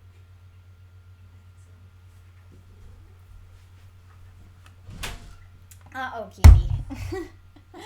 I stepped off the throne for only a moment, and now she wants it. Well, we could sit together. There is enough room for both of us on the throne. Yes, there is. Yes, there is. Aerith, I just wanted to say, don't feel bad about having strong feelings about a story. It just means you're passionate about helping us to be the best writers we can be. It means you genuinely care. I feel that means a lot to me as a writer. Aw, that's very sweet of you. Thanks for saying that. And thanks for the mothy heart, Steph said. Aerith, oh, sad tale with a powerful expression of love conflicting with duty. It's a powerful expression of drama. I would agree with that. Might be referring to the fact that in many werewolf stories the curse is permanent, and while she might turn human-shaped, she'll always be a werewolf. Gotcha. Mako, yeah, being forever tainted seems likely, since the other guy was like, maybe we could break the curse. Fair enough. Ashika says, Soraya is definitely still in there, which is odd in lore, and I would love to write more about this world so that I can get the lore out there. But yeah, David's family is an order of holy knights, and the werewolf curse is considered evil and permanent. So by rights, he thinks there is no way her soul can be saved but by death. Aha, yep, that is kind of what I was expecting. And come to think of it, you could have also, that could have helped as well if you leaned into that language of like, because I think that thing is like a really good, like very powerful and does really convey what he thinks of these creatures. But yeah, if you use more of that language of they're evil, you know, that her soul cannot be saved. Yeah, you could say that instead of his sister has lost him, you could say her soul can't be saved. Because they're similar, but not quite the same, because his sister has lost him. I'm like, wait, but she's still in there, you know. Whereas if you said her soul has lost him, then maybe I could, or her soul can't be saved, then I think I would have got more to that idea of that, like, oh yeah, her soul is tainted, this is about, you know, a religious order type of thing, is that even if she's still in there, her soul still can't be saved, you know, kind of thing.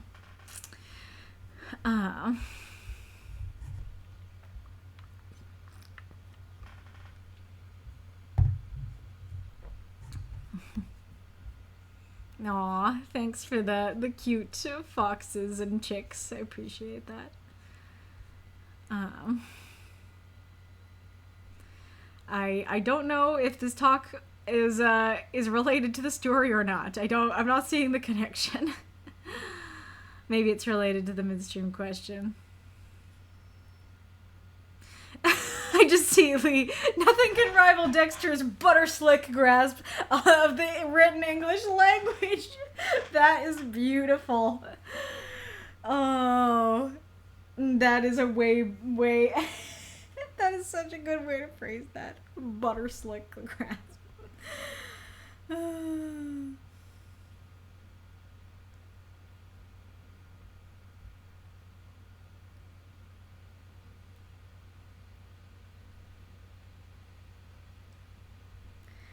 There's also the idea of even in human form, the wolf still bubbles under the surface. Yeah, that is fair, that it's like, oh, she can turn back into herself, but she still has the potential to turn back into the werewolf. Yeah, I didn't think about that. That is a good point. And again, like, if you did use a phrasing like, whatever form she took, she was tainted forever now, you know, something like that, I think could help.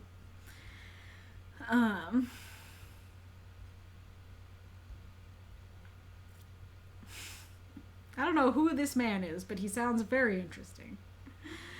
Glad you enjoyed it, though, says Ash. I definitely did. Really, really good story. And I am really curious about this world, about these characters, you know.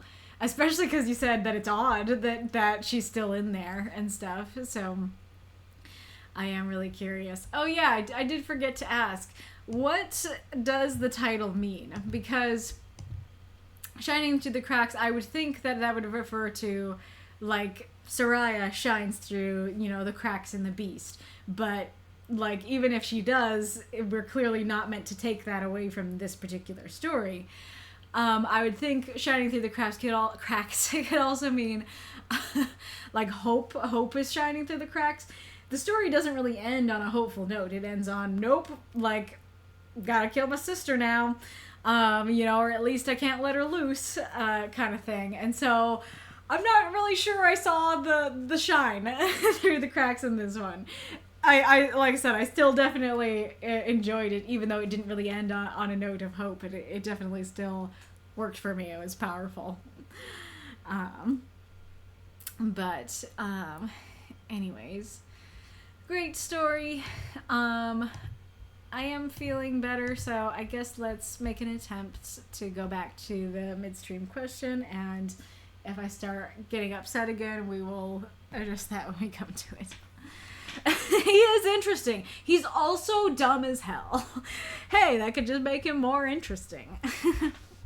I'm probably gonna try and, like, especially because Mako said that I shouldn't read his. I think I'm gonna, like, proofread them before I read them aloud. Two things. Both Soraya and David are fighting something inward, and David's devotion and Soraya's person are both still there despite their hardships. Ooh, that's really neat. I like that idea a lot. That's super cool that it's like he's not a werewolf, but he's still fighting, some sort of monstrosity within. Really cool. Okay, so the question is, how do you combat questions like, am I a good writer, or overcome feelings like you suck at writing? And now the ad break is coming. So I probably shouldn't start.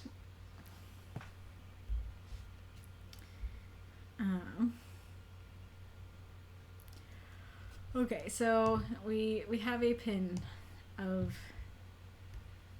scare story. So, of course, this makes me think of scary story. So, like a ghost story at Halloween or around a campfire or something like that.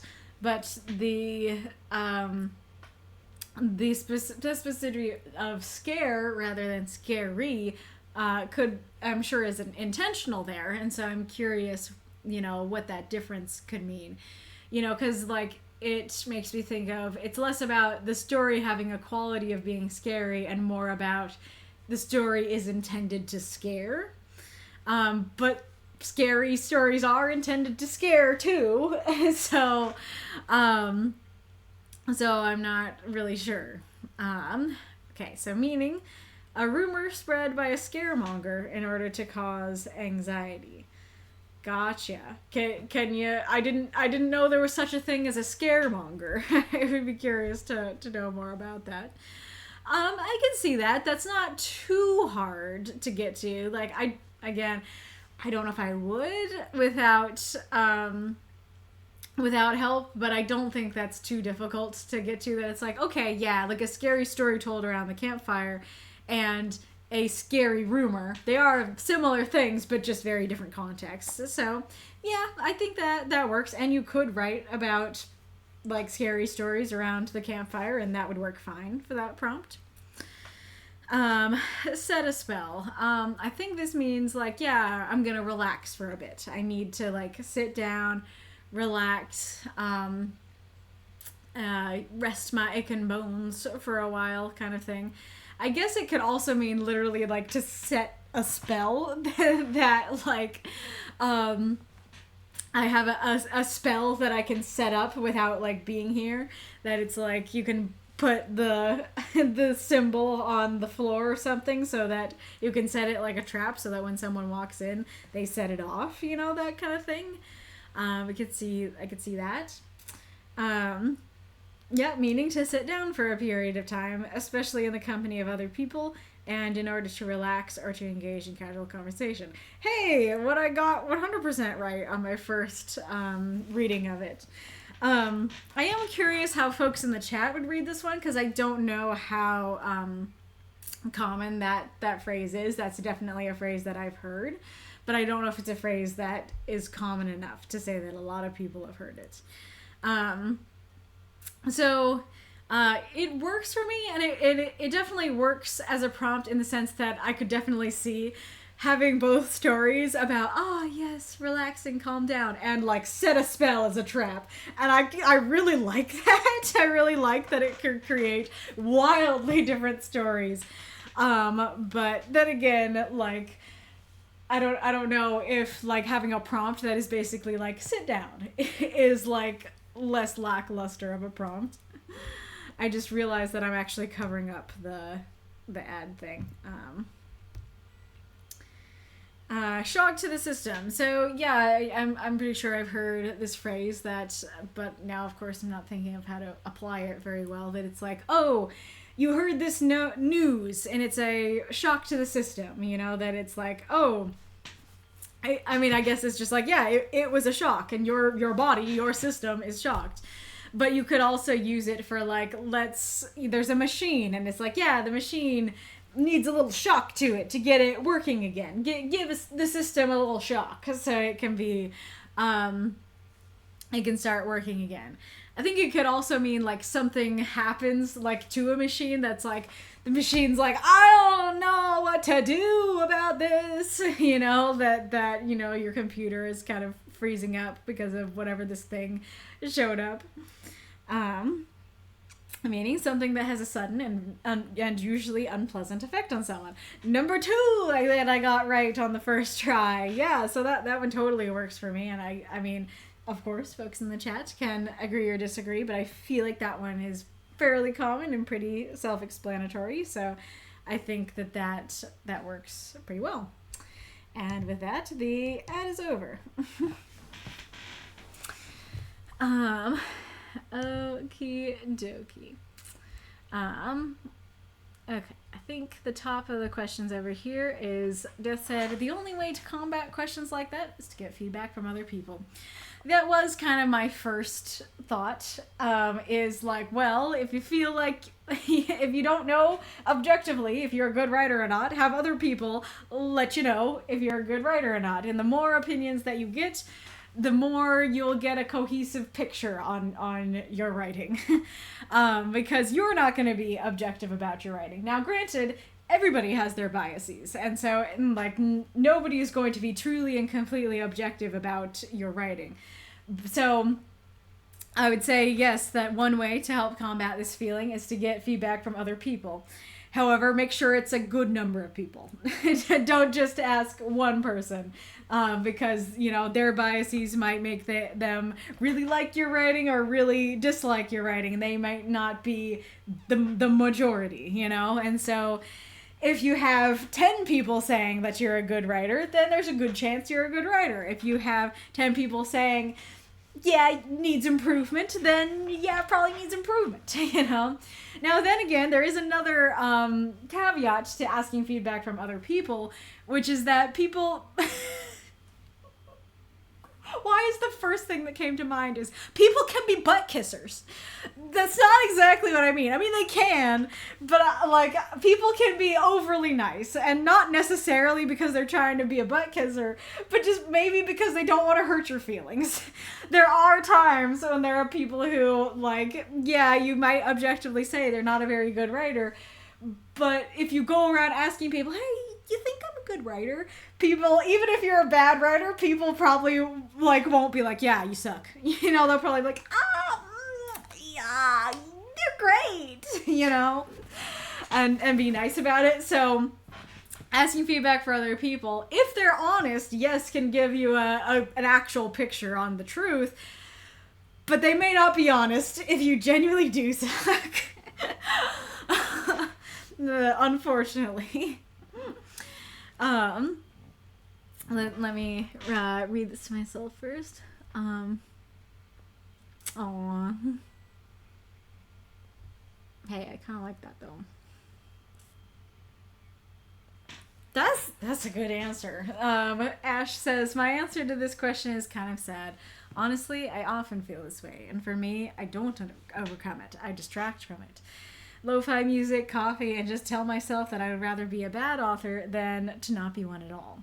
If I am bad and willing to learn, I'll be good eventually. If I stop writing altogether, I'll never have had that chance.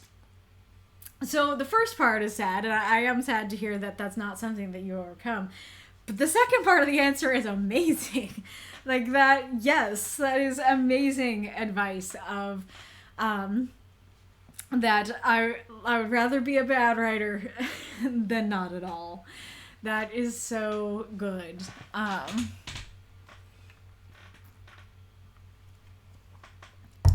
And I do agree with that. That if you are willing to learn, if somebody does honestly point out a mistake and you are willing to learn from it and move forward, absolutely, you will be good eventually. And that is the great thing about it, is that like it is extremely rare. I don't know if I can say it's impossible, but it's ultra super rare for somebody to like start bad and not improve. Like it is in human nature to improve. And so even if you are a bad writer right now, then if you keep working at it, you are going to get better.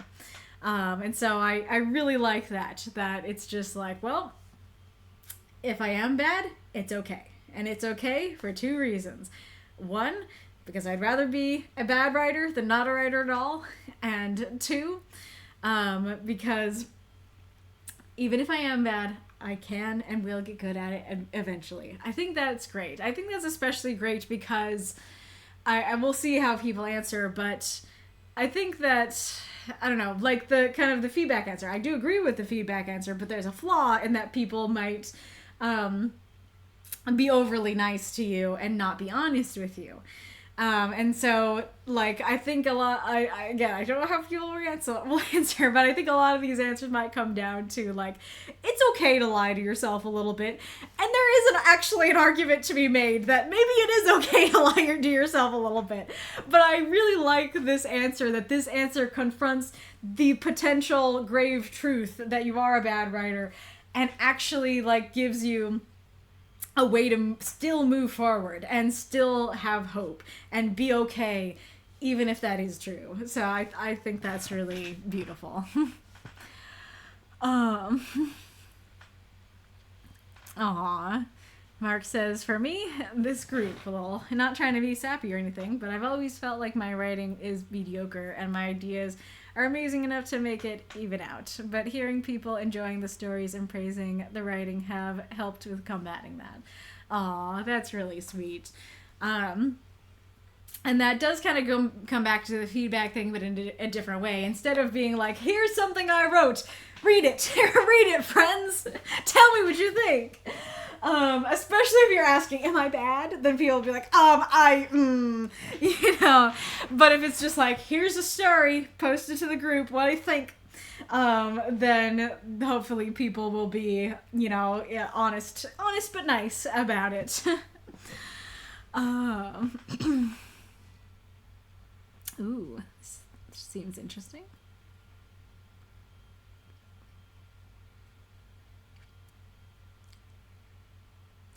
Aerith says, I feel like in a manner of speaking, you should think of people as neither good or bad writers.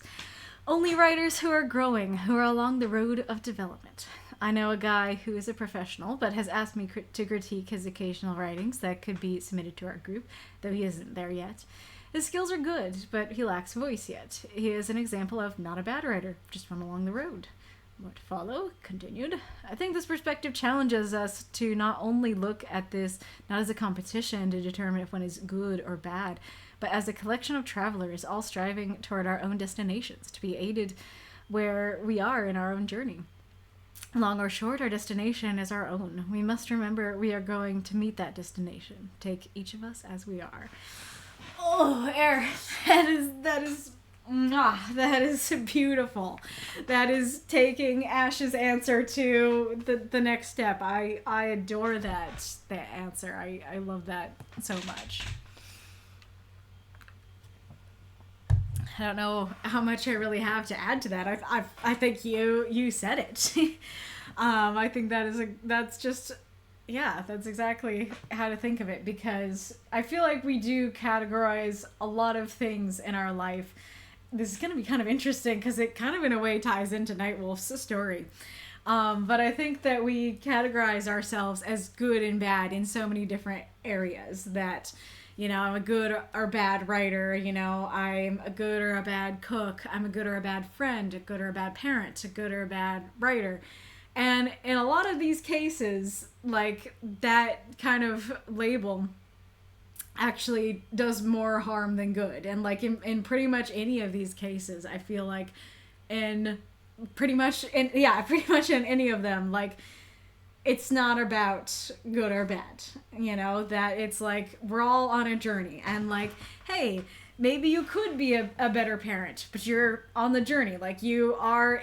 And it all really comes down to that idea of like, are you trying to improve? You know, are you trying to write good stories? Are you trying to listen to feedback? And same thing with like being a parent. Are you trying to be a better parent and listen to feedback if people say that something is off, you know? That's what really matters, you know? I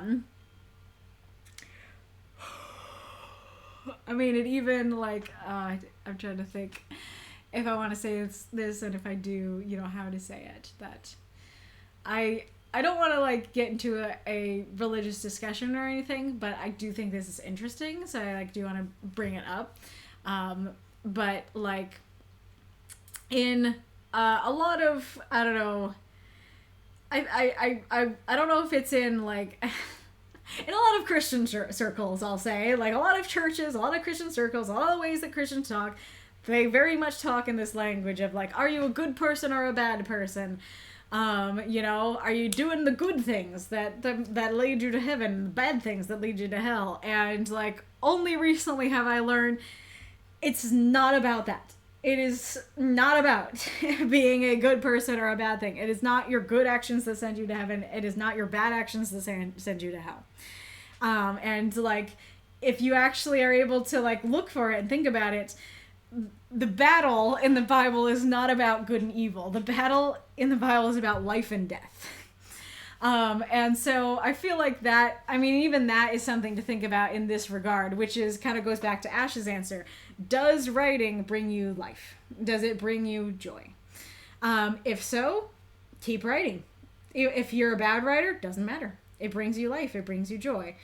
Or does it bring you death? Does it bring you down? Does it make you feel sad and hopeless and upset and stuff like that? And the funny thing is that usually, like, oftentimes asking this question of, am I a good writer? You know, am I a good person?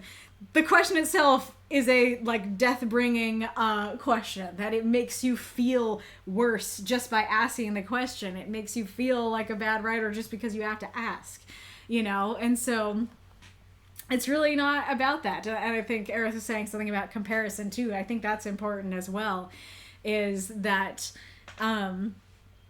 compare, like, am I a good writer can very much lead to, okay, I need to compare myself to other writers. I think this writer is good. Oh, and I look at my stories, I don't think my stories are as good as these stories. I must be a bad writer.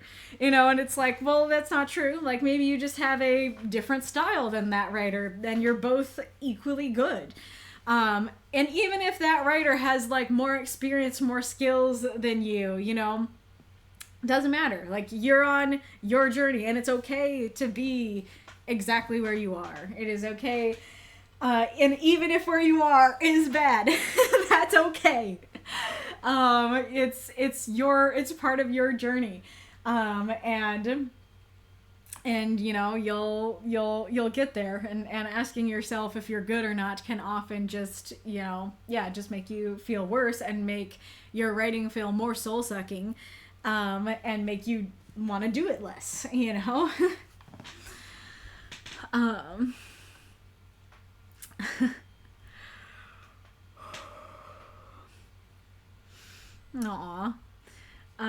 I think I'm still gonna answer it. Mako said that this was kind of meant to be a bit of a joke, but Mako says, that's the neat part. I don't. I just keep crawling along under the increasing weight of the feeling that I'm lying to myself and the world, and nothing I've done or said has ever lifted that weight. Hearing people actually like my stories helps a lot, however, even if I doubt them. Well, I'm very sorry to hear that it's that bad, that you're feeling like you're not good. But yeah, I mean, we just spent an hour on how awesome your story was today, and so I hope that at least gave you a little bit of a boost. um,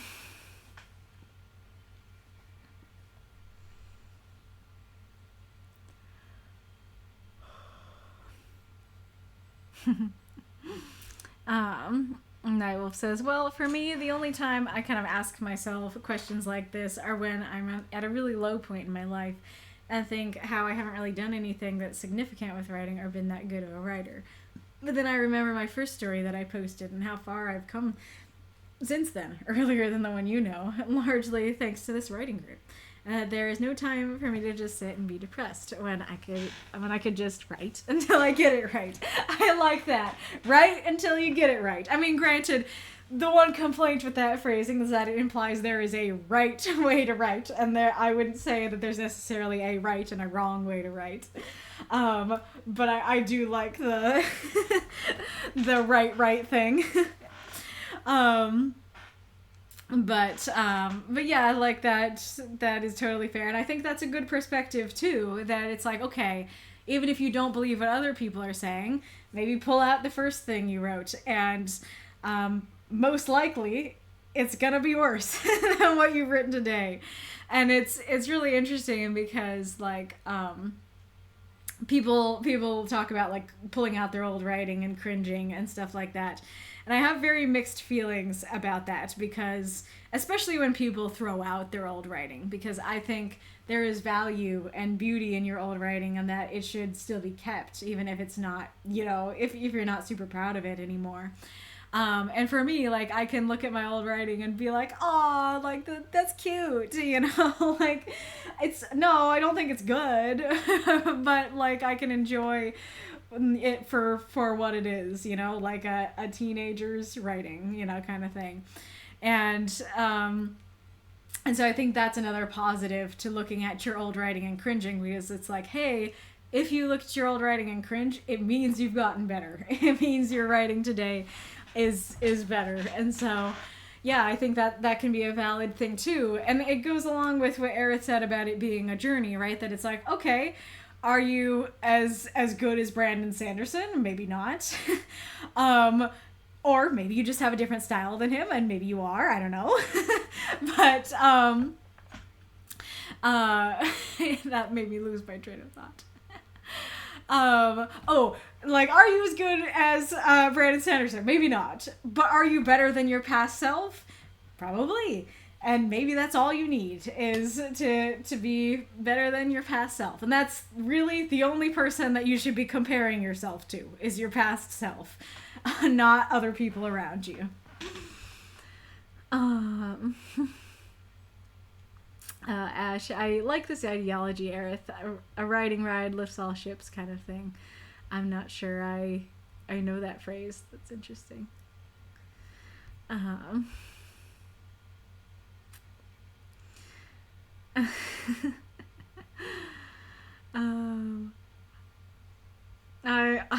bad and that's good. I'm not good and that's not bad. Nice. Hey, because as correction, you spent an hour doing surgery on my story to make it good. Mako, your story was already good. I did not need to do any story surgery on it. The only reason I did story surgery on it is because you wanted something to be clear, and it wasn't clear. So your story was already fantastic as it was. All the story surgery did, hopefully, was make it better. I took an already awesome cookie and I added, like, caramel sauce to it. Like that kind of thing. A rising tide lifts all ships. Oh, gotcha. Must have been a typo. Right until you get it the way that you want it. I mean, I feel like yes and no, in the sense of like, yeah, like keep writing and you'll get better. Yes. But if that is you being a perfectionist and sitting on the same story and writing it and rewriting and be like, it's not perfect. It's not the way I want it. I don't recommend that.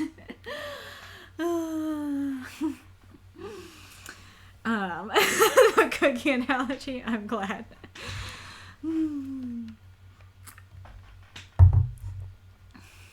Mm.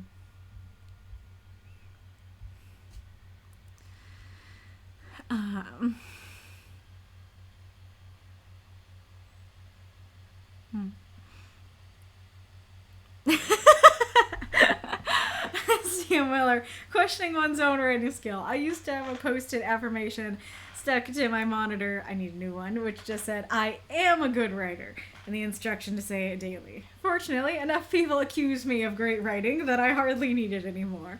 Now, if I could only find a lit agent who believed in my lit skills. I love the phrasing of, they accuse me of great writing. Even within your comment, that is some great writing. Fantastic. And see, like, this is the thing, this is what I was talking about before, about, like I like your writing, and I don't know, I don't know how your writing was when you originally put the post-it up, and if it was bad or anything like that. But that is the kind of thing that, like, could be you, like, lying to yourself, right? And, like, fake it till you make it. And, like, on the one hand, like I said, maybe there's some merit to potentially lying to yourself. That just, like, saying to yourself, I am a good writer. Hey, there is value in that. And, like, if that's what you need to keep going, especially if something like what Aerith's and Ash's answers, if those don't satisfy you, if you aren't able to go, oh, even if I am a bad writer, I still want to keep doing it. I do think that something like that is valid. To have a post-it note like that, or just tell yourself that, like, even if it's not true. And I honestly goes along with that idea of, like, hey, if you tell yourself it enough, it'll become true. If you fake it until you make it. Maybe when you make the post-it note, maybe you're not a good writer. But if you keep it up there and you keep saying it to yourself, and you keep on writing, like, and that, like, especially if that is what keeps you writing, you will get to the point where you're not faking it anymore. And, like, that really is real. And so I think, I think that works. Now, I do feel like Ash's and Aerith's answer, to me, are more honest, and I kind of prefer them, that it's like, hey, I don't know if I am, but even if I am a bad writer, I still want to keep doing this, but especially if, like, those answers are not satisfactory to you, if you're like, if I'm a bad writer, it's not worth it, I don't want to keep doing this, then, like, yes, I definitely think that can totally work.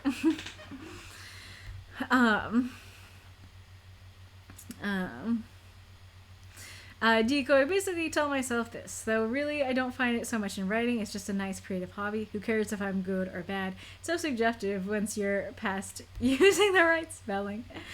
Dude, sucking at something is the first step towards it being some sort of good at something. Aw, yeah, totally.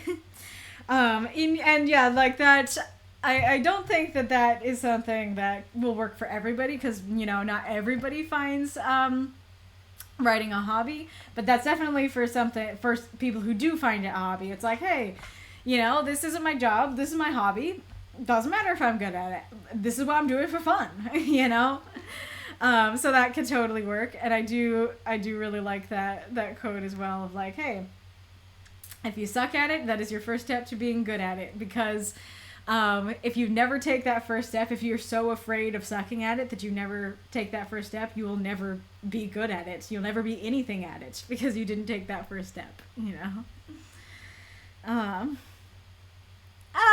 That's great. Lee, how do you combat feelings of sucking at writing? Well, I don't trust my writing ability, but I also don't trust my self-diagnosing ability either. How can I suck if the person critiquing me also sucks? That's great. I love that. Where, like, I'm just imagining a scene of you, like, talking to the mirror, and, like, the mirror is like, you suck at writing. And then you're just like, well, how can I trust your judgment? Maybe you suck at diagnosing. And then you just, like, turn away and close the door. That's great. That it's like, am I, can I trust that my writing is good, based on just me looking at it and thinking about it? No. can I trust my, ability to say whether or not something sucks, especially when it's regarding me? No. So, like, I'm not going to sit here and feel bad because me is telling myself that my writing sucks because I don't trust me.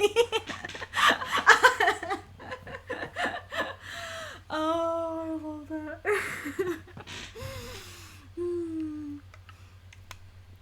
I cannot figure out how to, like, make that funnier without swearing. All I can think is, like, how can I trust what I'm saying? I don't trust that fucker,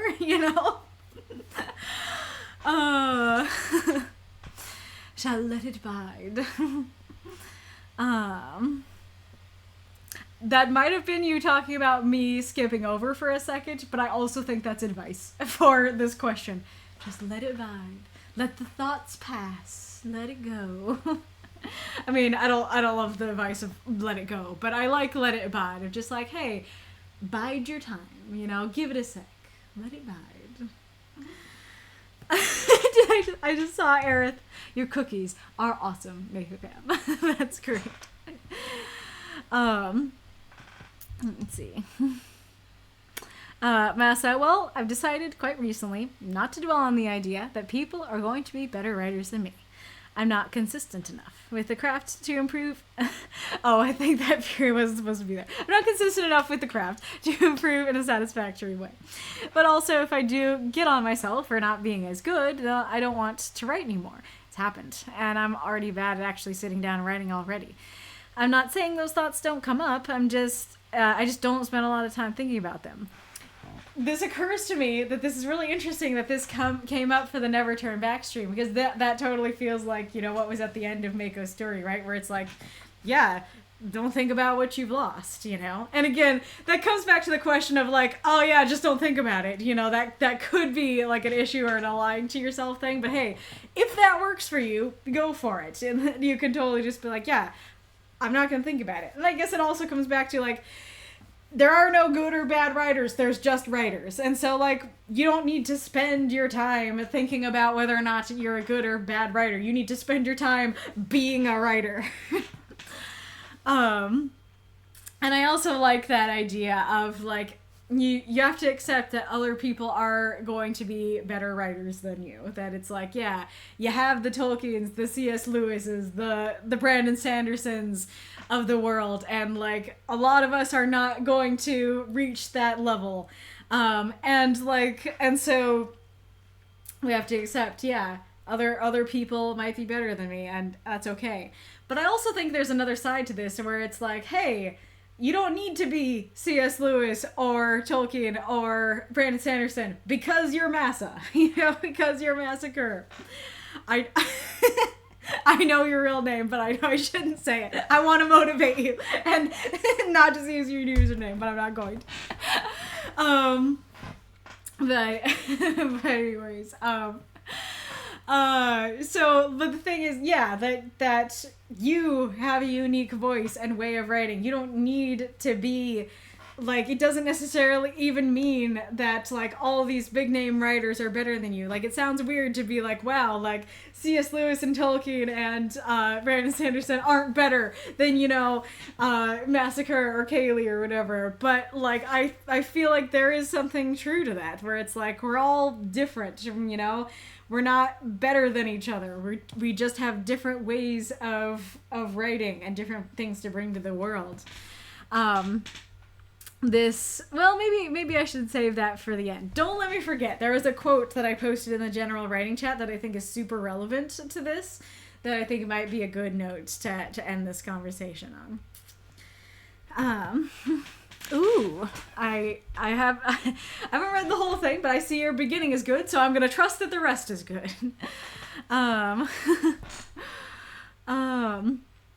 Anyway, midstream question time. I think I just eliminate the idea of am I a good writer and instead ask, do I like what I'm writing? I find it a lot more freeing and allows me to take criticism a lot better.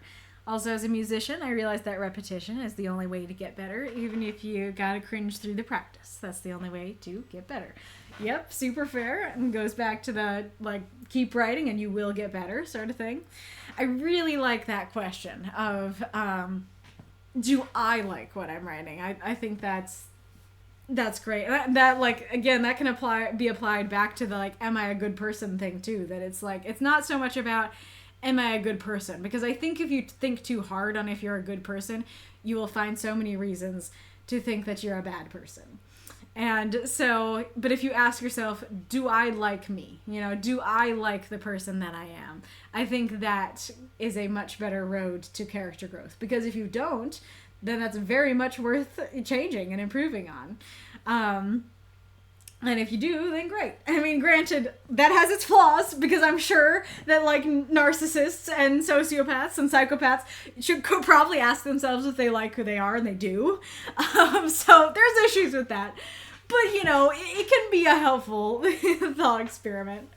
But anyways, back to writing. I think that's a great idea of, like, the first person, like, for whom it matters, if you are a good writer, is you.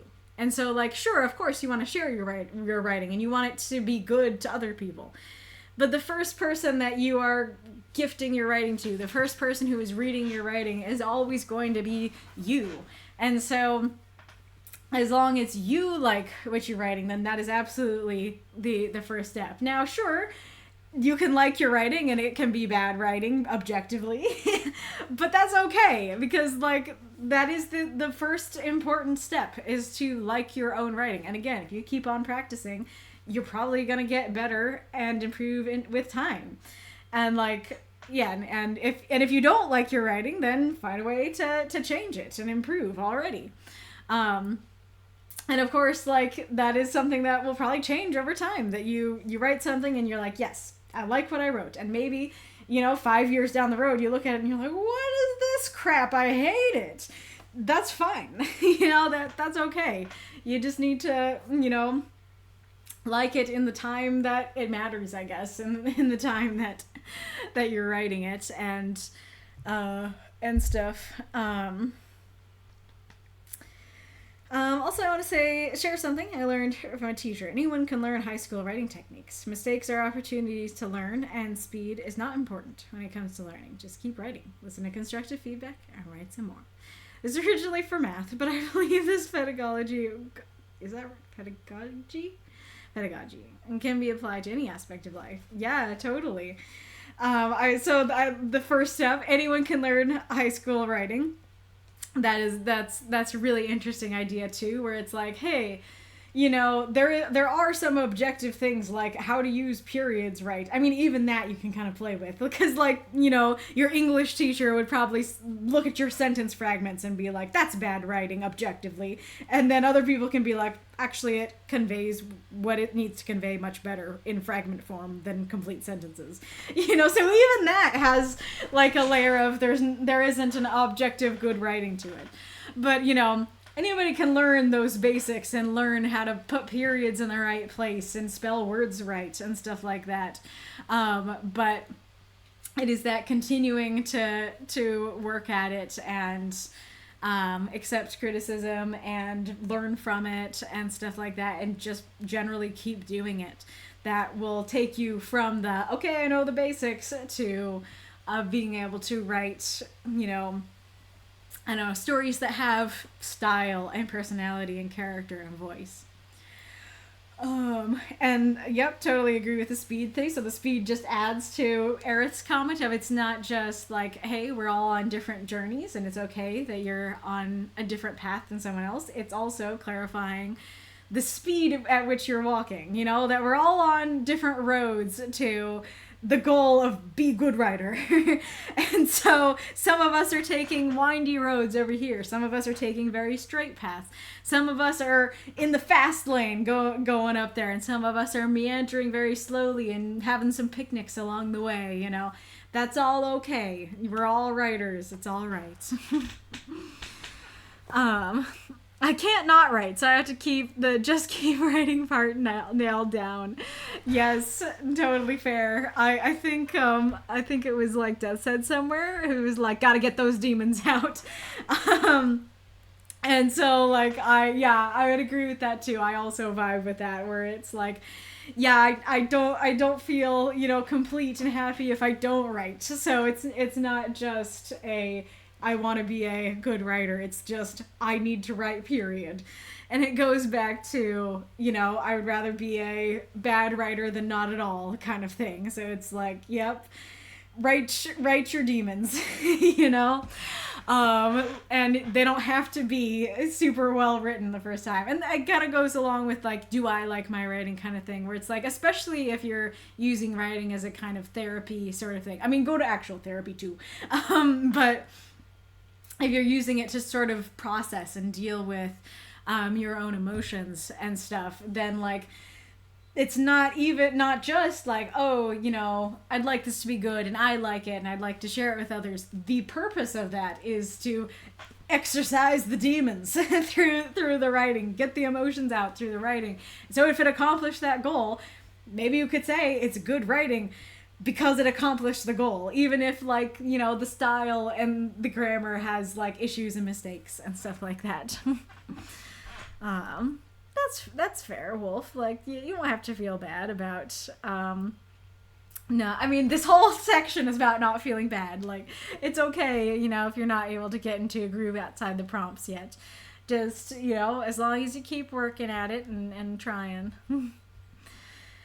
Aw, Lee. Anyone else take psychic damage when they fail to write, even though there was time and you clearly didn't have anything to write anyway? Oh, I'm sorry to hear that. I mean, that also comes down to the, well, first of all, as Wolf says, that's called guilt tripping yourself, and it happens all the time to me! So yeah, first answer is, like, on the one hand, if you can find some way to you know, not talk to yourself that way, that would be ideal, you know? But if you are stuck in that place, you know, that kind of comes back to like the write every day sort of advice, where it's like, hey, I feel like, I mean, I don't know everybody's writing process here, but you know, if you're just kind of sitting there like waiting, like, maybe the inspiration will hit me by Thursday, then like, yeah, you know, and this goes back to the conversation from the Hollow Knight stream, and I think the stream before that the whole idea of like waiting for inspiration to hit is like waiting at a train station to be hit by a plane. And how I was like, well, make your own inspiration. Like, you don't have to completely ignore inspiration, but you can make your own. And so it kind of goes back to that idea of, you know, I definitely don't think that just like all week walking around being like, tum to tum, maybe the inspiration will hit me. I don't think that's the best way to go about writing. But if you're like, okay, I have allotted 15 minutes to sit down and write after work today. And so I will sit at my computer and I will try. And if nothing comes of it, if the word the comes of it, if a sentence comes of it, if a paragraph, if a story, whatever comes of it, at least you sat down and tried, you know? And there is more likelihood that you will get something out of it if you do sit down and try. The muses might be more willing to work with you if you sit down and try, rather than just waiting for them to strike you.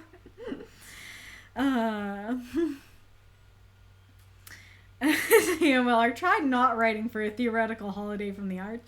I made it a week before some variety of fanfic took over my brain. There's always something to write as far as I'm concerned. If not professional level, then stuff just for the heck of it. Yeah, super fair. And I think that's part of why a lot of people start with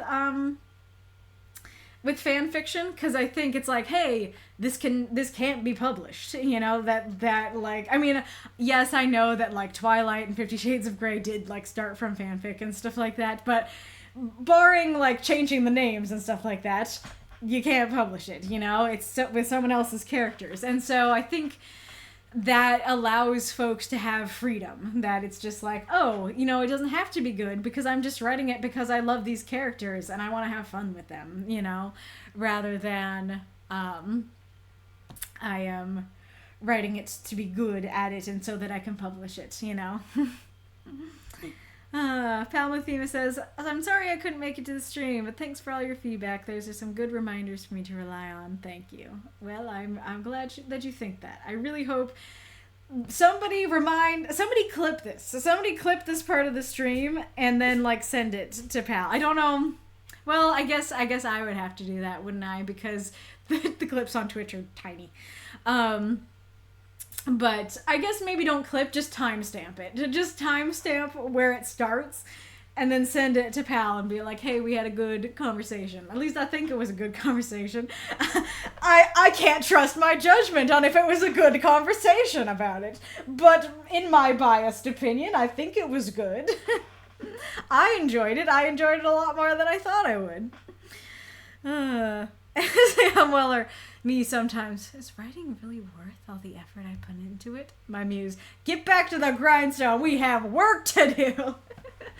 I'm just imagining your muse like grabbing your head and like pushing you towards the computer. Like that scene in Harry Potter where Snape like smacks their heads down. Like, gee, I just don't know if I should get back to work. Yes, I have to let the demons out of my head whenever I stop writing for any length of time. Exactly. Yeah, I wish I could actually complete my non-writing group projects. Like, not complete ready for publishing, just a complete rough draft. It's rather shameful to me that my current side project focus is sitting at barely 2.5 chapters after being worked with on and off for probably a year now. Hey, this whole thing is about don't feel bad about yourself. It is okay that you're on a journey. And, like, I feel like it's complex because it's like, it is okay if it's taking a while. Like, you don't have to feel bad about that. But then you have the other side of, like, that question of, do I like what I'm writing? And Lee is kind of sitting here going, I don't like that it's, taking me this long. And so I guess your paths are either get to the place where you're okay that it's taking you this long, or take more steps to make it not take this long. And honestly, I think both are totally valid. And so it's just up to you what you want to do. Because, you can kind of come back to the, like, okay, I think I've talked about this on streams before, that, maybe some writers say, okay, sit down for an hour a day to write. And you might see that and go, that's too much. That's overwhelming. I'll never get that done. I'm not doing that. And so it's like, okay, well, don't just give up at that then. Maybe say, I will write for 15 minutes once a week. That is, 15 minutes that week that you didn't have for years prior, So if it's been sitting there for a year and you haven't been working on it, you can say, I will work on it for 15 minutes each week. That is more work than you have been doing if, if there were weeks upon weeks that you didn't work on it at all in the past. So you can find some sort of routine or schedule or way to push yourself to work on it that, doesn't feel too overwhelming. You can always scale back if you're like, this feels like too much. Even if a week feels like too much. Maybe it's like 15 minutes a month. Maybe there are months that you never worked on it. That would still be more time than you were before, kind of thing. But on the other hand, it's okay. It's okay if it takes you years to complete it. I've had the Ballad of the Monsters in my head since 2010 or earlier, and I'm only now really like, I've always been super into it, but I'm only really now truly like, I was gonna say truly writing about it, but no, I did write for it before. It's mostly just that I'm only really now truly sharing it. And so, like, yeah, these things take time, and, like, I think that's okay. You just have to get to the point where you think that's okay. And if you just period don't think it's okay, then maybe try and do something. Do something about that.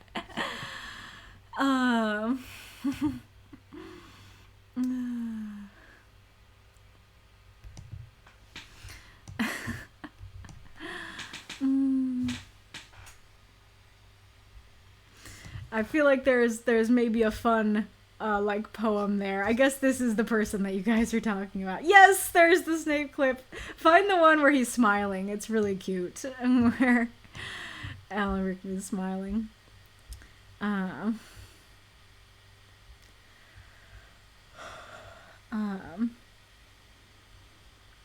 We're gonna offload this train of thought. Amazing. Scaremonger, someone who spreads worrying rumors or needlessly alarms people. Said a spell is very southern U.S. interesting that I knew it then. I'm pretty sure I knew it from like a movie. I can hear the line in my head, but I don't know like what movie it's from.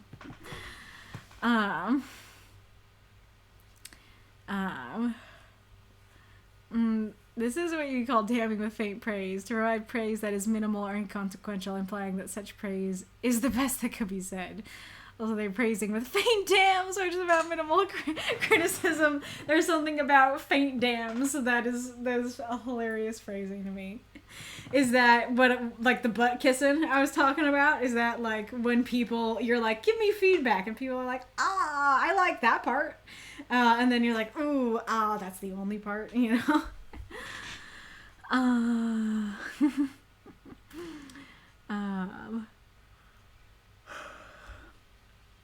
I mean, I honestly, I have not read anything of Brandon Sanderson yet. I just know everybody loves him. So, like, I'm not trying to say that he's, like, the most amazing writer of our time, but I am saying that it seems like people do think that. It seems like people have that opinion.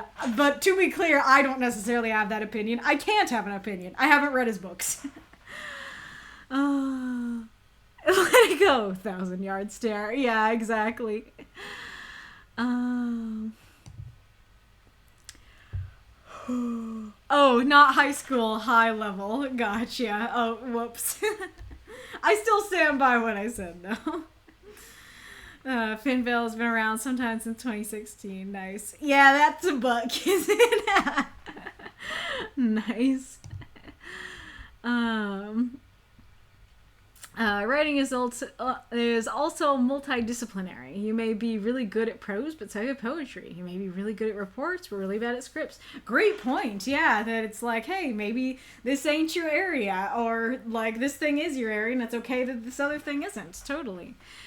Yeah, never aim to be the best in a field. Just aim to be the best you. Exactly. 100%. Somebody, hey, Mako, want to try writing a poem? Me, a poem? What is that? I don't understand your fancy words. Oh, yes, and I am reminded by what Ashkan said of the quote I wanted to read, so thank you for that, whether intentional or not.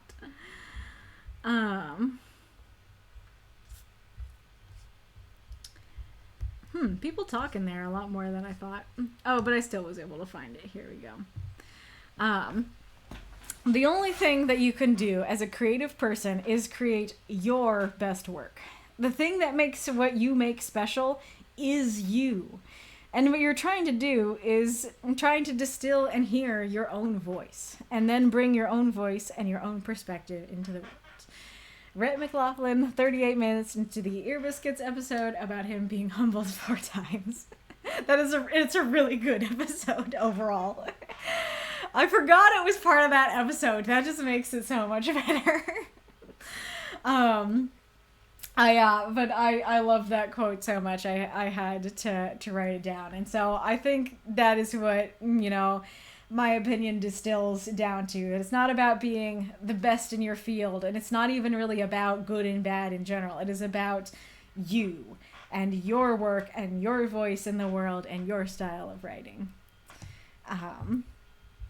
So yeah, I think with that we can move on. Sorry, it sounds like you might miss the end of the stream, Deathshead. Alright, but as far as I know, we only have one more story unlocked, so we'll see. This story is quite fitting to the question, the discussion we just had. Alright. Stasis. A bump on the road to happiness. By night. 258 words. The clock ticks and ticks, but it doesn't move. Not once. It's just like us. Trapped in a stasis. Repeating the same actions over and over again until one day it finally breaks. And it just gets replaced or fixed. As if the original never even mattered. Well, at least the clock has the luxury of not getting all sorts of labels when broken. Labels that stain it, leaving it forever unusable. We, on the other hand, will be lucky if the blame doesn't fall on us in the end, for simply having a limit like everything in the world. I know what you were thinking. We all want that. To simply go back to those happy times, to those simple times, where our biggest worry was what toy to get for Christmas. And then we all go to that devastatingly poisonous world. And it's easy, sure, to throw everything away and feel at peace. But it's not easy for the people around you. For them, you'll be just an epitaph on a gravestone. Happiness is a reward for those who move forward. And unfortunately, nothing worth it in this life is ever easy. But that is precisely why we don't get to just stop and fall to the sorrow and the pain, because life would have succeeded in breaking us completely. The clock continues its ticking as usual, but we are not in stasis anymore. We're just stuck on one of those bumps on the road to happiness. No need to stop completely for that.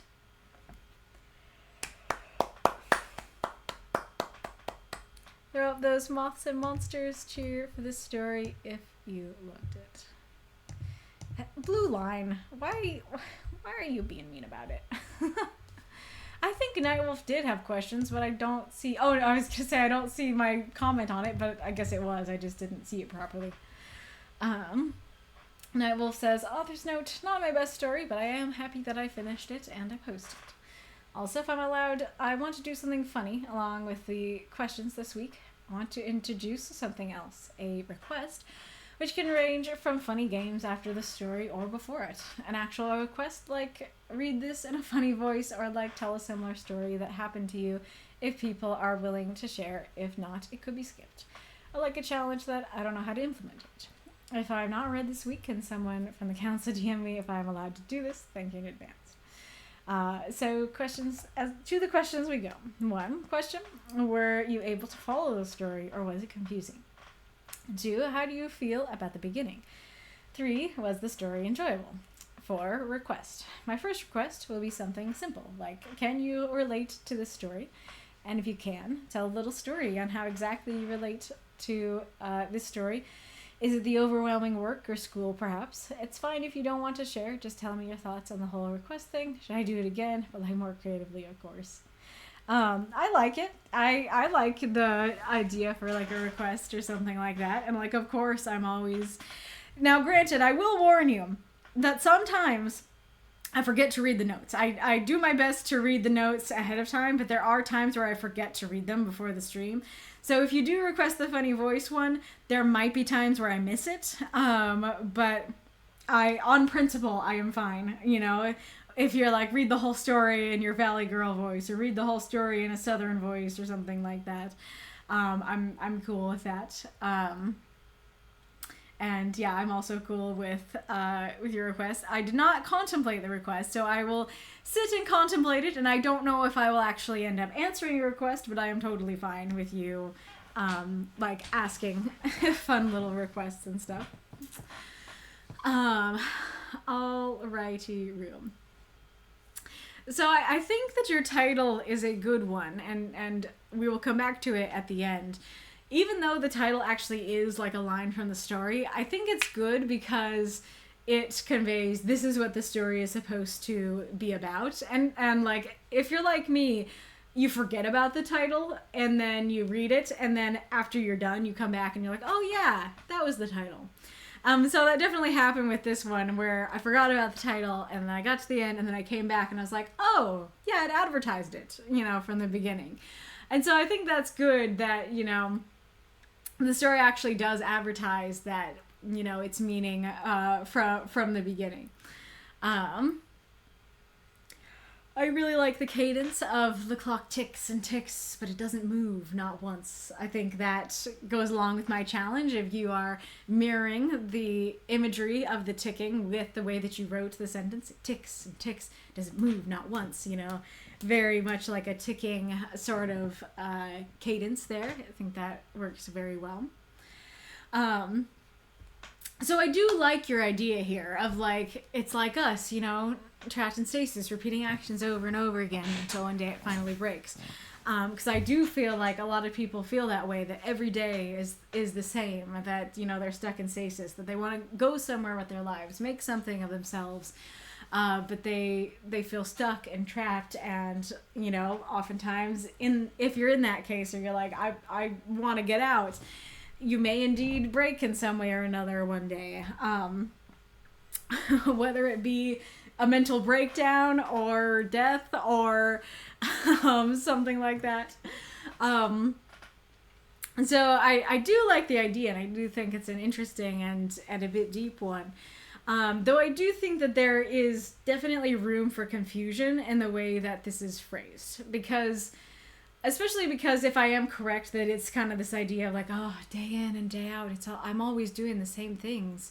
You know, I do think that someone could describe that as like, oh, I feel trapped in stasis.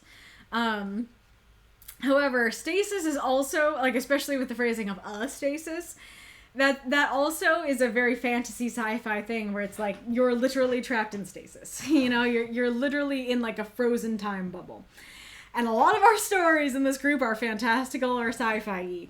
And so I think you can very easily read that as like, yep, here we are in the room. There's a clock in the room. We both are in a sci-fi time frozen bubble, you know? And so I'm not really sure what word you could use to better convey that. Now, granted, you did actually have a lot of words, so you could simply just explain your term in a little more detail.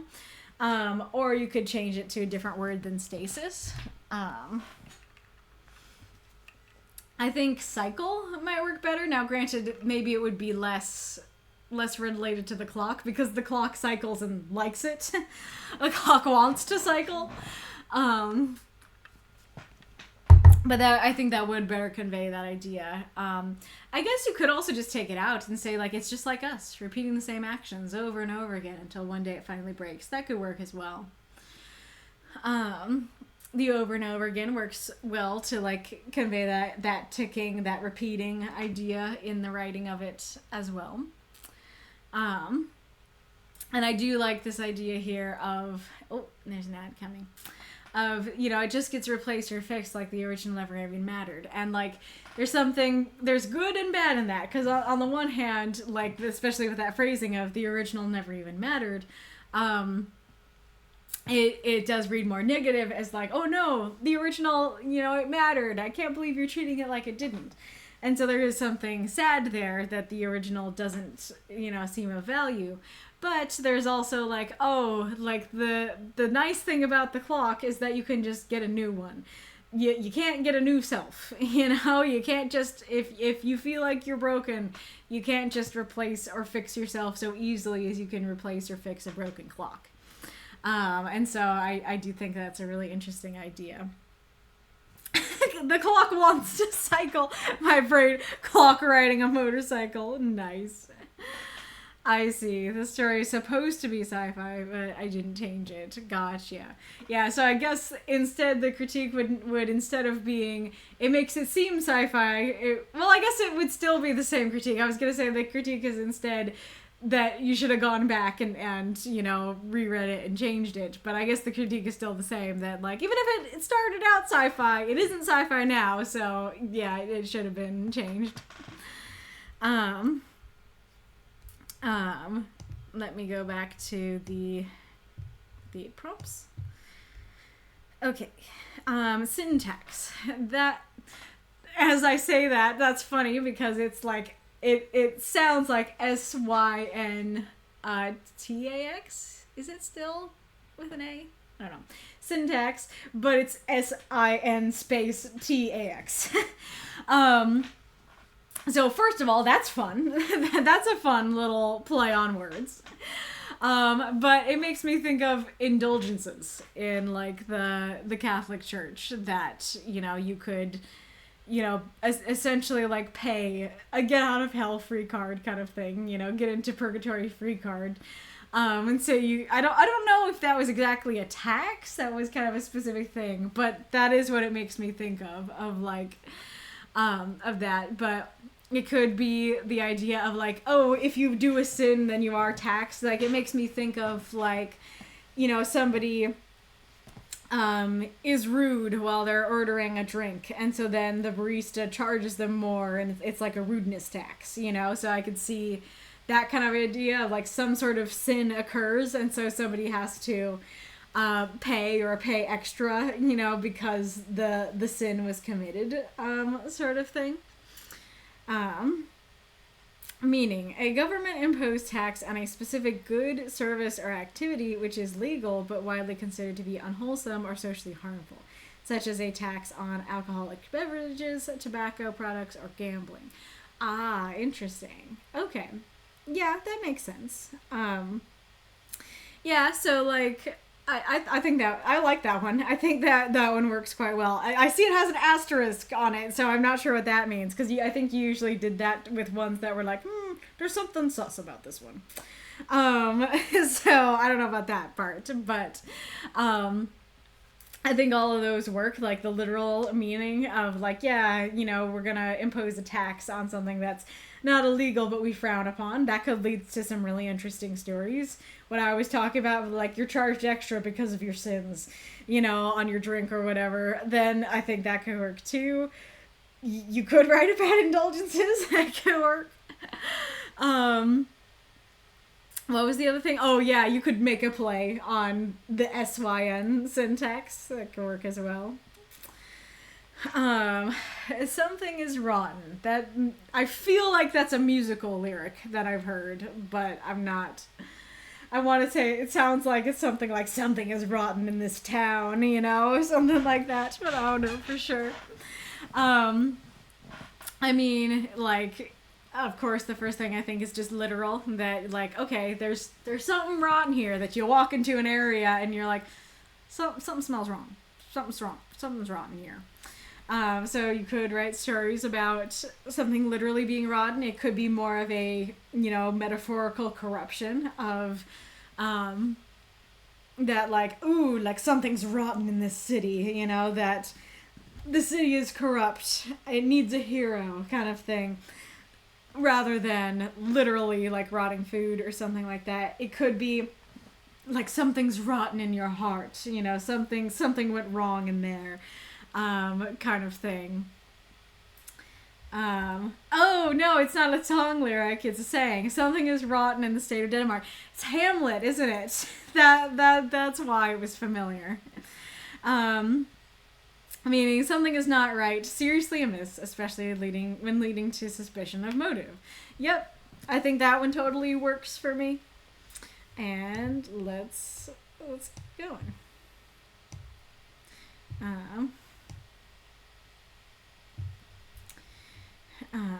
Yes, jerk tax. Indulgences were possibly the first syntax. I'm pretty sure other people in charge had the idea of taxing treats before. You have a lot of restaurant service industries need a Karen tax. I remember, I forget what it was, but like, I forget what like subreddit it was on, but I saw like a story on Reddit where somebody got one of those, and they were like, I don't think I was rude. I think all they did was like something was, I don't know. I think something was like wrong with the drink, and so they were like, "Hey, like, can you remake it? Because like something's wrong." And then they were like jerk tax or something like that. It might not have been something specific, like they might not have been specifically that, but I remember they did something that was like not that jerkish, or in fact, it might have been entirely justified. And then they gave them the jerk tax, and everyone was like, "Yeah, no, they can't do that. That's not okay." So there is that kind of element to it, where it's like on the one hand, it's like, yeah, Karens suck, and we should give them a Karen tax for being Karens, about the situation. On the other hand, people who aren't being Karens might be accused and have to be charged extra just because the person, accused them of being a Karen, and that could be quite messy. Asterisk just means, I don't know 100%, I can be dissuaded more easily. Gotcha. Something is rotten in the state of Denmark is a famous line from Shakespeare's Hamlet. Yeah, somebody caught it already. That somebody was me.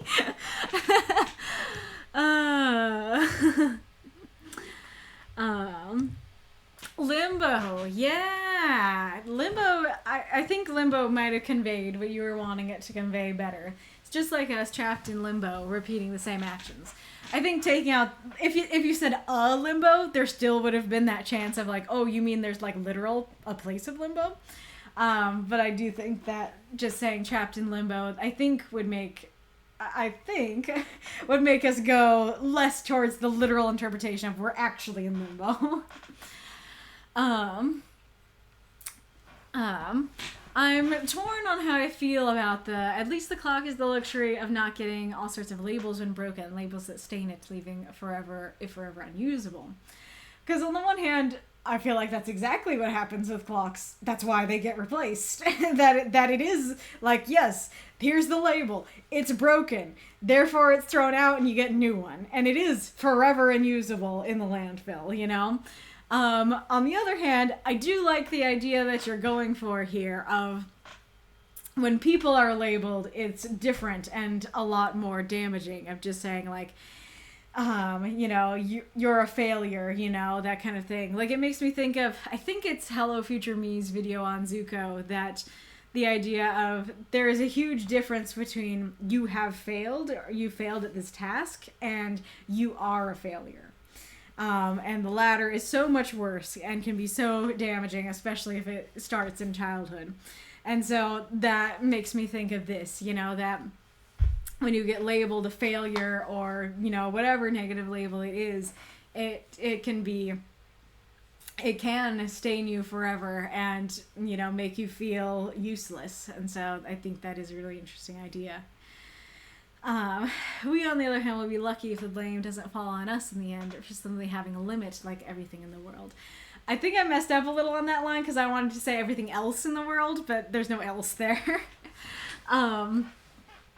I do really like that line. That might be, well, aside from the ending, that might be my favorite line in the piece. I really like that idea of like, oh, you know, I mean, it could be applied to a lot of different scenarios of just like, hey, you were carrying boxes in the back all day and, you know, you reached your limit and like, you can't keep lifting these heavy boxes. And then the boss sees you, you know, sitting there panting and sweating, and he's just like, oh man, like what a useless, lazy lout, you know, for, you know, not doing your job kind of thing. And it's like, oh, like, you know, the blame is falling on you, even though it's not really your fault that you were tasked more work than you could do. It's not your fault having a limit, kind of thing. And this can apply to so many different situations. That you're like, you know, that it's like, you know, you're the problem. You're the problem for getting upset about this, when it's like, well, look at why this person got upset about it. You know, I think what's wrong and where the blame needs to be placed may be elsewhere, and it might help resolve the situation better. And getting, you know, blamed and the shame put on you is, you know, terrible and adds to the label thing. Like, it's one thing if you get labeled, but it's even worse if you are like blamed for something that's not really your fault.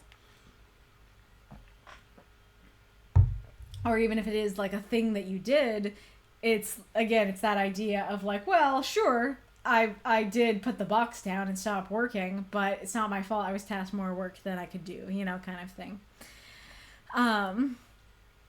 And then I really like that phrasing of, for simply having a limit like everything in the world. That's a really neat idea of, hey, everything in this world has a limit. Everything will break if you bend it enough. There is nothing invincible, nothing immortal, you know, kind of thing. I think that's very powerful, and especially powerful to think about it in that sense of, hey, like, of course, like, I broke down, you know, eventually. Everything in this world has a limit, and mine kept getting pushed, you know? It's, again, it goes back to, like, don't put the guilt and the shame on yourself just because you had a limit. It's okay, you know, that you had a limit. I know what you're thinking. We all want that.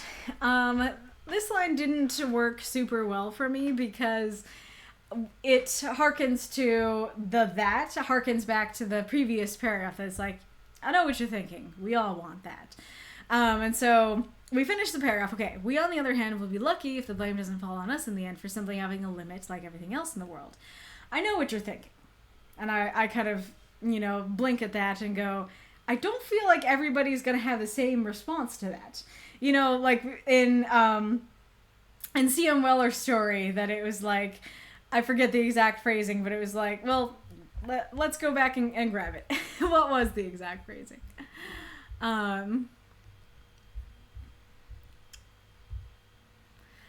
You think that raising a child will make Harmon a better man. Yeah, so, like, I feel like that one makes a lot of sense, that it's like, we see that he adopts this kid, and I mean, I could be wrong, but I feel like a lot of people would immediately think, oh, okay, like, he has a kid now, maybe that'll make him better. And it's like, I know what you're thinking, but no. And so I think that, you know, works very well. And in this case, I don't feel like everybody will have the same response to this idea of, you know, the blame falling on us and having a limit like everything else in the world. That, you know,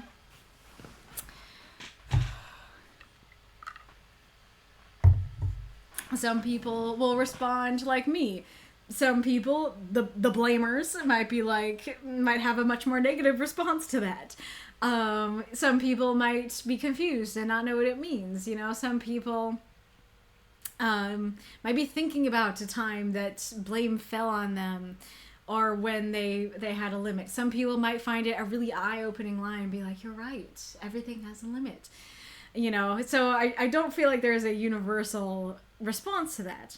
And so then we all want that. And I'm kind of going, and I'm looking back at the previous line and going, we all want what? We want the blame to fall on us? That can't be right. We want to have a limit? It's not so much that we want to have a limit, we just do. Are you saying we don't want the blame? Like, but the phrasing was that the blame, you know, I guess, you know, we will be lucky if the blame doesn't fall on us. I guess you could say, like, it could harken back to that, of like, we all want to be lucky, you know, in that way. However, the next sentence then continues and answers us and goes, okay, what do we want? To simply go back to those happy times, to those simple times where our biggest worry was what toy to get for Christmas. And that's a really interesting idea, and I quite like that idea.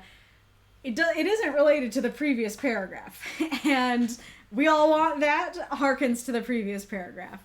So I think just saying, you know, a straight up, you know, we'll be lucky if the blame doesn't fall on us, and the end for simply having a limit like everything else in the world. We all want to go back to those happy times, to those simple times where our biggest worry was what toy to get for Christmas. I think that would work quite well.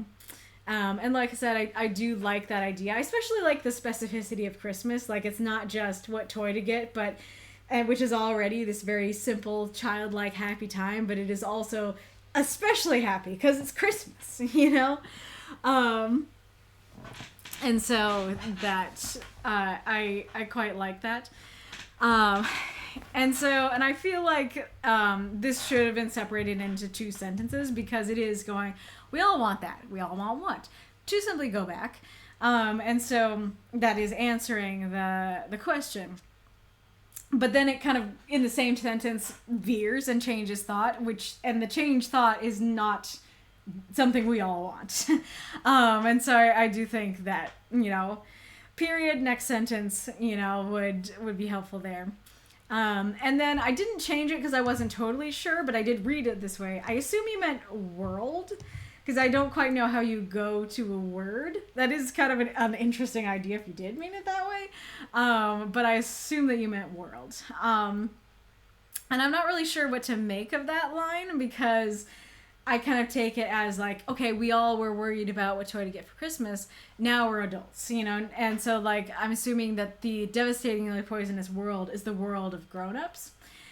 And, like, there is a sense in which there is merit to that. And, like, yeah, grown-ups always have more responsibilities than kids. And, like, yeah, there is, like, imagination and creativity and joy that you often have as a kid that often you lose as an adult. However, I don't think everybody would consider adulthood devastatingly poisonous. Some people have better adulthoods than childhoods, you know, and so for some people it would be like, well, yeah, I have more responsibilities. I like it. I you know, my imagination was quashed in childhood, and so now I actually get to have more imagination and stuff like that. It does remind me though of the song "Grown Ups Paradise." I forget who it's by, which is a song I really like. So I like that. And it's easy, sure, to throw everything away and feel at peace, but it's not as easy for the people. It's not easy for the people around you. For them, you will be just an epitaph on a gravestone. So here's the thing: when I first read this, I did not get it because you're talking about material things, right? You're talking about like what toy to get for Christmas, so that's kind of what's on my mind is material stuff. And so then when you say it's easy to throw everything away, I'm thinking throw all your stuff away. You know, throw all the things that you have, all the material gains you've gotten, throw it all away. And I'm like, I don't think it's easy to throw everything you've gotten away. And I'm like, okay, that would you'd feel at peace. I mean, I guess, you know, if you're like aesthetic, is that the word? Aesthetic? Not aesthetic, but yeah, aesthetic. You know, like a monk going out and into the wilds and feeling at peace. Like, okay, I could see some peace in that, but like, I don't feel like that would be easy and peaceful for everybody.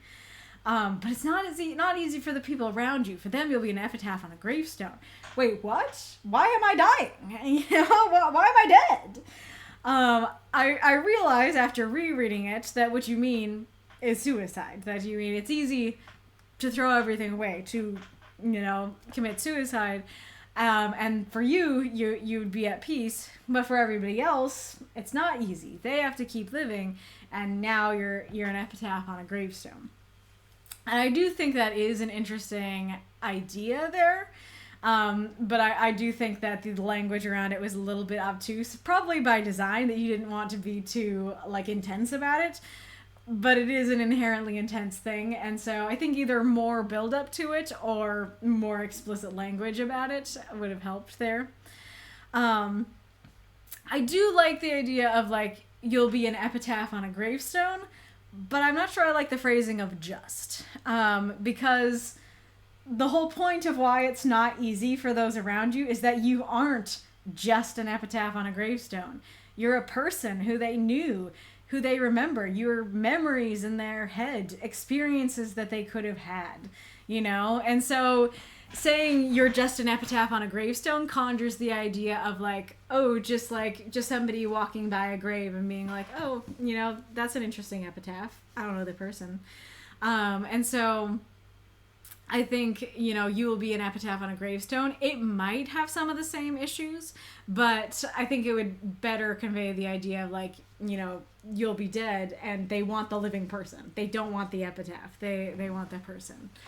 And I do like that idea. That also reminds me of a song. The song's called Hated by Life Itself. It's a Vocaloid song, if I recall. So I like what your story is making me think of. But basically the song, or at least the translation of the song that I listened to, it is about that idea of like sometimes, you know, people stay alive because of the people around them, you know, and how it's easy for you, but it's not easy for them, you know, kind of thing. Happiness is a reward for those who move forward, and unfortunately, nothing worth it in this life is ever easy. I do think this line is kind of interesting, and like there is an interesting idea there of like happiness being a reward, that if you get out of stasis, if you keep moving, then, you know, then like happiness will be your reward and stuff like that. But on the other hand, I don't know if I totally agree with that.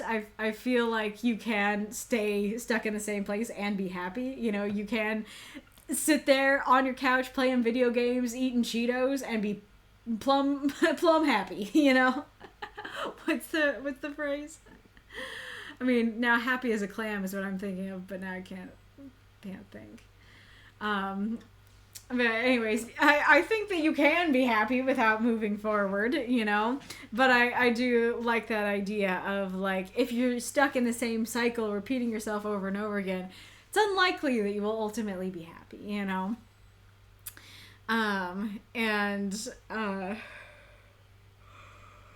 I guess, like, it's interesting because I kind of like the phrasing of happiness as a reward because it's a really interesting phrasing that makes you think. But on the other hand, it kind of goes back to that, like, merit-based system of, like, oh, You'll only be happy if you do good in life. It's a reward for those who do good.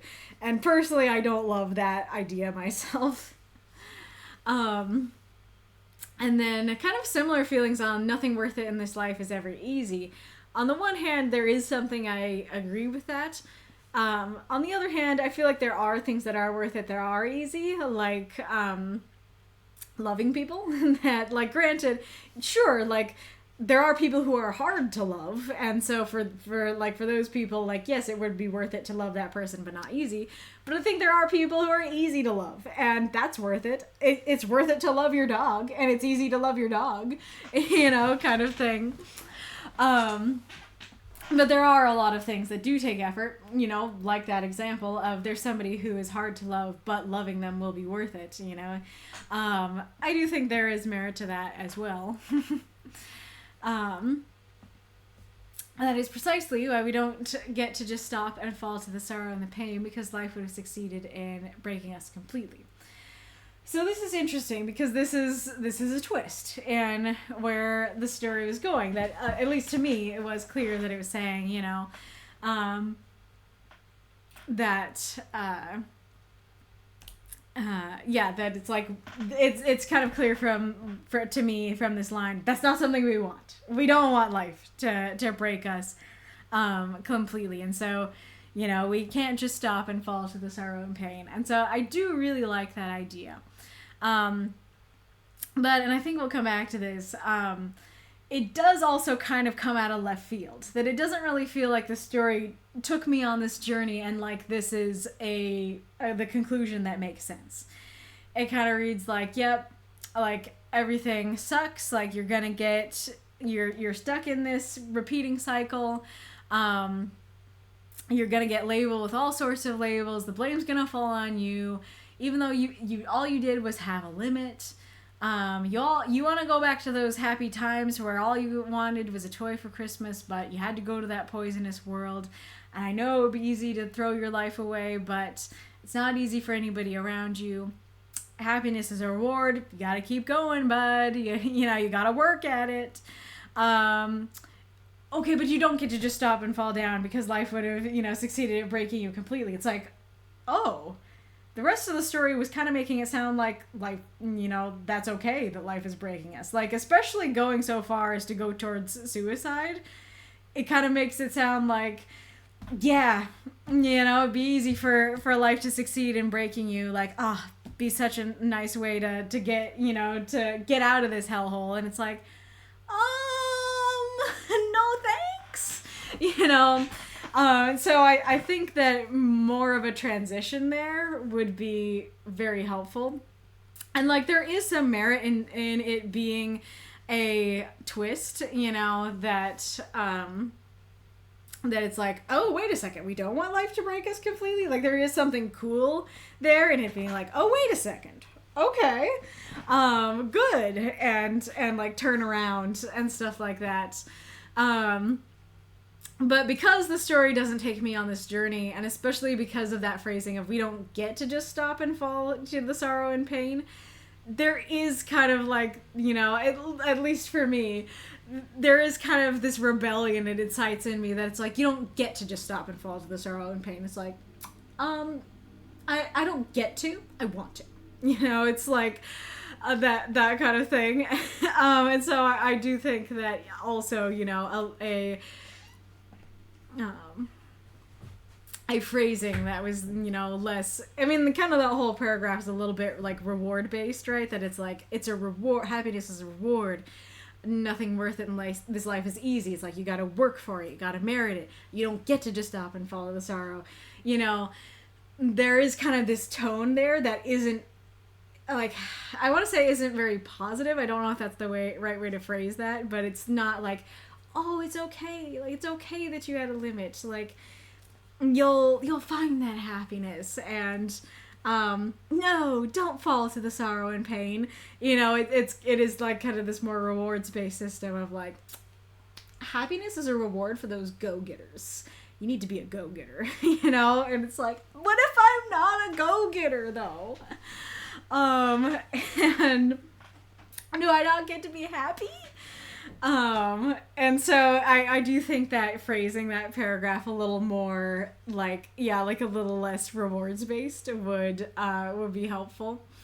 And that sentence in particular, that even something like shouldn't, even though there still is an element of like, this is what you shouldn't do, I think would be a little bit better of like, this is precisely why we shouldn't just stop and fall.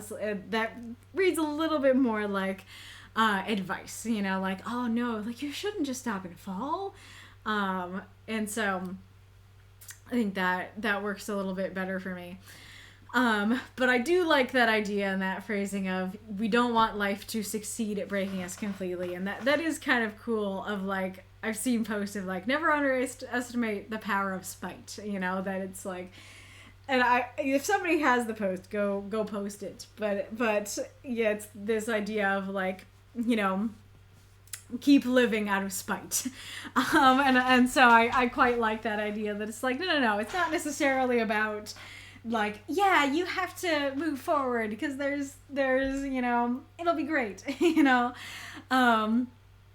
but rather like, no, you have to keep moving because you gotta spite life, because do you want life to break you completely? I don't think so. Like, you're a warrior, kind of thing. And I do like that. And I do like this comparison at the end with the clock, that it's like at the beginning we're the same as the clock, like it's ticking but not moving, and in the end it's still ticking, presumably by not moving, but we don't have to sit there. And so like the difference is that clock is broken unless someone acts upon it and fixes it, or someone acts upon it and gets rid of it. But we're different because we are our own people who can make our own actions and do our own things. And so we can keep moving. And I do really like, and that is something I do like about the word stasis, is I do like that idea of, it seems so big. It seems like we're stuck in stasis. It seems like we are stuck in the sci-fi bubble of time not moving. But we're not. This is just a bump on the road. We will be happy. We will get there to happiness. It may be a long road, but it's just a bump on that road. Keep on going. You don't need to stop completely. And I do like that idea of like, if you stop completely, then you will be stuck in stasis because you stopped completely. But just keep going. If you just keep going on that road, then it'll just be a bump. And I think, that's related to our conversation about writing, that it's like, okay, if you think you're bad at writing, you can sit there and, let that consume you and get completely stuck. Or it's like, I can't keep going because I'm a bad writer. And pronounce that label on yourself, Or you could go, nope, this is just a bump, I am on the road to happiness. I am on the road to being a good writer. And so all I need to do is keep going. And as long as I don't stop here, as long as I keep going, I will get there eventually, And so I really like that idea. I do think that my biggest critique overall is just kind of what I said here about this line, is that I really like the ending of the story. I was really shocked that the story ended as happily as it did. I was buckling up and knuckling down for a very sad ending and sad story throughout. And so I was very surprised and happy that it ended, with happiness. And I do think that does work in terms of doing the challenge. However, like I said, I do feel like it would be very helpful if the story took me more on that journey, because as is, it feels like the story is telling us that it's just a bump on the road and telling us that we shouldn't want life to break us completely, but we don't know why. Like, it's giving us and showing us, I mean, the whole story is a bit telly, but like, it seems more like we're being shown why life sucks and we should let life break us, and then we're told, don't let life break you. And so it's like, that's a great message, I like it, but I want to be shown it, I want to be taken on that journey from, okay, life sucks, but we don't want it to break us completely. But it's just a bump, like more on that idea that it's just a bump. And I doubt that you hit I doubt that you hit the character limit here.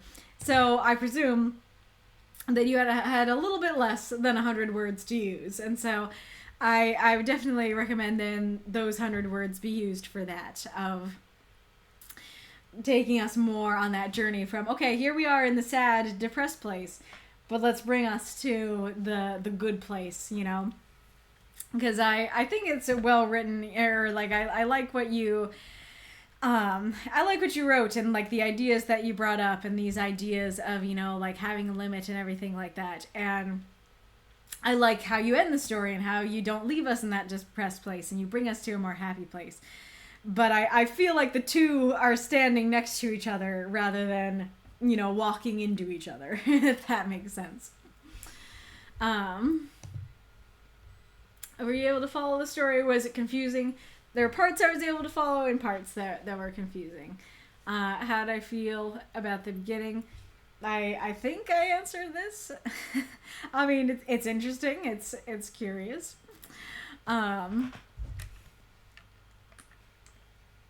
It is relatable.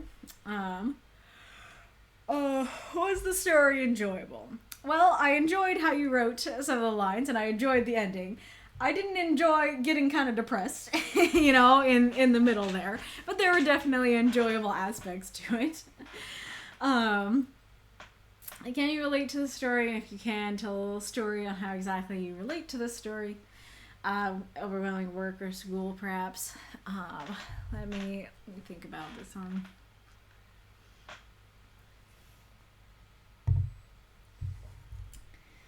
I mean, like...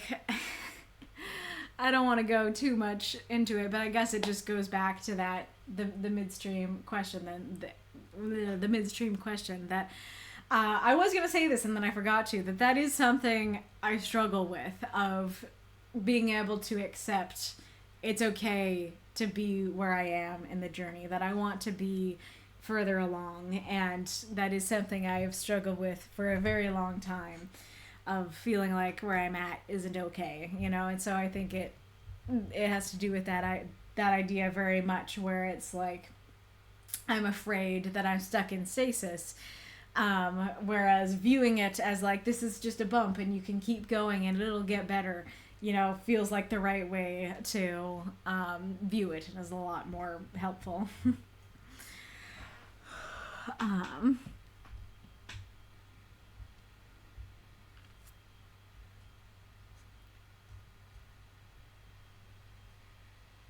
Yeah, I was thinking limbo sounded better. Agree, it could be phrased better. I meant word, and the word I meant was suicide, but it could be better as a world. I'm not exactly sure. Well, so let me go back to those happy times, to those simple times where our biggest worry was what toy to get for Christmas. Then we all go to that devastatingly poisonous word. So knowing that the word is suicide, I think that exacerbates the problem with having it be one sentence, because going from, yeah, we were all kids wanting the next toy, then we go to suicide. It's like, that should not be the same sentence. That does not flow immediately into each other. And then the other thing about it is, like, I do not think that everybody goes to that word in this story or in life. I don't. There are some people who never once in their whole life consider suicide, and boy, to be one of those people. And so I don't think that everybody is thinking that word after you say, like, when they're reading the story. I don't think that everybody goes to yes, suicide after you were just talking about toys and Christmas. And I don't think everybody goes to that word in their lives either. So different critique for that word, that phrasing then. My exact problem with that line, but I kept it anyway. I assume you mean the throw everything away stuff. I don't think I've heard of any of the bands or songs that Kaylee has ever mentioned beforehand. And this has always been kind of funny to me. Fair enough. I'll be off now. I think you're gone by now, but goodbye, Death said. Great to have you. Limboing in limbo. Yes, I mean I can try and send at least the translations. The Grown Ups Paradise one might also be a Vocaloid song. I don't remember, because I think the version I listened to a is a cover. Yep.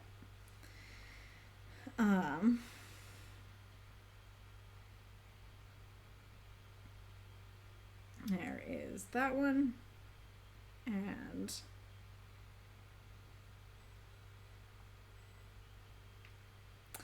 this is the cover that I listened to of Hated by Life Itself. It is like down an octave, I think, and the translation is different from other translations, but I like it best. Partially because I think that translation does make it end a little more positively than it actually does. But there you go. I know that's not even here, but if anybody else is curious, there's the songs. Okie dokie. We will do the announcement before. Whoa, wrong one. Before I do the I'll announce the prompt before I announce the other thing.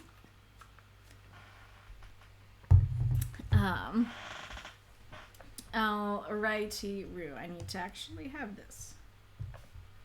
Oh. I noticed when I looked at my phone that I had 3 messages, and I was like, who all is messaging me so much during the stream? And then I went to Discord and opened it in full screen. It was all Game Grumps. It was all the Game Grumps server. Which, by the way, if you don't know what my lovely tag is, it's Game Grumps. I like it because I like the Game Grumps a lot. I think the blue matches with my orange really well, and I just think it's cute, even if you have no idea what the Game Grumps are. I think having lovely next to my name is like, oh, that's lovely. Alrighty-roo. In third place, with 8 votes, we have Soul Painting. In second place, with 9 votes, we have Such a Fragile Thing, which, by the way, keep submitting that prompt. Personally, I really like it. But our winner with 10 votes is A Place That Shouldn't Exist. And I just realized that I wanted to show you what this prompt came from, and I didn't prep it. So hang on a second. I'm going to mute the desktop and look for it. I don't think I will be able to play the whole thing, but I can at least play like the beginning that the idea came from.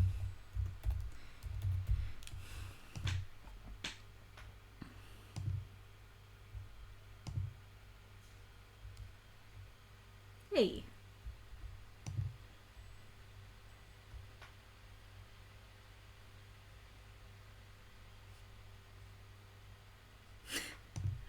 Okay, yes.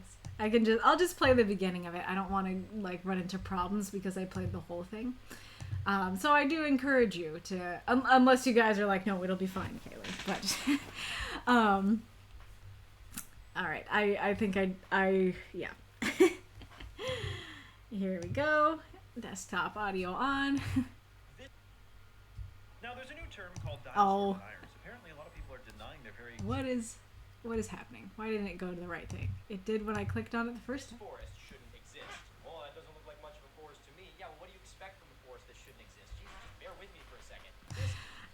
I hope you could hear that. I just realized it was probably super duper quiet. Let me know if you couldn't hear it. I will replay it if you didn't. But basically what he said is this forest shouldn't exist, and then he makes a really cute joke. And so, like I said, I don't think I should necessarily play the whole thing because I don't want it to be a copyright issue, but yes, Mini Minute Man. I really like his content. But basically, like, he goes on to explain that there's this forest in Greenland, I think it was, where like the climate there should not allow a forest to exist, but just like the specific conditions in this particular area allow this forest to exist. And so I was like, that could be a kind of an interesting prompt, the forest that shouldn't exist. And then I was like, well, forest is a little specific. Maybe just place. It could work for any place. The place that shouldn't exist. A place that shouldn't exist. And so I submitted as a prompt, and that is maybe the fastest that a prompt of mine has won. You guys really liked it, so I appreciate it. But yeah, so it was initially inspired by a literal place that shouldn't exist, just because the climate that it's in should not allow for it to exist, but the specific conditions came together to allow it to exist. So you could totally write about that kind of thing, where it's like, wow, there's it can kind of be that idea of like a desert oasis, that it's like, wow, this is this desert that, where nothing should grow, but look at this amazing lush oasis in the middle of it. Or look at this snowy forest, and then there's like a random bit of desert or like, lush forest in the middle of that, and it shouldn't exist. And there could be like real world reasons that it could exist, or it could be like magic that made it exist, and stuff like that. I just look at the clock, and it's 10 o'clock, and that is like 30 minutes later than like the latest time that I like to end. I am less sure about doing the announcement now. I took off the 4th because I was like, oh, it's gonna be too much time, and then just from normal stories I talked way too much, and so now I might not be able to. Maybe I'll just read the bare bones of it, and because I'm still gonna post it to the, I don't know, but then you guys can't ask questions live. I don't know. Anyways. So yeah, it could be through like natural means or supernatural means that this place shouldn't exist, but somehow it does. It could be, I think it's brought up that it's very Lovecraftian, so it could be some kind of Lovecraftian realm that shouldn't exist. I think Desed had some really good ideas. I hope he's okay with me sharing them.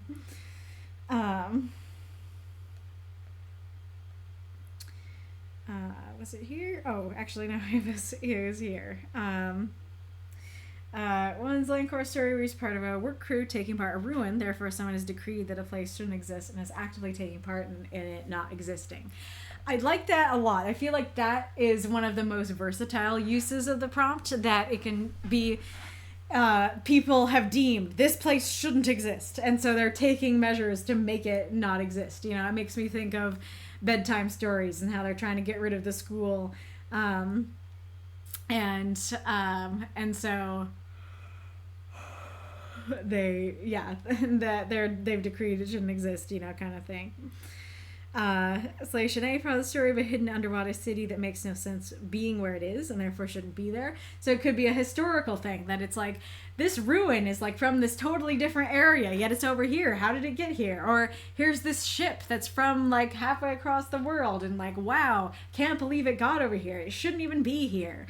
Kind of thing. It could be, I'm just thinking of like a start to like, I don't know. It could be like, wait, like there's an orc ship here, but orcs haven't been around for thousands of years, and this is recent, this shouldn't exist, kind of thing. And then Califrax story visits a valley full of flowers and plants blooming in the heart of harsh mountain range in all the depths of winter, which should by all reason be dead. Yeah, so that's more of that initial like use of it. A Servo story visiting around like MC Escher painting deep in the fairy wilds. Yep, so a realm that is just like, it breaks reality. It's super fantastical and Lovecraftian and stuff like that. It also could be like people talking about like, I found this place inside me. So you could talk about like a place inside you that shouldn't exist, right? It makes me think of like the Grinch and his heart growing 3 sizes, that you could phrase that like, oh, I found this place inside me and there was love there. Gross. You know, that shouldn't exist. Or it could be the opposite, that somebody sees, you know, they rage out and then they're like, oh, like that, I went to a place inside me that shouldn't exist. Like that sort of rage. Or like maybe something does something horrible, like they end up, you know, murdering someone and they're like, the place where that came from, that should not exist inside me. You know, that kind of thing. That one, I think you might have to be pretty, like, explicit about the prompt and explicitly use that phrasing of, like, that place inside me shouldn't exist. But hey, I am both the stream master and the one who submitted this prompt, and I am saying I am okay with that take on the prompt, is having it be, like, a place inside you that shouldn't exist, you know, kind of thing. That could work, yeah, asking us questions in the Discord and we can try to answer them next stream. Or, you know, I guess I could still answer them in Discord if I feel I can, you know.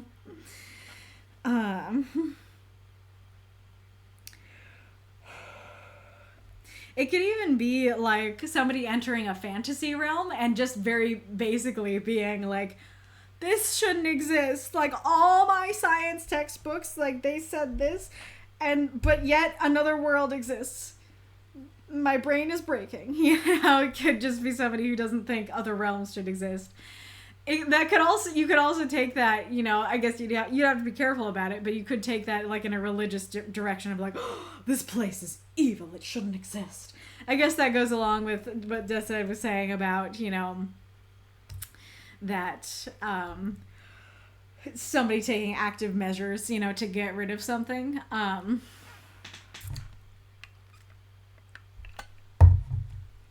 But it could be something that, you know, breaks your reality, breaks your, you know, religion or whatever, and stuff like that. Cognitohazard locations. Oh man, I remember you guys told me about this a while ago, and I can't remember what it is, but it's like a SCP thing.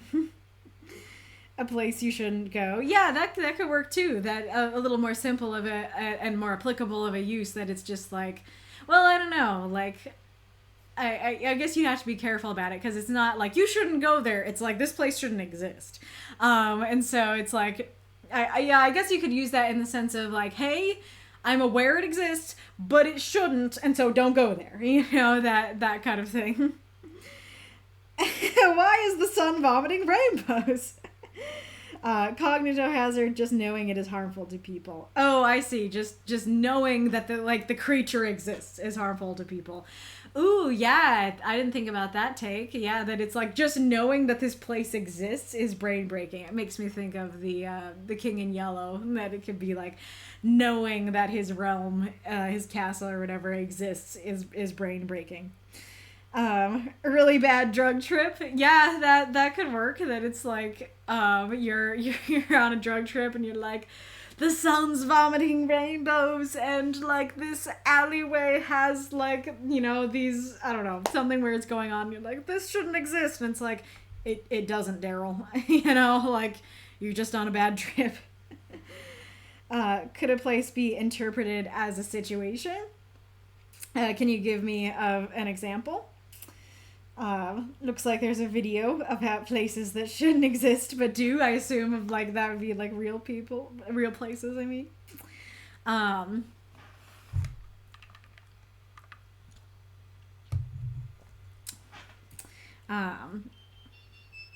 beep beep boop.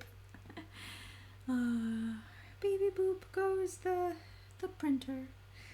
I'm trying to think, because like, you know, if I think of like, I mean, I guess, yeah, okay. So, like, I'm thinking of, like, this battle shouldn't exist. And so it's like,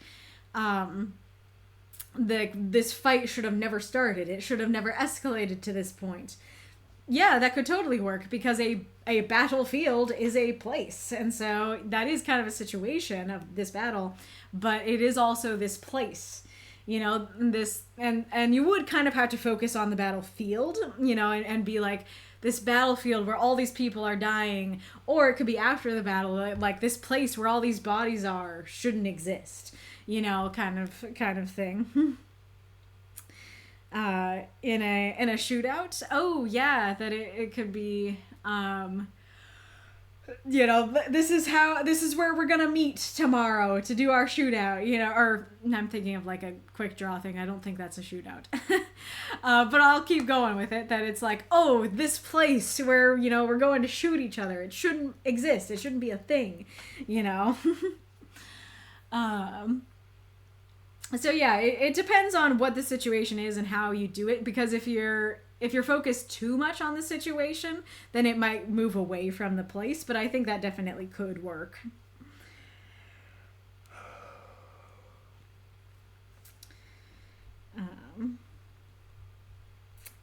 This isn't a problem that we should be worried about, yet somehow you made it happen.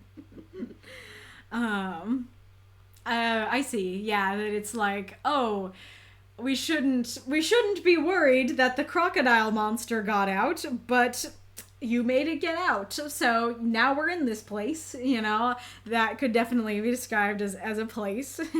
Especially with that phrasing of like, well, now we're in this place. Yeah, that's interesting when I use that phrasing, because then that makes me think of other things, like, a couple ending up getting to the place of divorce and being like, we shouldn't be in this place. This place shouldn't exist. I mean, I guess that's a little weird, because that sounds like divorce shouldn't exist, but it's more like the problems that led us to be in this place shouldn't exist. We shouldn't be here. So yeah, when I think about that phrasing, we shouldn't be in this place, I think there's actually a lot of situations that could apply to, actually. Place. Definition. A particular position or point in space. A particular point on a larger surface or in a larger object or area. A building or area used for a specified purpose or activity. Yep, so that one could be used for a lot of things, that it's like, why is this what I thought of? I just thought of, this is the gymnasium of the dead. And it's like, that shouldn't exist. Informal, a person's home. A point in a book or other text reached by a reader at a particular time. Ooh, that could be a fun one. That makes me think of, I'm not thinking of her name, but the person who has makes shorts about Book Goblin. That I can imagine Book Goblin getting to a place in a book and being like, this place shouldn't exist. This place in the book shouldn't exist. It makes me think of the short where Book Goblin got to a point and then like put the book in the corner, and then is Elizabeth? I want to say it's Elizabeth Wheatley, but I don't know if that's right. But she walks up and is like, why is the book in the corner? Maybe it was when it was in the like fridge or something. And Book Goblin's like, book know what book did. And then eventually Book Goblin's like, doggy isn't waking up. And it's like, oh no, I get you, man. And then Book Goblin pulls the book out, and then Doggy actually gets up and it's like, Doggy got up. Book knew what was good for it, And so that totally works, where it's like, okay, that is the name, gotcha. That you get to the point in the book where the doggy's not getting up, and you're like, this place shouldn't exist, A portion of space available or designed for or being used by someone. Oh, yeah. I see the next thing is like a vacancy, an available position, a regular or proper position of something, a person's rank or status, a right or privilege resulting from someone's role or position, a role played by or importance attached to someone or something in a particular context. I didn't think of that. That's a good one, that it's like, there's a position in an organization that shouldn't exist, that it's like, I'm sure there's really funny ones that you can come up with. Let's see if I can think of any that it's like, like the basic one would be like executioner. That it's like, we are, at like a regular office building, and it's like, oh, what position in this establishment does Jeff have? Oh yeah, Jeff is our executioner. It's like, so he like executes, the CEO's vision, right? It's like, no, it's like, that position shouldn't exist in this this establishment, but like, I don't know.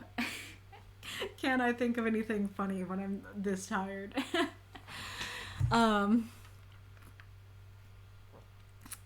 don't know, like the official hot dog autopsy or the hot dog coroner. It's like, why does that position exist? Why is there a hot dog coroner? You know, that kind of thing. So yeah, you could get really fun with that. That it's like a really wacky position in a company. That it's like, why do we have that? You know, why is that a role that exists? And of course, you could take it in like darker uses too. I'm just going funny with it. A position in a sequence or series, typically one ordered on the basis of merit. His score left him in 9th place. Oh, yeah.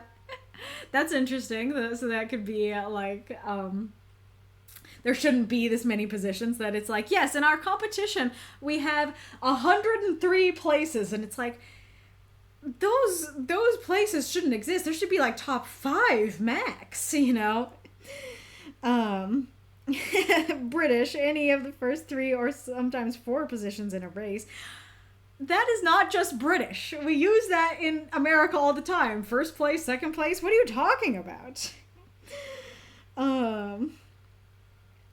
In North America, the second position, especially in a horse race. What is this weird? Why are you against America? Or why do you not know about America definition thing? We don't only have second place. We have first place, third, fourth, and fifth. The degree or priority given to something takes second place. Accurate reportage takes second place to lurid detail. That's a sentence. So yeah, you could totally do that. It might be a bit of a stretch to do it in like, oh, this shouldn't be in this place, because it is about like the place shouldn't exist rather than I shouldn't be in this place. But the position of a figure in a series indicated in decimal or similar notation, especially one after the decimal point. Calculate the ratios to one decimal place. Yeah, I guess you could have it that it's like there's a bunch of decimals and it's like that place shouldn't exist. We shouldn't have the decimals on this statistic, you know? In place names, a square or short straight. Our new restaurant is in Hillard Place. Yep, you could use that kind of thing. Oh, yeah, that was it. Less divorce shouldn't exist and more our divorce shouldn't exist. Yeah, exactly. No, what you're talking about. Who's going full corporate horror? Probably not me. I mean, sounds fun. I mean, depends on the horror, but could be interesting. Office, Ministry of Glorious Underwear. Symbol, man holding up glowing golden boxers. Me, what? Yes, exactly, Aerith. Yes, this is the mayor of Glorious Underwear. It's like, why do we need a mayor of Glorious Underwear? Oh yeah, it's like that thing from the other day. If somebody can find it in that chat, please do. Where it was like, yes, the president of the Bad Valentines Association. I was like, that's a thing? The Bad Valentines Association exists? You know?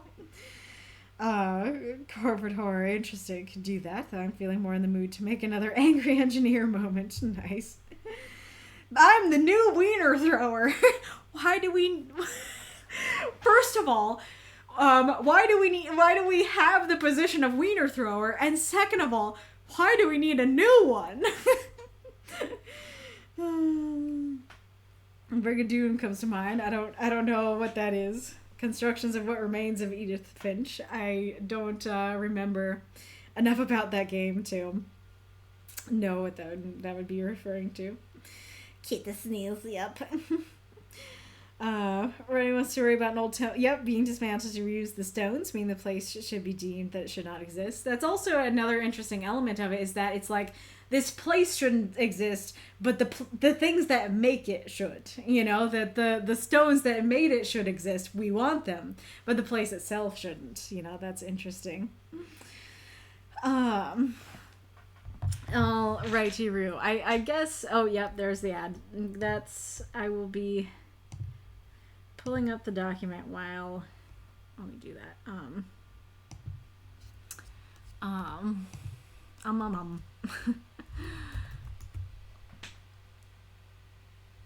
Why are you always on this?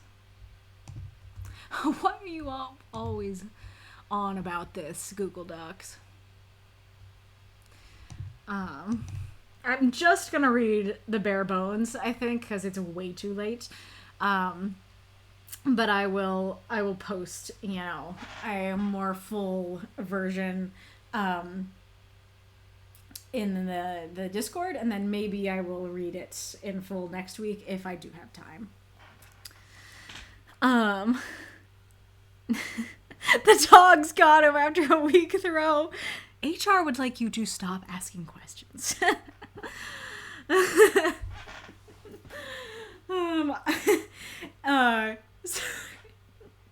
the new wiener thrower. First of all, why do we have that position? Second of all, why do we need a new one?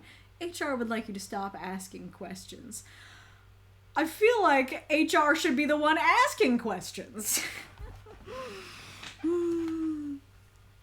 Yeah, there's honestly, so I feel like I am outing myself in a bad way by saying this, but hey, we're in the middle of an ad at least. But when I submit prompts, often it is just because I heard a phrase that I was like, ooh, like that could be an interesting prompt. And I'm not really thinking about how to use it in my universe. And so this was definitely one of those prompts where I was like, yeah, that could be a fun prompt. And everyone was like, yes, it could. Like. And I was like, wow, thank you. Appreciate it. And then I was thinking about what to do in my universe. And I was like, oh, I don't know what to do. And like, I found some things that I could do with it, but I kind of felt bored with them because it is, like place, location, based. But now that I have learned through your guys' help that this can be applied to like situations and stuff, I feel like there's a lot more that I could do with it. And so I'm I'm a lot more excited about my own prompt than I was when it won. I don't know how to feel about that. 100% same, says Wolf. I'm glad I'm not alone, at least. 5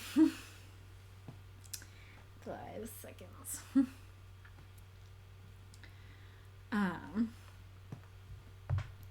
Alright, so just the bare bones of this. So, hello writing group, I would like to try out a new way of doing this. Right now, this is only a trial run. If it doesn't work as intended, has negative effects, or people just hate it overall, I likely will return to the old system, but I'd like to try this out for a bit and see how it works. The new setup. Any review on a story that has 0 to 1 reviews, that is to say, your review is either the first or second review on the story overall, your review will count in full as it always has. Any review on a story that already has 2 to 3 reviews, that is to say, your review is either the 3rd or 4th review on the story overall, your review will count as half of a review. This means if you choose to review a story that already has reviews, you will have to do more reviews to be eligible. Any review on a story that has 4 or more reviews already will not be counted towards your eligibility at all. This person has already received beyond the normal amount of feedback. Adding to it definitely means another story is getting left behind. This means you can review 2 stories with 0 to 1 reviews, 4 stories with 2 to 3 reviews, 1 story with 0 to 1 reviews, and 2 stories with 2 to 3 reviews, 3 total. And any of those options will fulfill your review requirement so that your own story is eligible to be read on stream.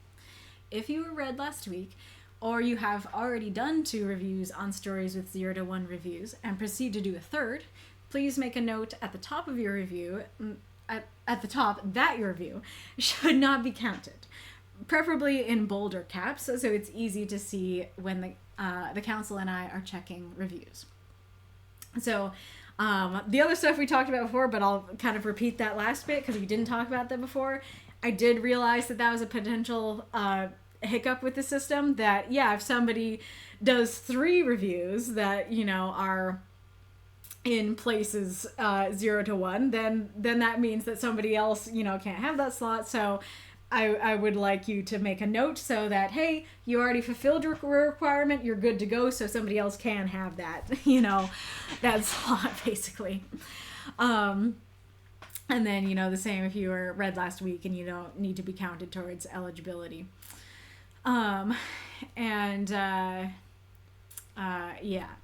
I do realize that actually was a lot faster than I thought to read, so I guess I will at least read maybe the reasoning and the things to be aware of. So my reasoning. I've been noticing lately how some stories will get 4+ reviews while numerous other stories get 0 to 1 reviews. I really started thinking about this when I saw a particular story one week got 8 reviews. Well, of course, it's great to get 4+ reviews, and it's no fault on the authors that they got more reviews. They clearly wrote a great story that people loved. And I would love for every single one of us to get 4+ reviews. There are only so many members and so many reviews to go around. So one person getting over 2 reviews, especially over 4, means multiple other people are getting 1 or none. Even if there are only 2 people with 5 reviews, 1 with 4, and 1 with 3, that is still 9 reviews that could be distributed to people with 1 or 0, while still leaving the original 4 stories with 2. I would like every story in our group each week to get at least 1 review. My true goal is that every story would have at least 2. Most of our writers offer 2 reviews to others every week. I feel the minimum reward for their efforts, both writing and reviewing, is receiving 2 reviews in return each week. I know this may not be feasible simply because there may not be enough reviews in circulation for that to happen, but that is the ultimate goal I'd love to see if it's possible. Well, my ultimate goal would be everyone getting 4+ reviews, but I don't think that's feasible.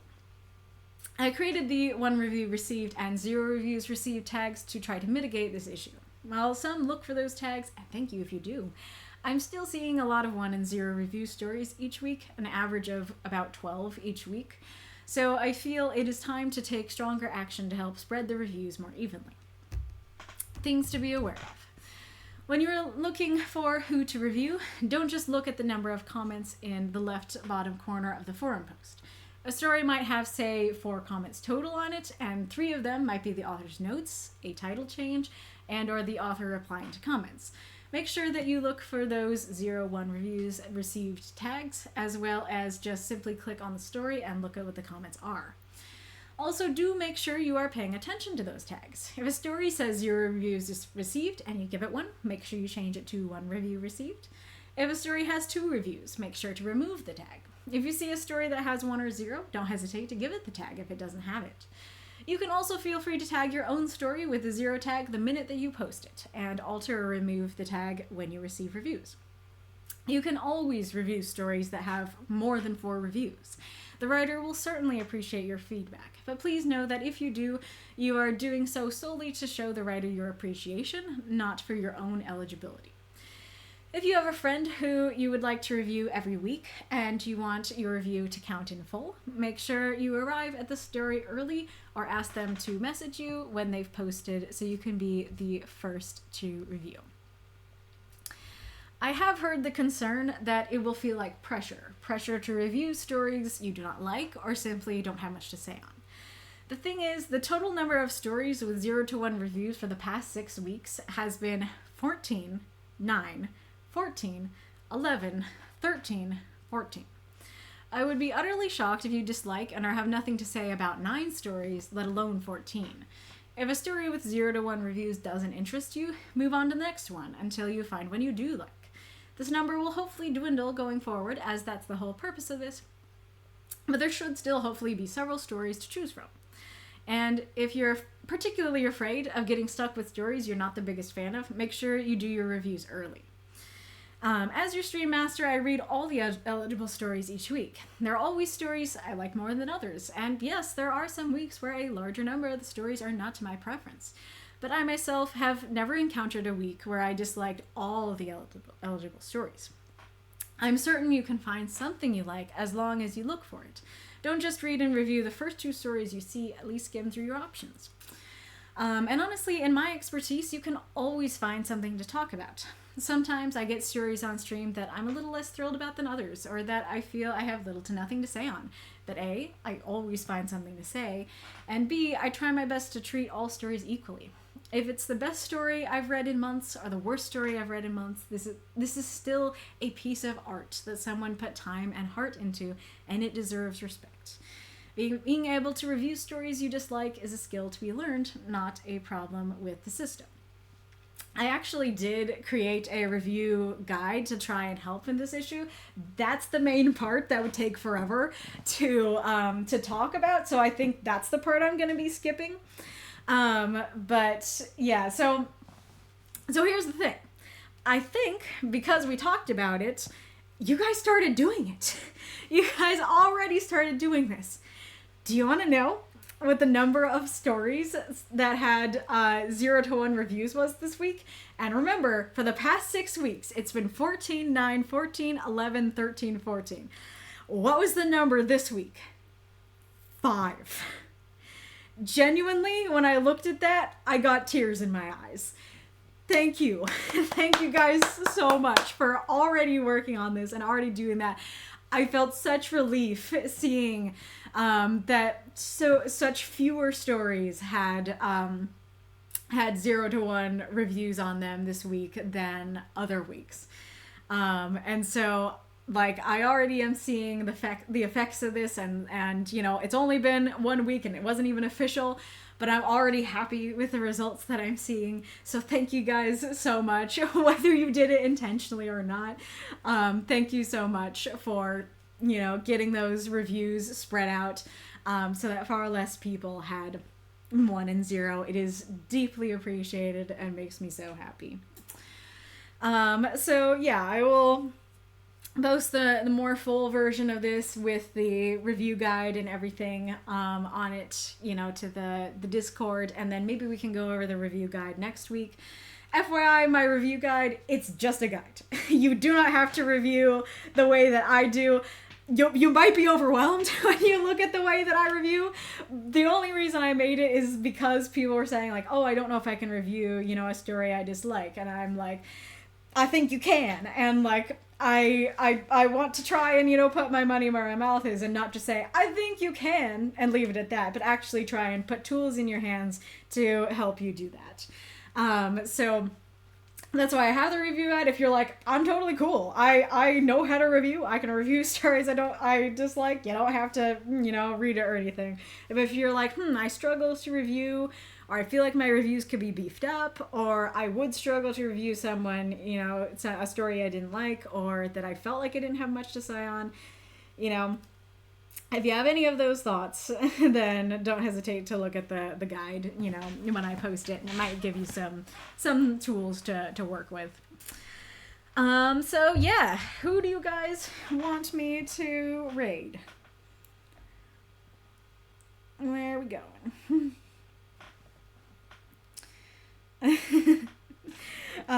Going back to the prompt thing, I usually think of 1 or 2 people when I consider a prompt. It's never myself, and I say this as a good thing because I'm convinced the man can write any prompt. Marks. That's fun. That's very interesting. Yes. It's super late, so if I don't get someone to raid in the next couple minutes, I'm just gonna go. But yes, in the meantime, if you're not Red Han stream, then you're not out of luck, because our Discord is awesome and they do backup readings. You can go there and submit your story to read it to everyone. You can have somebody else read it for you. You can just hang out and lurk, whatever you want to do. There's a lot more back and forth discussion in voice. It's a good time, definitely worth joining. Join us, or else will you be sent to the place that shouldn't exist? That place may not exist much longer, yes. And Nightwolf is going to bed. Good night. Good night. Thanks for submitting your story and letting me read it.